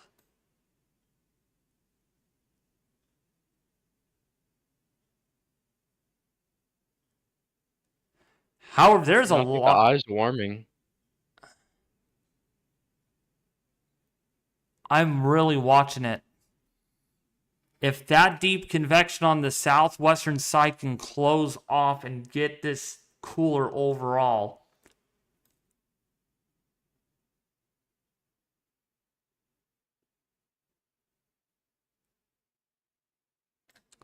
Really, really mixed signal.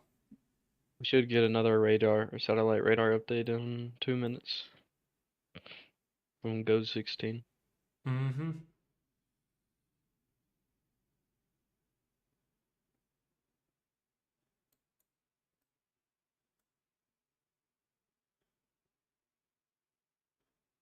What is the NOAA mission doing? They are They not. They are not in the system yet. They were. Let's see. Oh, they're making a turnaround. Yeah, I saw it. Yeah, I didn't think they were heading northwest I. off of that turn. That's They weird. over Why are they they? over rotated it. Why are they going back in?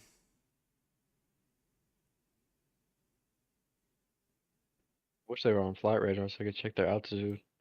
Do you know? I wonder why they're. Wow. Maybe trying to get that wind maximum.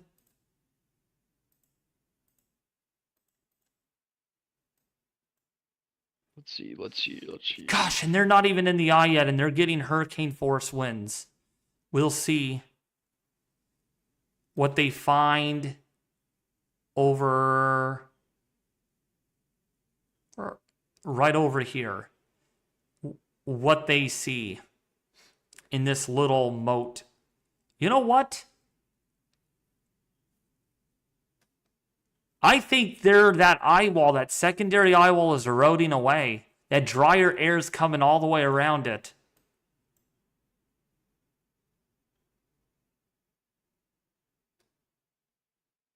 Alright, we should have a satellite update here soon.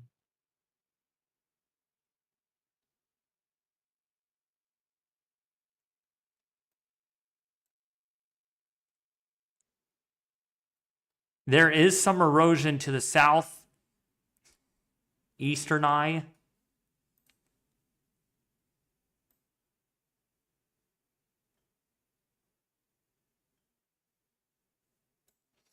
I'm going to keep an eye on the lightning, see if there has been a huge trend up with activity.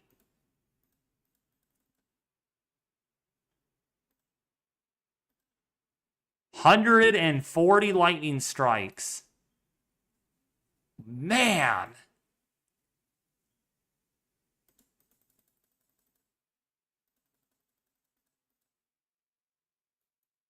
That western eyewall is really strong.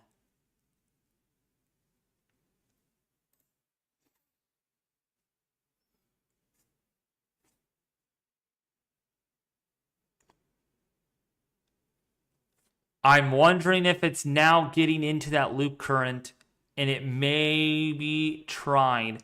Very symmetrical, little asymmetrical on the northwestern side, but more fatter than it was earlier.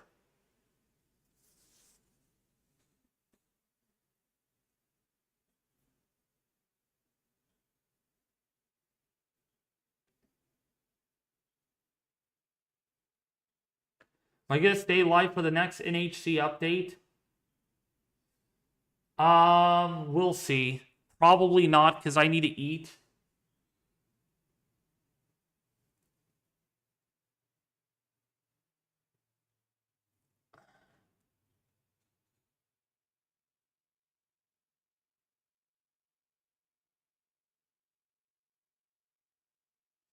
Is the eye heating up?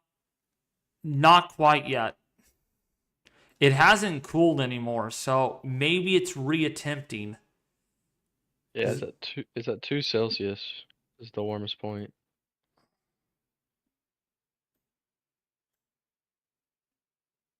There's cloud tops on the But yeah, easy. There's 140 lightning strikes in the last 10 minutes on this.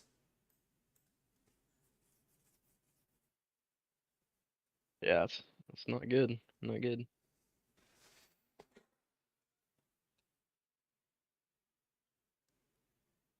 I think it tried to do an Eyewall replacement cycle and the loop current put an end to that. We'll see what it does. There's this little patch until it gets to about here.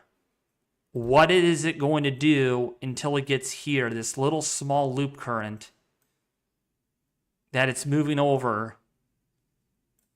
If it tries to regroup itself and clears that eye, we should see a pressure drop.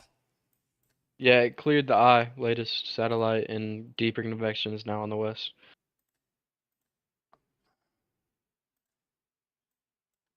It completely shut it off. You can see that area?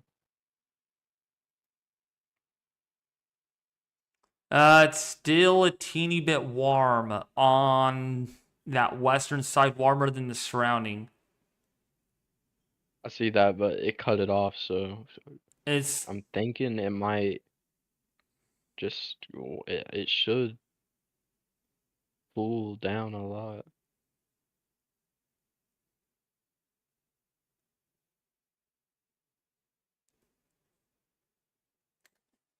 dang, that system's tiny. It's really compact. It's like shrinked a lot in the past like hour, especially that southern side. It really just sucked that in. There is deep convection on the western side, though. Outside of the eyewall, you can see some hot towers blowing up. Yeah, and honestly, on the south, it looks like it too. Let's see.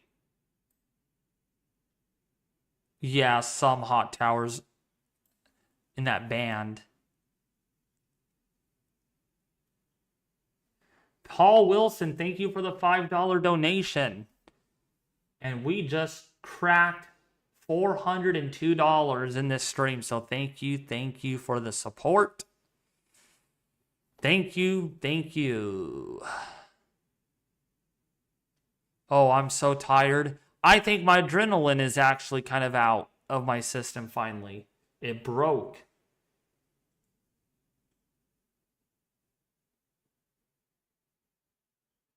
Andrew Church said 195 now, David. I cannot confirm that, partner.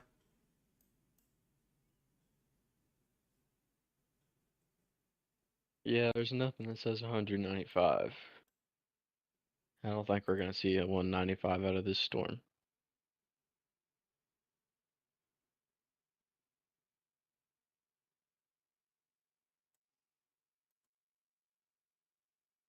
Catherine, thank you for the $5 donation.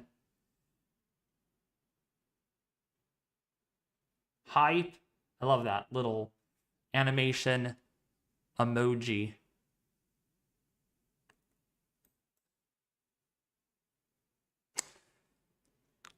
Oh. Oh, man. What up? Hold on.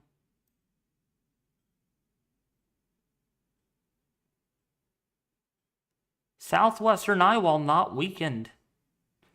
Still really strong. It's only 2 Southwestern Eyewall passes. We'll see what they find on the northeastern side. I think the northeastern side is gonna be pretty concerning, honestly.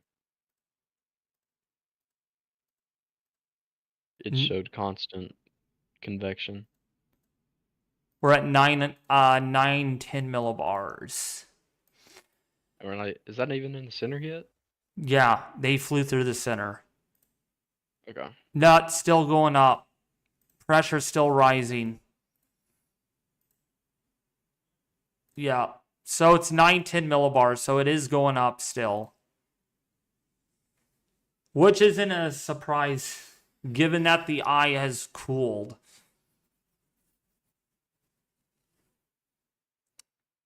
Well, we'll see if it drops any more than that. Do you have an update on your side for the NOAA mission? Oh, yeah, let me check.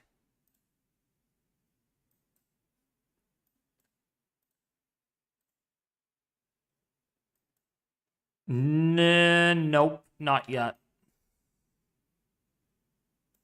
Nope.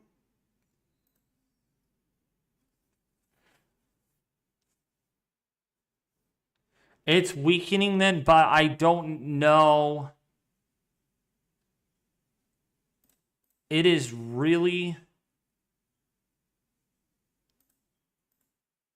hard to tell. Hold on.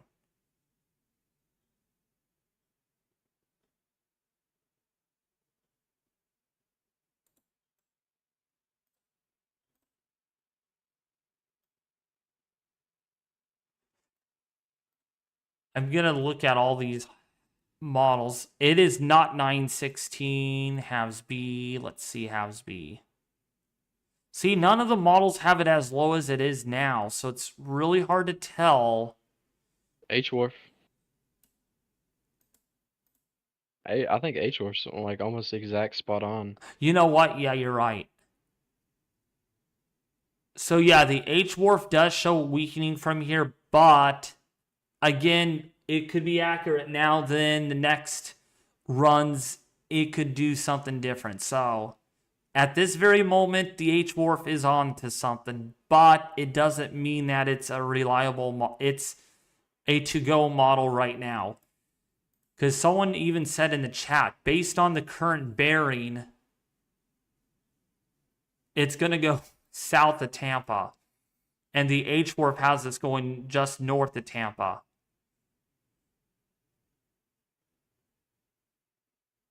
It's already surprised the models a couple of times, yesterday and today.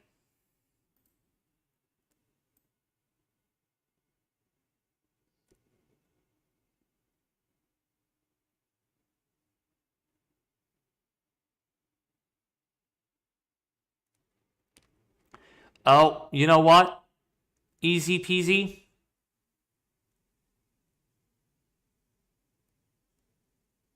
You there?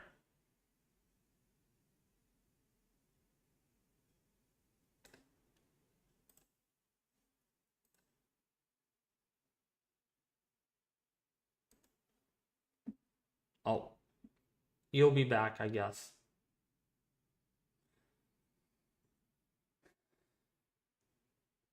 Check Peter Moss super chat. Oh, unflagged 164 knot SFMR wind on Recon. Unflagged. Holy moly. And that's on that side, on the Air Force mission. Oh, thank you, Poke Sith, for the $10 donation. Thank you for what you're doing. Better info than the weatherman. We'll send videos from Clearwater Beach. Thank you so much, partner. Thank you so much. Let me see the unflagged. Holy moly. Unflagged. Wow. Wait, what's up? The plane found unflagged surface frequency microwave radiometer winds of 190 miles an hour. Almost What did I say? 190.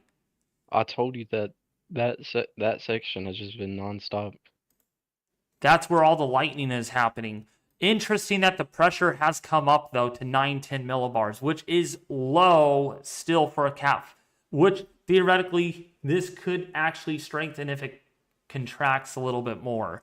So that's probably, while the pressure may be going up a little bit, it may have contracted a little bit more, and that's why the winds maybe... We'll have to see what the plane gets on the other side, but that is some pretty strong winds there. That is... My hotspot's cut in and out. I Okay. gotta fix. 1 second. 190 mile an hour winds on this unflagged winds, people.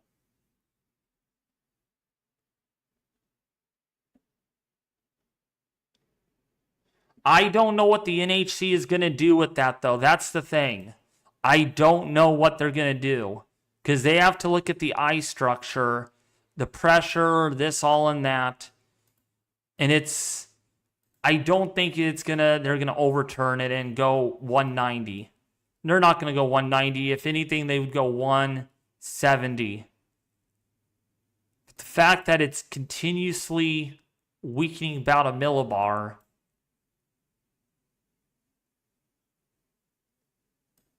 And we got to get the dropsonde data in there too. We're going to need to wait for that. But the last 3 passes do show that the system is pretty much on a bearing. You can see the last fixes do show it's going right pretty much towards the Cape Coral area.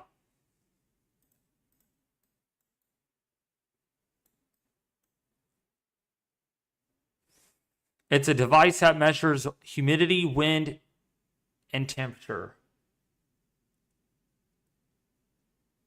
Cloud tops are getting closer.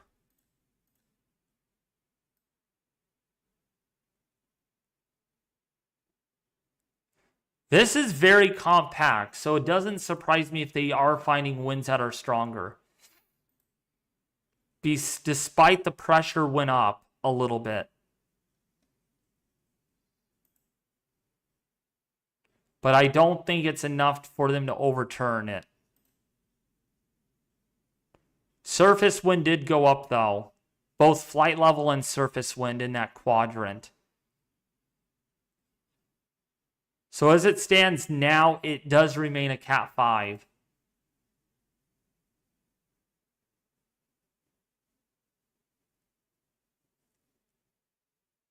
Latest estimated time of arrival.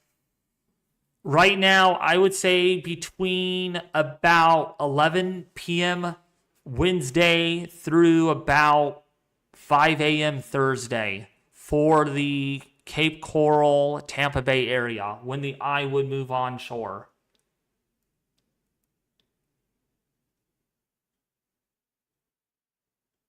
There's no linear path of storms. It's always wobbling. Of course it does. What's up, DB? How are you doing? Deep convection on the west side now. Let me see what the plot is showing. If there is an increase in lightning activity. 139, 104, 84. So lightning has come down a little bit. We'll watch the trends on that. But there is still a lot of lightning. Still a lot. All right, I'm back for good this time. Sweet. So, All right, let's see. I think the pressure's going.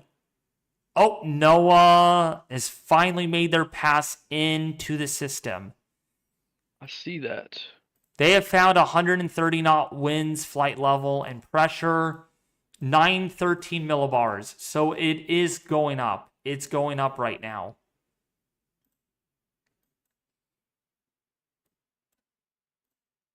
However, the northwestern eyewall did strengthen. We're finding winds. Most confusing little storm ever. I know. Northwestern eyewall 121 knots now. And they're done with their mission. They're done with their mission. So now that NOAA's done, we will keep an eye on the Air Force mission, but the pressure has continued to go up. Cyclonic WX is down again, I'm pretty sure. It's not updating. No. All right, we got a dropsonde in there. 914. Wow, that jumped up a lot. 907 to 914 millibars.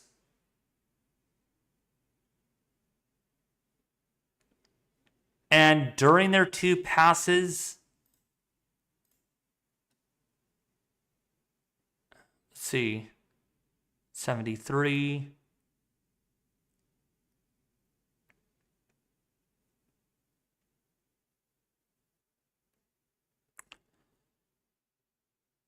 Yeah, so looks like the eye temperature has cooled, even in this data. Thank you for the $20 donation. Thank you, DB. Thank you, Peter Moss. We have Invest 93L in the Bahamas. Oh, great. Oh, great. Good thing that it... That's going out to sea. I'm not worried about it. We have Invest 93L in the Bahamas. Oh, okay. Well, that's on the other side of Florida, isn't it? Yeah. Okay. Yeah. If that was on the west side of Florida, then I would be a little worried. Then that would be 2 storms to track at once. Let's get some super chats going for David, folks. Did you see that this hurricane is currently number 5 for lowest pressure on record? Yes, I did, DB. Unprecedented. Below 900 millibars. Behind Rita Wilma. Incredible.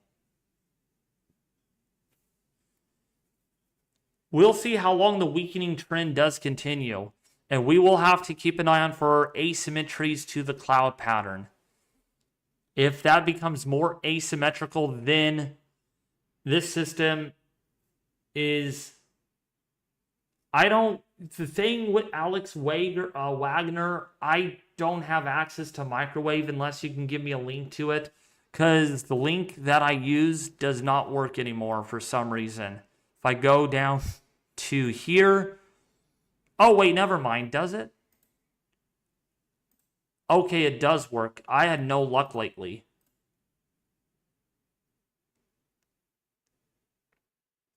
Okay, we got a new microwave pass. No secondary eyewall. But that was done at 1936. So this was around 12:36 p.m. my time. So that's kind of not current anymore. Because that was when it was rapidly intensifying again. Re-intensifying, I should say.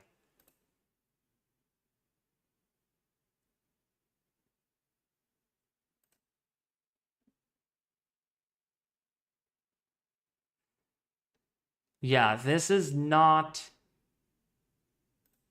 current.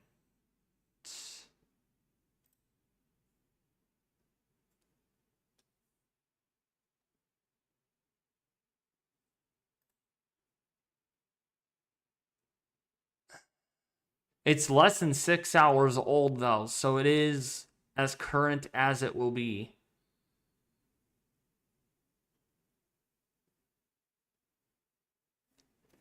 But that was from like 12:30 this afternoon. And so, you're very welcome, Sunways. Boy, we're almost up to $500 in this stream, so thank you guys for the support. Let's see what the northeastern side found. 160 miles an hour. So that would probably be a blend of about 170, given the 190 on the other side. So they might update it. They might upgrade it if needed. Thank you, Off, for the $5 donation.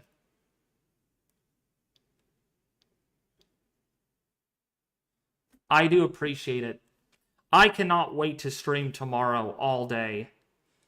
That's why I'm going to probably need to get to bed, or not sleep, but eat dinner and then get to bed by like by about 8:30 or so. Because I'm going to need to get up probably at about 8:30 in the morning. I'm not going to, because based on latest model guidance, right now, I'm going to assume it's going to make landfall around 0Z. See, but that's 12 hours. I need 12 hours, so 5 a.m. I will be up around probably 8 or 9 a.m. your time.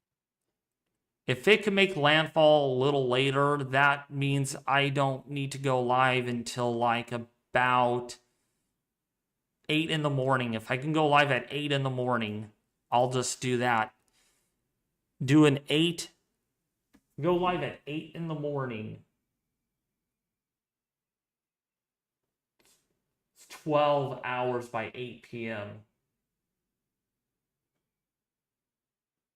If you need someone to cover for you while you're eating, by the way, I'm available. I will be available all night. Tomorrow, yeah. So if I go live at 8 in the morning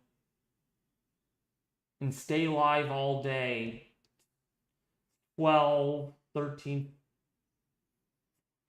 that would be perfect, actually. So if I can go live at 8 in the morning and just go live for a minimum of 12 hours, that would be long enough. If it's not 15 hours, it's just the timing.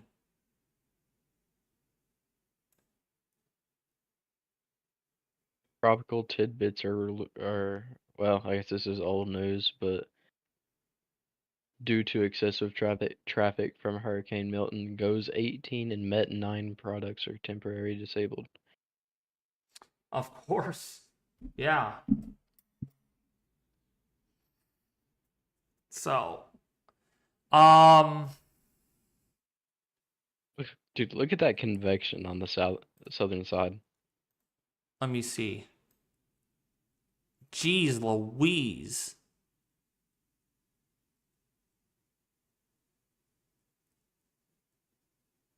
It is starting to thin a little bit on the western side, though. Still, though, if this thing comes like really compact again, but good convection, that's bad news. Yeah. I need to check the ships. The ships, SHIPS, ships, shear vector, to see if there is some shear starting to impinge on this. There shouldn't be anything until around, I say 2 o'clock on tomorrow. Eastern.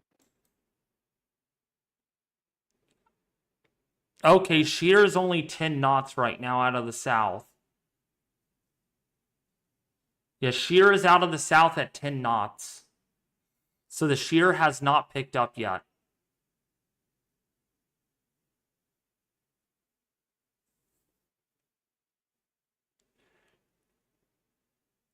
I think this is going to recover pretty...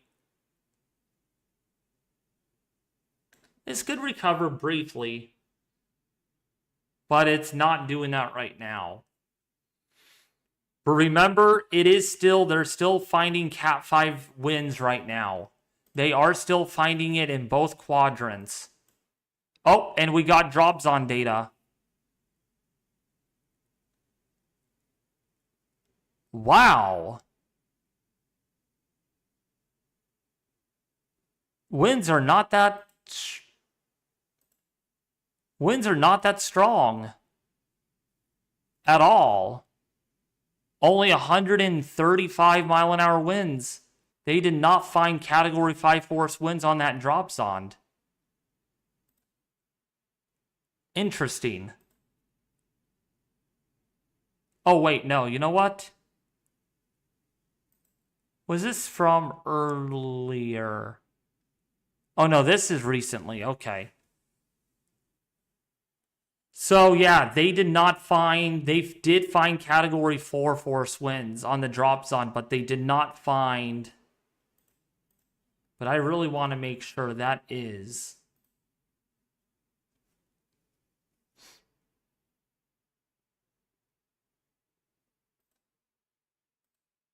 And there it is.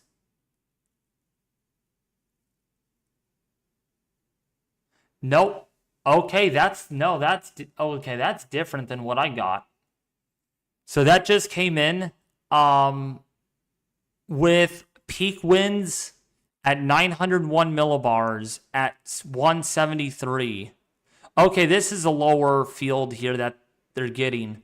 So yeah, winds are about category 5 intensity still, based on the dropsonde data in the northeastern Eyewall. So this is still a pretty significant hurricane, violent hurricane. It's still a category 5 based on the dropsondes.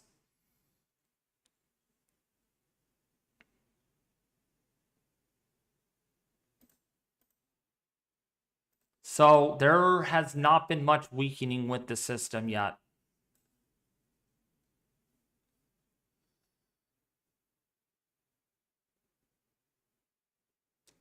But yeah, but before I leave, folks, I'm probably gonna close out this stream here in in about 5 or so minutes, because really we got the data that we needed. And I just don't, not that it's not interesting, but I do need to eat, and I do need to get some sleep, because it's going to be a long day for me tomorrow, or else I'm not going to get through the day very well. So before I do end this, I do want to thank you all for subscribing if you haven't already. Man, it's been 2 powerful hurricanes on this channel, both making landfall in Florida in recent weeks. So I want to thank all of you for the diligent support. Man, we are close to 33,000 subscribers, so thank you all for the support. Also, the donations that we have gotten in the last 3 or 4 days has just been phenomenal, so thank you for that support.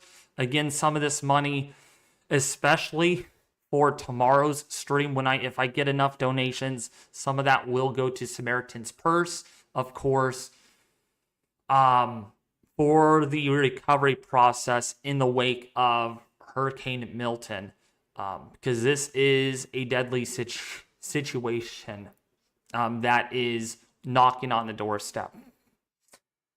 Also, thank you guys for the diligent support in the chat. Not bad tonight. Good job, moderators. I just want to thank you all as moderators for keeping the chat nice and tidy up. Gotten some good comments or some good people replying to me that your moderators are good, David. So I want to thank Titan. I want to thank Chase. I want to thank Angela. And I want to thank, who else? PM. I want to thank, who else was here? Johnny West. Easy. Easy. Johnny. There we go. Oh, sorry. And Johnny Westbrook, T Westbrook, and Easy Peasy, Lemon Squeezy. Even so, Easy was here at the beginning before we did the call. He did help out, so I want to give him a shout out too. And yes, Easy, it's going to be a long day, so make sure you sleep well tonight, because 12 hours on the stream tomorrow. It's going to be a long one. We got a big day tomorrow. Big day. I'll help you out as much as I can. Yeah. Also, in the live stream, I will be providing cameras tomorrow, live recon data as we get the new information. It's going to be a very hard tackling live stream mission tomorrow. Again, radar, camera feed, latest impacts, everything, latest advisories. We've got you covered from the very ground to the very top. As long as the cameras don't go out, because again, power outages, if we lose power, we lose cameras, we lose the cameras, then we're lost. So it's going to be a good stream. Hopefully I do well tomorrow, because yeah, it's going to be a long day. Long freaking day. Long day. But I know I can do this, because I have the support and I have you guys to entertain me. All right. Yeah, you got it. But anyways, I think that's going to call it for the night for this live mission stream on the hurricane. As always, have a great night, folks. Please do not forget to subscribe, share this channel, share my channel right now with your family and friends on social media, and have your friends share it with their friends. Let's get the word out, because tomorrow is going to be a big stream, a big day, and stressful at the same time. All right. But as always, I'm going to sign off here in the home weather office in Lodi, California. As always, have a great rest of your night. I'll see you back here tomorrow morning at around 8 or 9 in the morning for a 12-hour marathon of streaming on this hurricane. Peace!